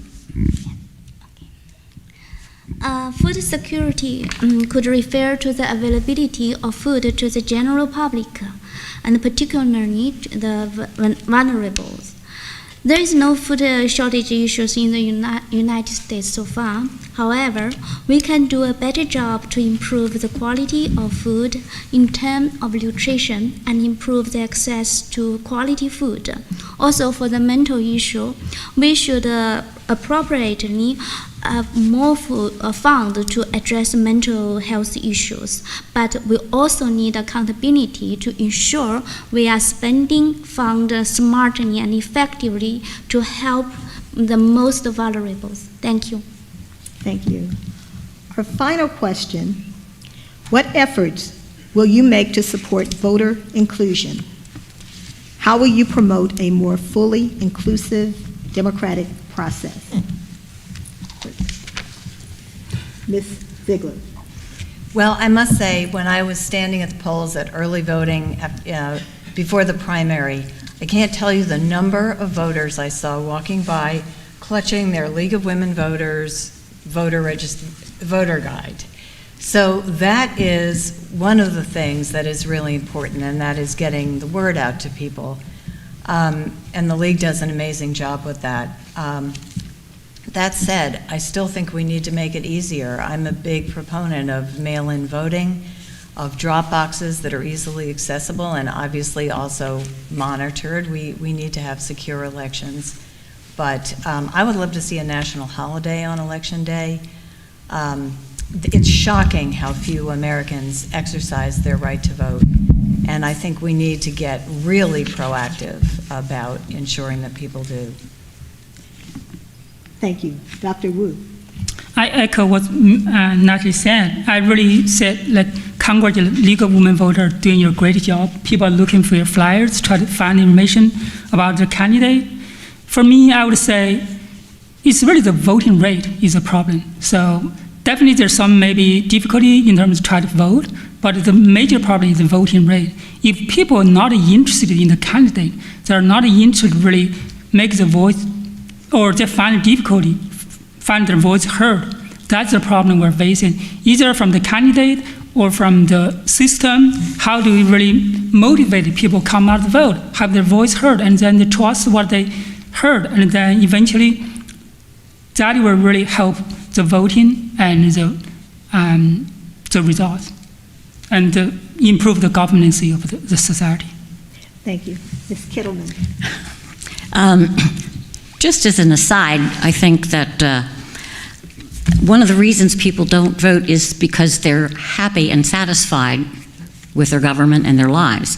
If you look at countries where voting is restricted, you will get much higher percentages. That said, I do agree that we should have access, everyone should have access to vote. However, I reject the premise that they don't, and I have asked my colleagues in the House, can you show me one human being who is not able to vote when they have 8 days over a weekend, 8 a.m. to 8 p.m., mail-in ballots, election day?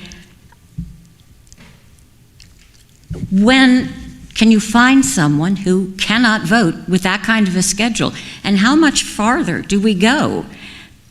It doesn't make sense to me. Thank you. Thank you.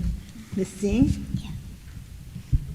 So to answer Delegate Trent Kittleman's question, we should improve voter accessibility and government transparency. Thanks for Legal Women's Voter to provide this opportunity to have to understand that democracy cannot function well without broad voter participation, voting integrity, and transparency. Voter accessibility and voting integrity do not have to contradict each other. In fact, they can and should complement each other to ensure a well-functioning democracy. We should encourage voter registration and also ensure transparency through election judges and polling observers, etc., to let all voters have confidence in our voting system. Thank you. Thank you. Thank you all for your responses. We will now allow each 30 seconds for a closing statement. We're going to begin with Ms. Kittleman. I always get to go first. Thank you, and thank you to the League for giving us this opportunity. I thoroughly enjoy it. A bit of background, I'm an attorney. I have not practiced because I am in the legislature. And what I would say is if you want to know anything about anything I've ever said or done, my website, trentkittleman.com, has every newsletter I've written. I write one every week during session for the last 7 years, so I have opined on about every issue there is, and I encourage you to look at it if you want to find out. Thank you.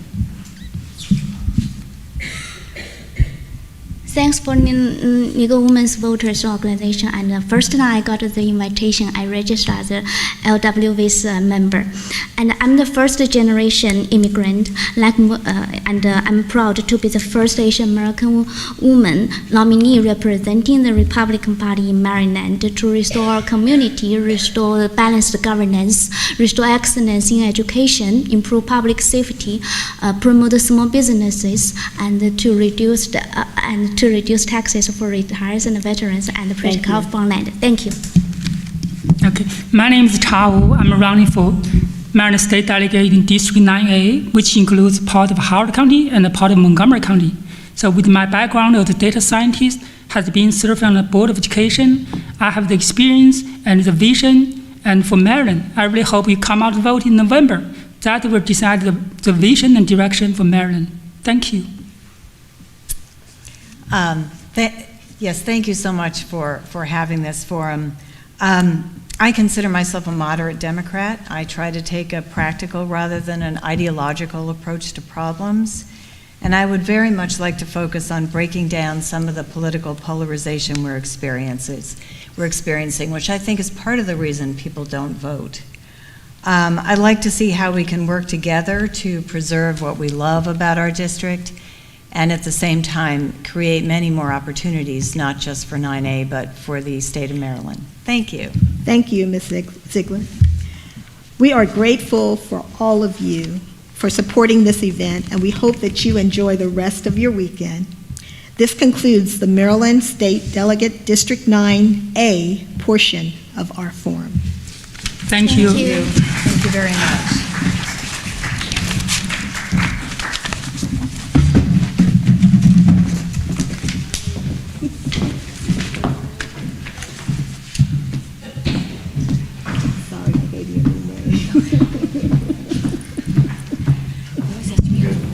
Yeah.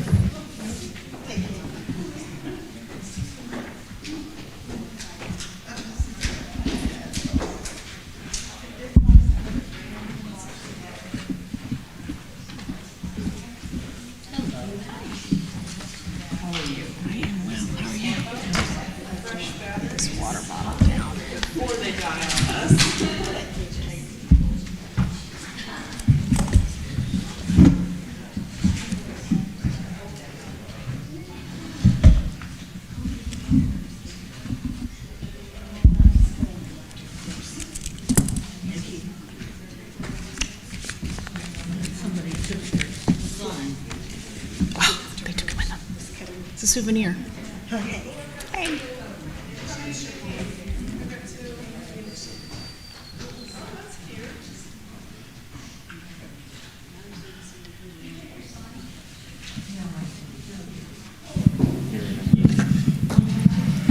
Hey, how are you? How are you? Good.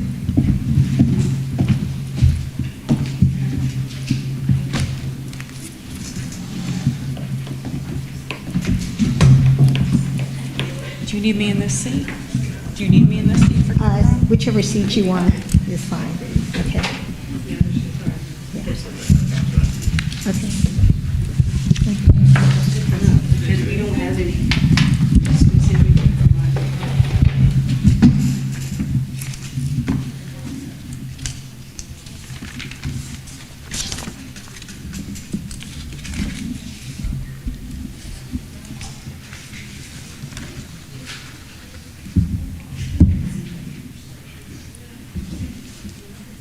Okay. Next on our agenda are our Maryland State Delegate District 9B candidates, Lisa Kim and Courtney Watson. Ms. Kim, you may begin this session with a 30-second opening statement. Thank you. Good afternoon. My name is Lisa Kim. I'm running for delegate in Legislative District 9B, Ellicott City. Some years ago, I was an elected legislator from Prince George's County, Maryland, on a city council. That race was a nonpartisan race. And what that taught me on my time serving the people there in Prince George's County was that elected bodies should act as a team. We should be a team that supports what the people want for themselves, and we shouldn't be working for political platforms. While I was there, I stopped a $60 million TIF. Thank you. Thank you. Okay. Ms. Watson, Good you may proceed. afternoon. I will open with what I think you deserve in a delegate in District 9B. You deserve a delegate who can work with both sides of the aisle. In 4 years, I've passed a dozen bills, all with bipartisan support. 6 of those bills were unanimous votes in the House and the Senate. You deserve a delegate who can bring home state funding, which helps keep county taxes lower. I brought home $40 million for historic Ellicott City flood mitigation, $7 million for Centennial Park, and $35 million for school renovations. Thank you. Okay. We will now move on to the question part of our forum. If you would like to respond, please raise your hand so I can call on you in the order in which you are seen. You will have 1 minute for each response. The timekeepers will let you know when 15 seconds are remaining and when your time is up. Our first question is, what efforts will you make to support voter inclusion, and how will you promote a more fully inclusive democratic process? Ms. Kim. I believe that we are doing a good job here in Maryland when it comes to voter accessibility to the polls. We have 8 days of early voting, face-to-face. We have our election day, which is face-to-face, and then we also have our mail-in ballots, which will start going out here September 25th. So it's as if election day, lasts 6 weeks, because at any point people can drop their ballot in their mailbox and have the postman come pick it up. So as far as accessibility, we're doing a great job. I don't know if there's really any holes that need to be filled. I mean, other than possibly going to online voting, which some other states have done, I see we could potentially do that, and that would increase voter accessibility. There would be some concern with integrity there, but overall, I think we're doing a great job. Thank you. Ms. Watson? Yes, I was glad to be part of the General Assembly that expanded early voting. You can now vote as early as 7 a.m. during the 8 early voting days. We also required a permanent mail-in ballot option, which many people are taking advantage of now. And that sort of came about during the pandemic. And I think it's important to note that the General Assembly passed a law that would allow the Board of Elections to start counting those mail-in ballots 8 days prior to the election, and also providing for signature omission, notification, and curing. That was a very important bill to make sure every vote is counted if the person forgets to sign the ballot. Right now, it's not counted. Unfortunately, Governor Hogan vetoed that bill, and that's why it took so long to get us the election result during the primary, and I hope that is not repeated in the general, but it's still to be decided in the courts. Thank you. And now, how will you advocate to the state to address issues like food insecurity, increased needs for mental health support, and other crisis services? Ms. Kim? Thank you. So part of my platform running for this election is utilizing some of the land that we have here in Howard County for controlled environment agriculture and urban agriculture. Food scarcity in the future is going to be a real problem even for us here in the United States, and we need to be prepared. We can't be reactive, we need to be proactive. So we need to utilize a lot of the new modern technologies for urban agriculture and controlled environment agriculture. As far as mental health goes, there's a real gap in our system right now. Unless you are extremely mentally ill where you need to be institutionalized, you really have no care after that. I have a family friend who falls in that gap, and I would like to see us put some of the tax dollars that I consider us to be wasting on other items to create sort of walk-in clinics for those who are mentally ill, those who don't have insurance, and those who need psychiatric care on a regular basis but can't wait 3 or 4 weeks for an appointment. I'd like us to have a 24-hour clinic for people who fall in that gap. Thank you.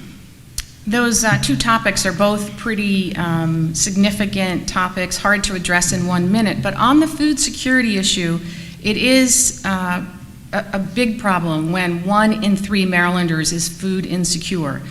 And it's not just food, but it's nutritious food. Another issue is that we need to reduce the stigma that families and children face when they are food insecure, in terms of, for example, making sure that we're providing breakfast to all students and not just the students that are free and reduced meal lunch, to reduce that stigma. It's important to make sure that our families can take advantage of the programs that we already have. In 2021, we established in the General Assembly the Temporary Food Systems Resiliency Council, and we plan to make that permanent in this coming year. So what we are going to do is build an infrastructure for aggregation and distribution for small farmers, medium-sized farmers, so that they can reach the food banks and the other sources of distribution for our citizens.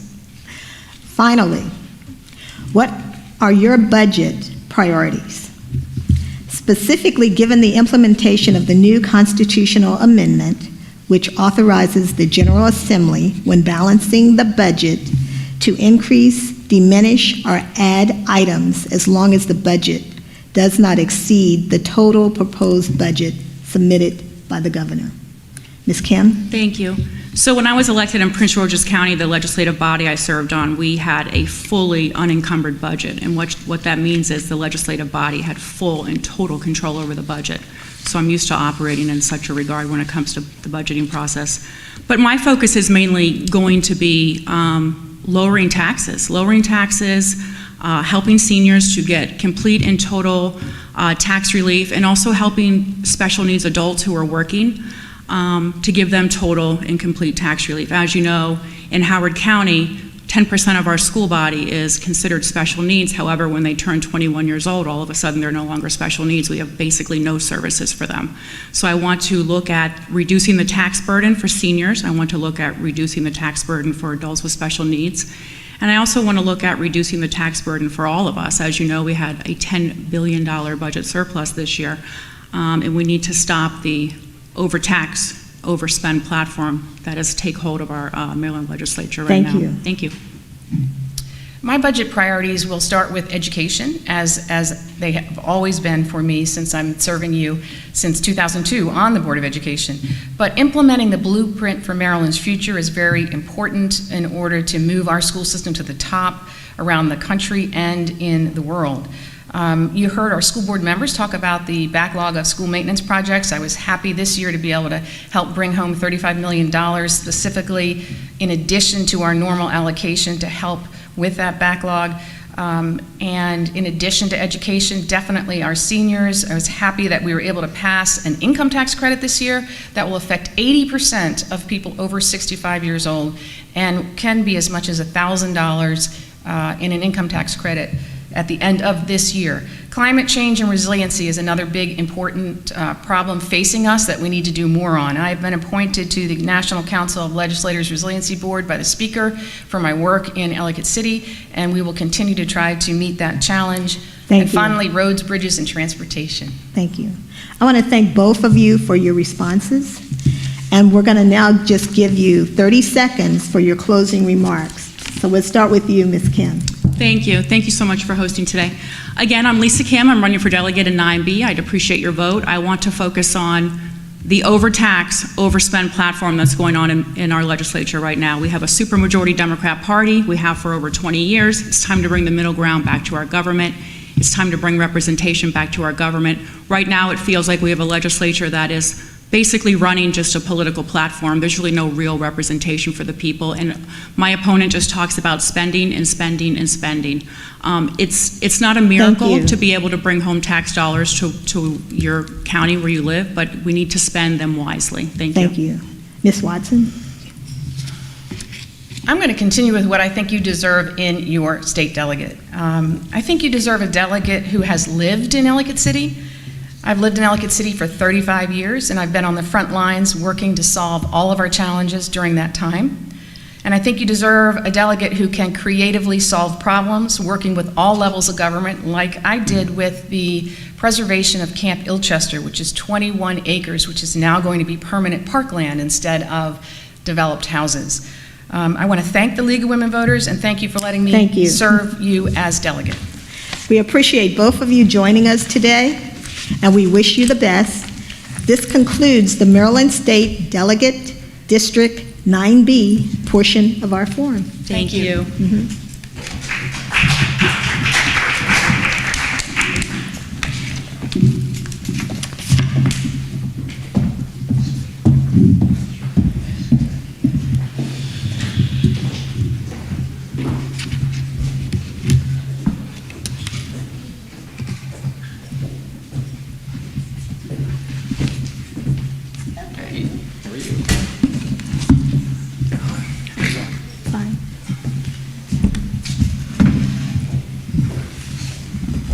Pronounce your name, Cocky. Pardon? Yes, my Cocky's real good. Okay. Oh, you've got your own one? Yes, ma'am. I got my own one.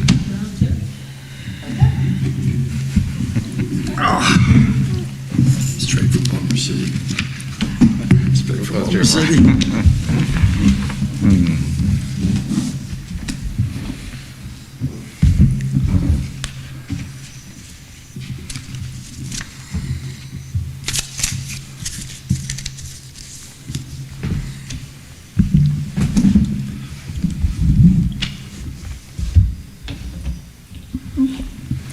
We now welcome our candidates for Maryland State Senate District 12, Mr. Bob Cocky and Mr. Clarence Lamb. Mr. Cocky, this session will begin with your 30-second opening statement. Excuse me. Thank you. My name is Bob Cocky, and I'm hoping to be your next senator in the Legislative District 12. I'm a lifelong Maryland resident. I grew up in the Marysville area, even though back then it was on the Carroll County side.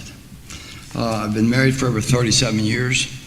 I'm a very, very proud father of a Howard County firefighter. I've served Maryland residents in the hospitality business for over 42 years. And during that time, I got to, thank you. Mr. Lamb. So good afternoon. It's a pleasure to be here. Thank you for the League of Women Voters for sponsoring this very important event. I'm Senator Clarence Lamb, and for the last 4 years I've had the privilege of being able to represent Legislative District 12 in the Maryland General Assembly, and hope to have your support to be able to serve in the legislature for the next 4 years. We've accomplished a lot. As a physician, healthcare is obviously near and dear to me. We've been able to improve the state's response when it comes to COVID, as well as expand healthcare coverage, as well as increasing support for our education system. Our public schools have needed a lot of help and provide a lot of support there. Let me wrap up and say I'm Clarence Lamb. Thank you. Now we will move on to the question part of our forum. If you would like to respond, please raise your hand so that I can call you in the order in which you are seen. You will have 1 minute for each response. The timekeepers will let you know when you have 15 seconds remaining and when your time is up. Our first question is, what measures would you support at the state level to ensure that additional affordable housing units are created throughout the county? Mr. Cockey. I'd like to field that question because I've had the privilege of rehabbing some houses, and when we talk about affordable housing, it's not just house ownership. We also have to look at renters' rights and make it more affordable for them to move from a renting class into home ownership through different kind of first-time homebuyer programs. I would like to see us turning vouchers. For instance, an average voucher of $1,600 a month, you take that over a 10-year period, it's about $195,000. We can turn that voucher into a home mortgage for the citizens and the taxpayers. At the end of 10 years, they're no longer, subsidizing somebody's rent. And the person has pride in home ownership, and they become part of a community. And that's what I like to see. Convert vouchers into mortgages. Thank you. Mr. Lamb? So thank you. This is obviously a very important issue, and I've had the privilege for the last 10 years to serve as a member of the board of the Howard County Community Action Council, which is one of the preeminent anti-poverty organizations here in Howard County. And large focus that we've had as part of this organization is affordable housing. In the General Assembly, we've done a lot. We've put tens of millions of more dollars into renting housing programs to help ensure that those folks who have hit a hard time can stay in their homes. We've also passed the HOME Act 2 years ago to eliminate housing discrimination based on source of income. But we have a lot of work that we still must continue to do. President Biden has said that housing is infrastructure. And so we recognize that in addition to having good roads and highways and transportation and access, we also need to make sure that people have good housing. And we can do that by increasing supply, by addressing stability, making sure that those who are renting have stable housing, and also by subsidies to support public housing to ensure that there's more affordable access across our county. Thank you, Mr. Lamb. Next, how will you advocate to the state to address issues like food insecurity, increased needs for mental health support, and other crisis services? Mr. Cockey. Well, those two questions kind of go hand in hand. Food security, poverty has an influence on it, accessibility, and the quality of the food that people get. So if someone is not, for instance, during this inflationary period, if someone has $200 a month in food assistance, now they're going to buy, say, $150 worth. We need to make food more accessible I've actually done a lot of work with the Elk Ridge Food Pantry, and to see the people that are so appreciative of those pantries, we need more of them. And I think we could also use our schools to help say, I don't want to say soup kitchen, but to do more community events where there is food available. And it's not just the availability of the food, it's the quality of the food. They have to be taught through education to shop smart. If you buy an avocado, it might have a shelf life of 3 days. A nice chicken breast or something will have a lot. Thank you. Thank you. Mr. Lamb. Yeah, thank you. This is obviously a very important issue, and as a member of the Howard County Community Action Council board, we've actually taken a lot of steps to help support our local food bank here in Howard County, expanded it quite a bit.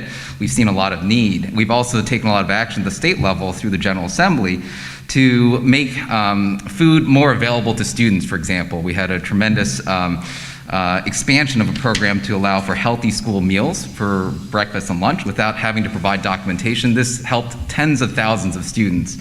I also sponsored legislation to eliminate the practice of lunch shaming so that if a student is not able to pay for lunch, they're not shamed with detention or extra assignments because they can't pay for their school debt.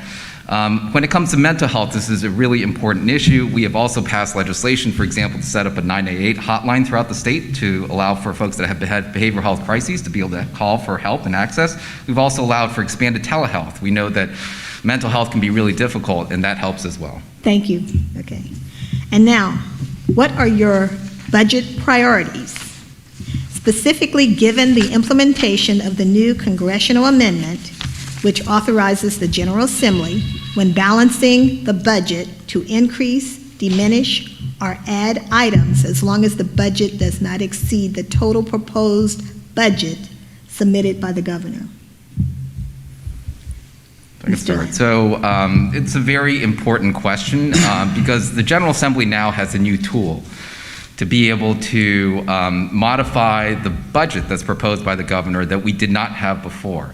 This will allow the state to better reflect our priorities. And the budget is incredibly important because while it's cut and dry and it's a lot of numbers, the budget itself is a document that reflects the priorities of our communities. And so I know that with this tool, the General Assembly will be able to step up to provide additional funding for schools, to help address climate change, to support additional infrastructure projects that we know that there's funding coming from the federal government, but we need to do more to help support mass transit as well.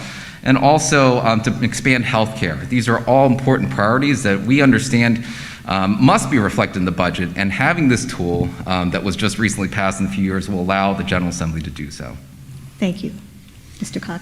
Well, with the state budget of a little bit over $54 billion, you talk about transparency. Almost $21 billion of that budget was put into the general fund. So that's almost half of the budget. When things get put into a general fund, it's not really specifically earmarked for anything. It leaves a lot of wiggle room. You need a little bit of wiggle room, but I'm not so sure we need almost $21 billion worth of wiggle room. And with the $2 billion we have in surplus this year, I'd like to see some of that money get more directed more toward teachers, first responders, so that Howard County can retain these vital job positions. We don't need to be losing firefighters, teachers especially. We need to keep Howard County the #1 school system that it was. Thank you. Thank you. Now for our final question. In your opinion, what should the state government do to prevent or mitigate the harms caused by climate change, while respecting the needs and rights of developers and private property owners? I'll take her. I'm sorry, go ahead, Senator. You want me to go? All right. Hey, Dr. Lang. Sure. So climate change is obviously very real, and it's a concern for many of us in our community. With the Chesapeake Bay going through the middle of the state here, I think we do need to address more when it comes to climate change. We passed landmark legislation this past session called the Climate Solutions Now Act that will reduce greenhouse gases by 60%, that will support net zero buildings by 2040, that will increase electrification so that we're less reliant on fossil fuels. But I think we need to make sure that we continue to push forward with these policies. The bill, I think, wasn't as strong as many of us would like. And so we recognize that there's more that we can do to increase electrification of vehicles, for example, making sure that vehicle EV infrastructure is in place, expanding school buses that are also electric, and also supporting our electric distribution network, that as we see greater demand for electricity that are hopefully coming from green sources, that we have the distribution network to support that. Thank you. Well, definitely the climate change is not just a local issue, this is a worldwide issue. Our planet has lost 2/3 of the Amazon forest. This cannot continue. Are electric vehicles the answer? Yes, because these fossil fuel burning vehicles just cannot make it.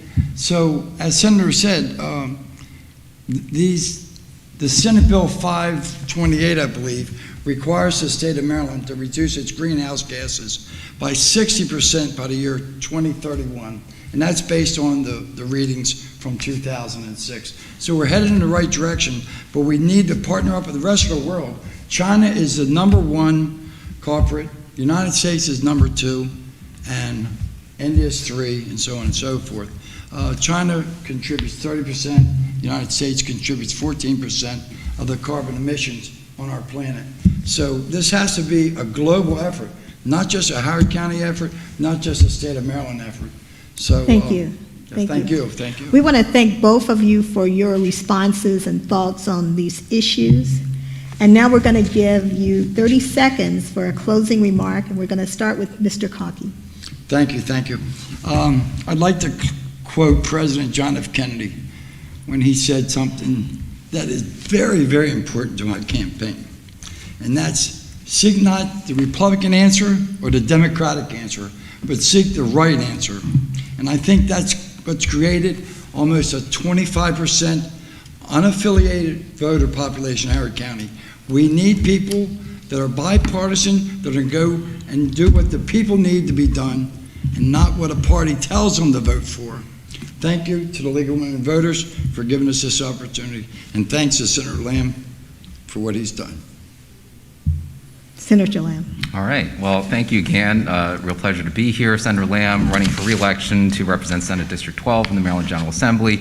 I'm really proud of our record over the last 4 years to be able to expand health care, to protect our environment, to expand job growth and support our local school system. I've worked proudly with my 2 House colleagues, Delegate Hill and Delegate Feldmark, and we hope to have your support to be able to continue to represent this district in the Maryland General Assembly. Again, thank you to League of Women Voters. Thank you to Mr. Cockey. It's good to see you again, and hope to have your support for Clarence Lamb for State Senate on November 8th. Thank you, Mr. Lamb. We are grateful to both of you for supporting this event, and we hope you enjoy the rest of your weekend. This concludes the Maryland State Senate District 12 portion of our forum. Thank you.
Every little breeze seems to whisper Louise. Sorry. Okay. We now invite our candidates for Maryland State Delegate District 12A, Ms. Jessica Feldmark and Ms. Terry Hill, to join us. Because there are 2 candidates running for 2 open seats, each candidate will have 3 minutes to discuss their goals and priorities. So, Ms. Feldmark, you can begin. Good afternoon. I'm Jessica Feldmark. For the past 4 years, I've had the honor and privilege of representing District 12 in the House of Delegates, and I'm excited to be running for re-election in the newly created District 12A, together with my colleagues Senator Clarence Lamb and Delegate Terry Hill. When I decided to run for office 4 years ago, it was largely because of what I saw happening at the national level. I saw that so many of our fundamental rights, voting rights, civil rights, reproductive rights, workers' rights, environmental rights, the rights that form the foundation of our democracy and our well-being, were under attack and at risk. I knew we needed state leaders who would step into the breach and stand up and fight to protect those rights here in Maryland. 4 years later, I'm proud of what we've accomplished. And, as you know, threats to our democracy and rights are just as strong as ever. There's a lot more work to do, I'm running for re-election to build on the progress we've made and continue the work of strengthening our communities and safeguarding our rights. Over my first term, I've established myself as an effective legislator and advocate for my constituents. And I've earned a reputation as a key leader on voting rights, workers' rights, and economic justice issues. I believe our democracy is at its best when everyone participates. And as a member of the Election Law Subcommittee, I'm proud of my work in this area. Around the country, we've seen state legislatures rolling back voting rights, sometimes chipping away, sometimes slashing away. But here in Maryland, we've worked hard to expand access to the ballot by making it easier for people to exercise their right to vote. We've expanded the hours of early voting and the number of early voting centers, expanded and enhanced mail-in voting, made it easier for college students and members of the military to register to vote and cast their ballots, ensured that eligible voters who are incarcerated during an election will have the opportunity to vote. And last but certainly not least, we limited the impact of big money in our gubernatorial elections. I'm proud to have been the House sponsor of the Maryland Fair Elections Act, and I will continue working on this issue as I bring back my bill to expand public campaign financing to state offices elected at the county level. I will also continue my commitment to our schools, our environment, and to affordable access to health care, including full access to contraception, abortion care, and all reproductive health care. Most importantly, I will continue to be a delegate who listens to the community, asks tough questions, works together with stakeholders to tackle complex issues, and gets things done. I hope to have your vote in November. Also, I hope to hear from you.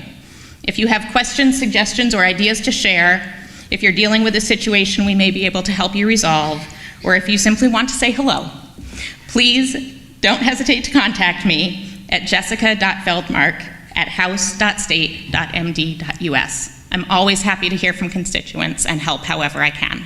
Thank you. Thank you, Ms. Feldmark. We'll next hear from Ms. Hill. Good afternoon, and thank you again, League of Women Voters, for putting this forum together. My name is Terry Hill, and since 2015, I've been serving as one of the delegates representing District 12 in the General Assembly. Similar to my colleague, who I'm proud to run with, Delegate Jessica Feldmark, and also Senator Clarence Lamb, I entered the political arena in 2014 because I sensed that our nation was undergoing an inflection point. And I didn't want to wake up in 20 years and find out that we'd become a more inward-looking, hateful, jingoistic nation, and that I might have been able to make a difference but hadn't dared to try. In my time in the General Assembly, I have been focused on reducing the barriers that prevent too many of our Marylanders from enjoying the quality of life, the quality of health care, and the kind of neighborhoods that are safe and nurturing that I've had the privilege of enjoying as a resident of Howard County, who grew up here, established my business here, and am proud to call this my home in Columbia. As someone who works on reducing barriers, if I am to return to the General Assembly and have your support, I plan to continue to reduce those barriers, reduce the barriers to achieving affordable, safe health care, including securing into the future women's right to choose and to work with their doctors on what is their best health interests and outcomes, including working to ensure that our children have the access and actually get the glasses, the hearing aids, and the other kind of supports they need to be able to learn. I'm proud of the work we've done in building the blueprint and funding the blueprint and really changing the direction that Maryland is going to become in the future as a leader in education, but it's not enough. In addition to that, I'll continue to work on issues about safety and security, issues having to do with making sure that our children experience a sustainable environment that will allow them to give a better future to their children as well. There are many issues and there are way too many barriers that we continue to face, and I do believe that we can have it all. We can grow the pie and make sure that those who haven't had a slice of the pie get a slice, while still knowing that we have the things that we need for our families. So I invite you to continue to support me, to continue to support our team, and to reach out to us when we can be of help. And I can be reached at terry.hill@house.state.md.us. Thank you. Thank you, Ms. Hill. We appreciate both of you for taking the time to come out to educate the voters, and we hope you enjoy the rest of your day. We did like that music selection, too. So this concludes the Maryland State District 12A portion of our forum. Thank you. Thank you.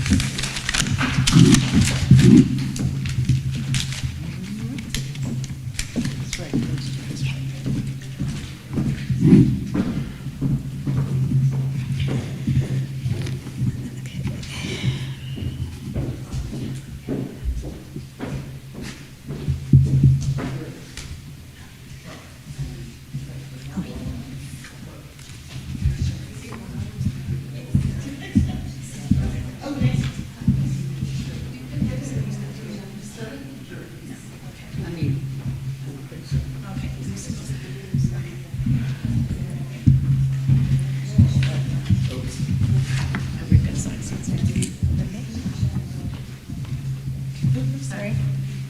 Hi, how are you? I'm just waiting for our names. Okay.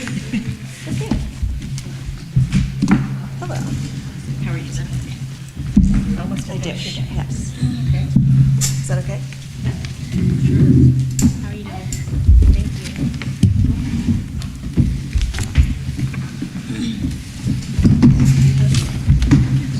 It's like I'm really leaning back. Mine's perfect. Yeah, I can't sit over. I have to sit. Okay. What's that? I'm just sitting up.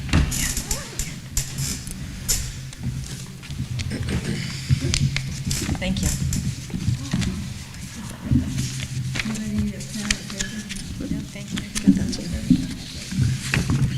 Thank you.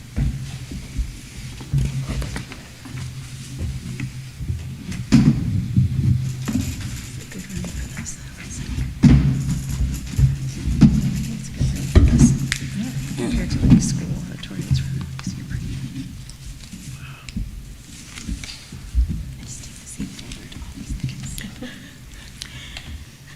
The final office on our agenda is the Maryland State Delegate District 13. There are 5 candidates running for 3 open seats. Mr. Padraig Wash, Mr. Chris Yates, Ms. Vanessa Atterbury, Ms. Pam Lehman-Gazon, Ms. Jan Teresa. We will start with a 30-second opening statement beginning with Mr. Wash. Hello.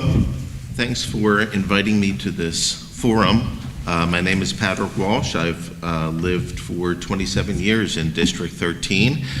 And although I never had an aspiration to politics, there seemed to be a gap which I wanted to step up and serve to fill. My theme of my campaign is truth and freedom. Thank you. Mr. Yates. Hello, I'm Chris Yates. I'm a 35-year resident of Howard County. We live under democratic policies, which brought us inflation. It brought us extra money at the pump in additional crimes. It brought us defunding the police, the invasion of our southern border, indoctrination of children in grade school. It brought us weaponizing the Thank you. SRS. Anyway, I'm Chris Yates, running for Delegate District 13. Ms. Atterbury. Thank you, and first, thank you to the League of Women Voters for having us here today. I'm Delegate Vanessa Atterbury, and I'm running for re-election for my 3rd term. It is an honor and a privilege to serve District 13, where I was born and raised, and I'm 47 years old, so I've been here my whole life. I currently am raising my 3 children there, and I chair the Ways and Means Committee in the Maryland General Assembly. Thank you very much. Ms. Gazan? Hi, I'm Pam Landman-Gazzoni. I'm District 13 nominee for delegate and a Howard County resident for over 30 years. Professionally, I worked at NASA and had opportunities to work on issues that you may not think of as being part of NASA's mission, issues like the environment, systemic racism, and early childhood education. I've always been involved in the community. When the kids were young, it was Girl Scouts, Columbia Summer Swim League, PTA, and currently I'm a member of the Howard County Commission for Women and on the board of the ARC of Howard County. As delegate, I will work to bring my NASA skills and my community knowledge together for positive change. Thank you, Mrs. Gazzoni. Ms. Teresa? Thank you. Good afternoon. I'm Delegate Jen Teresa. I represent District 13 in Annapolis. Many of you know me from my 12 years on the County Council and now 4 years as State Delegate.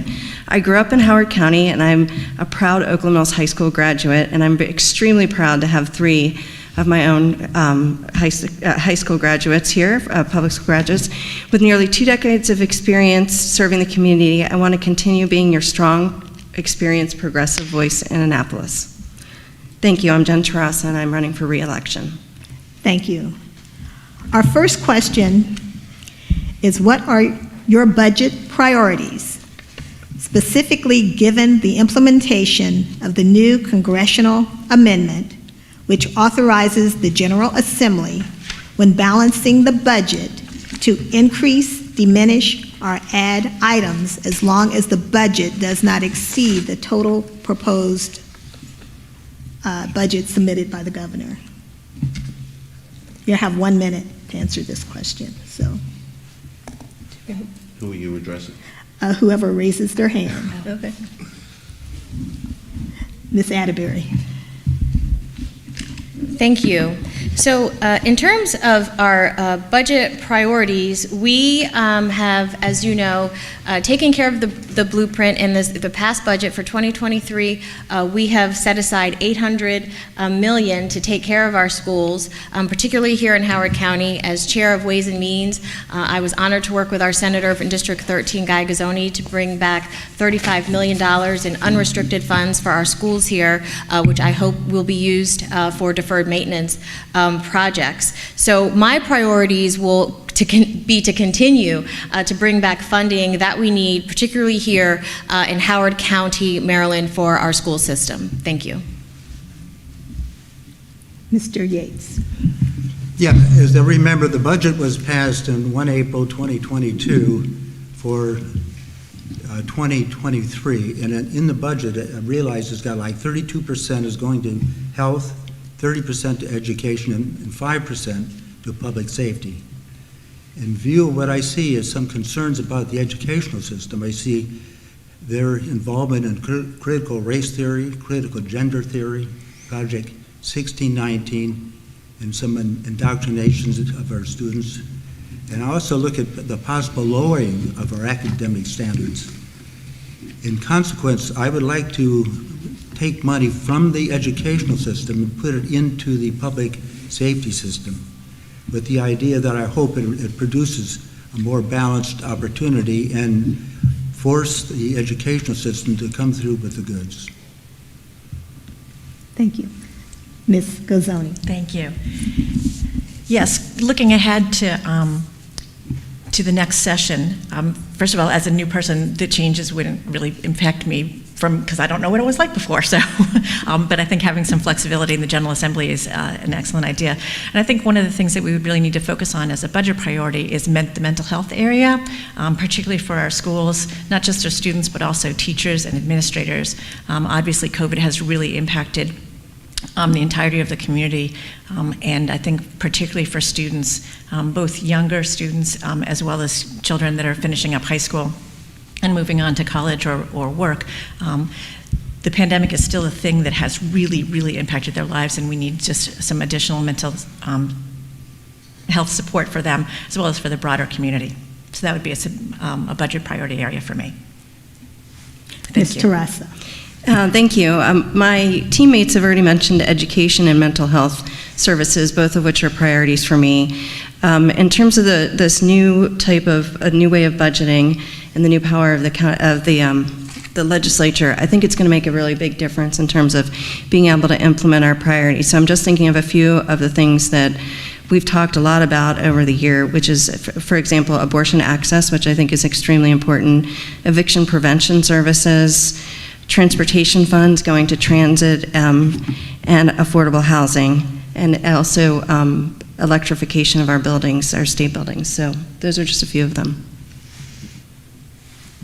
Mr. Wash.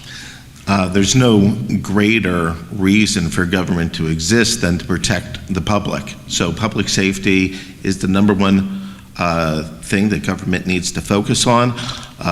Certainly Governor Hogan has established the Refund the Police program, and we need to proceed with budgeting and strengthening our police, making sure that with the officers that are hired are of the highest caliber.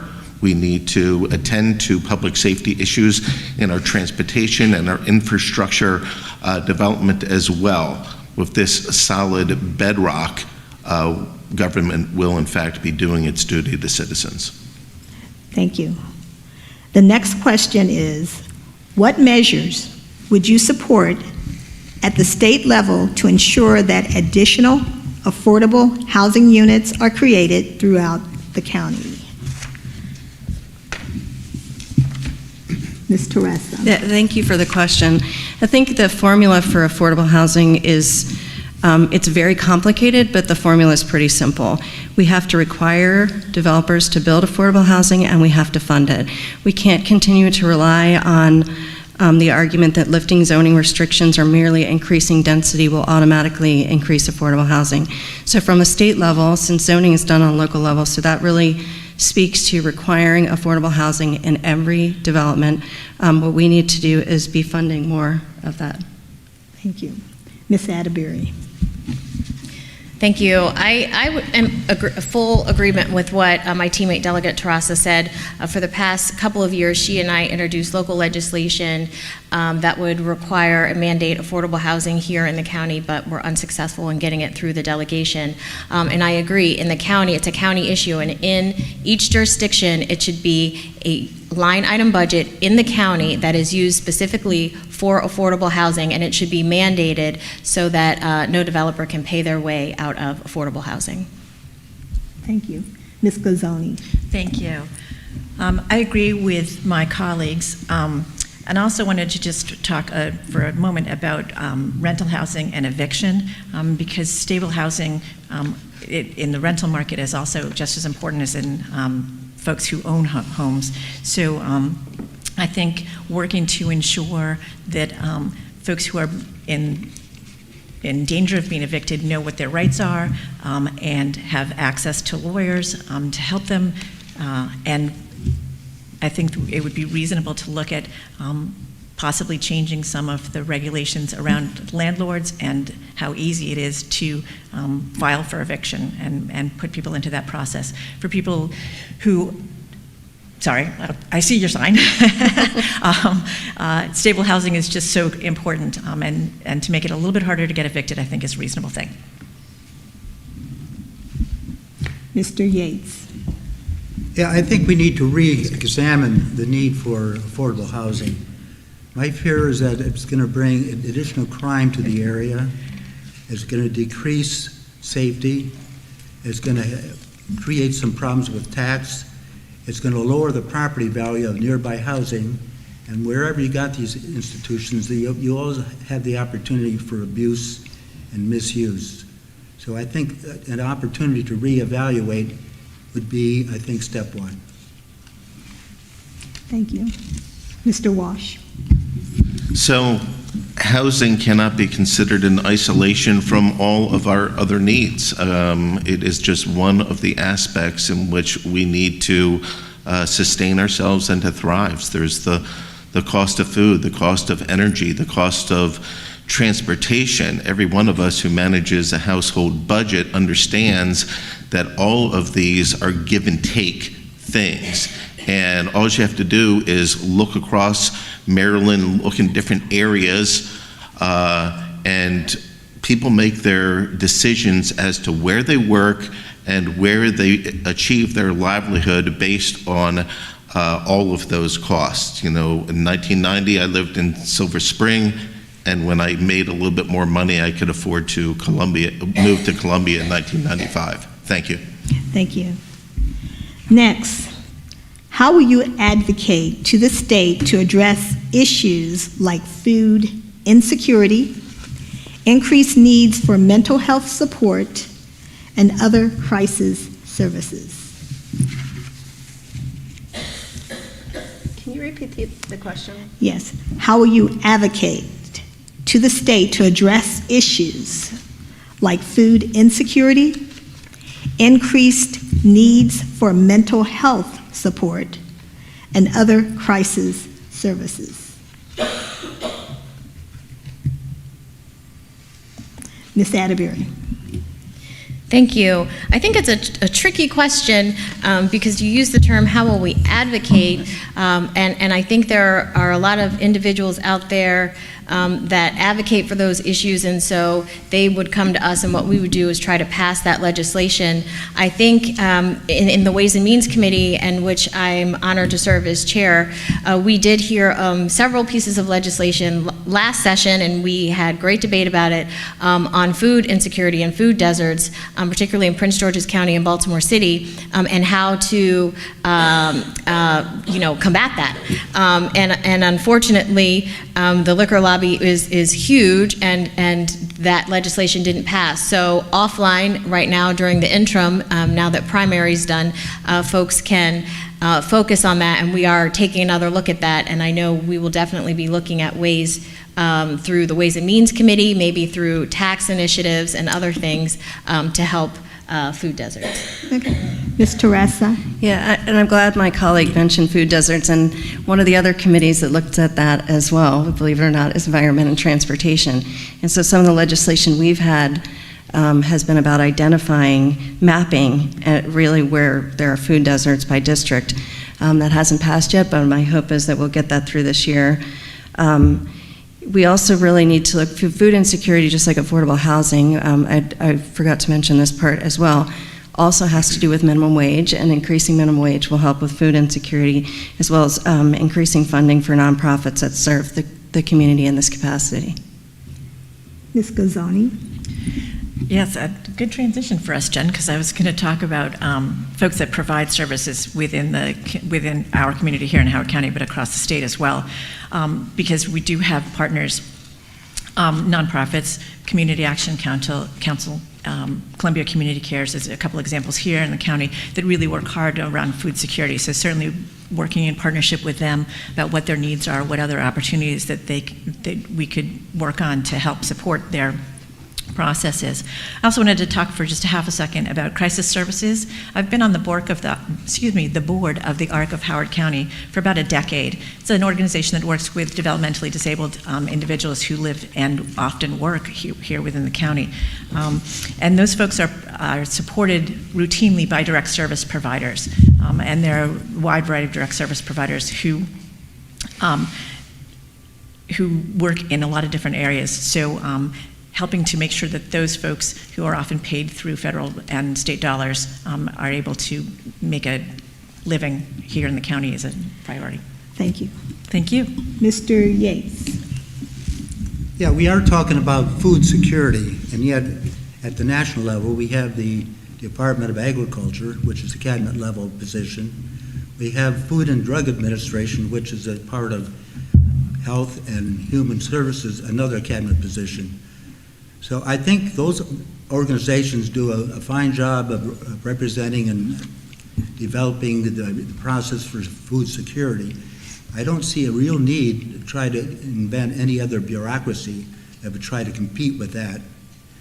With regard to looking at mental issues, I would like to continue funding crisis response teams that would help in develop better techniques for the mental health problems. Thank you. Mr. Walsh?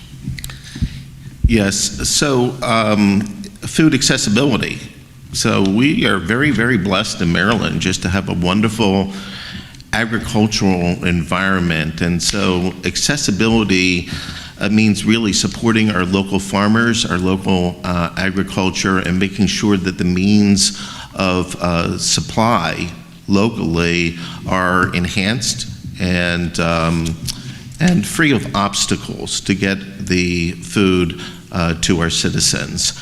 So that is a number one focus in terms, once again, of public safety, which is vital in terms of mental health, another public safety issue, diagnosis, early diagnosis of mental health issues is vital for public safety, and I'm out of time, sorry.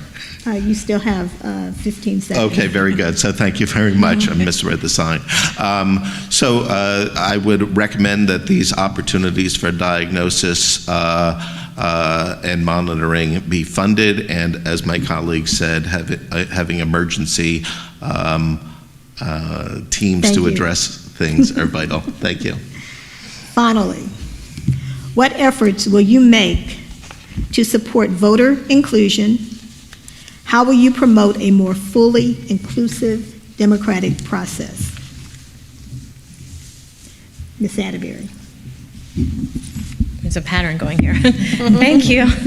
So as chair of the Ways and Means Committee, we oversee election legislation that comes through the General Assembly, and I am committed to voter access and expanding voter access so that everybody has the ability to vote, because I believe everybody should vote.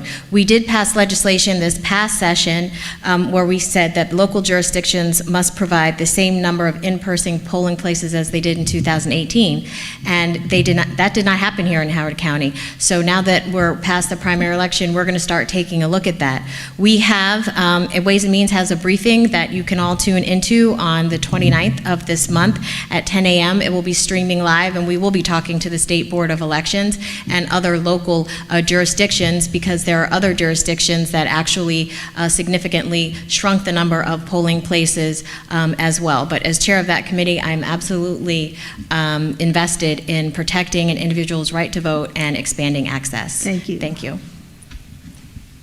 Ms. Gazzoni. This is such an interesting question.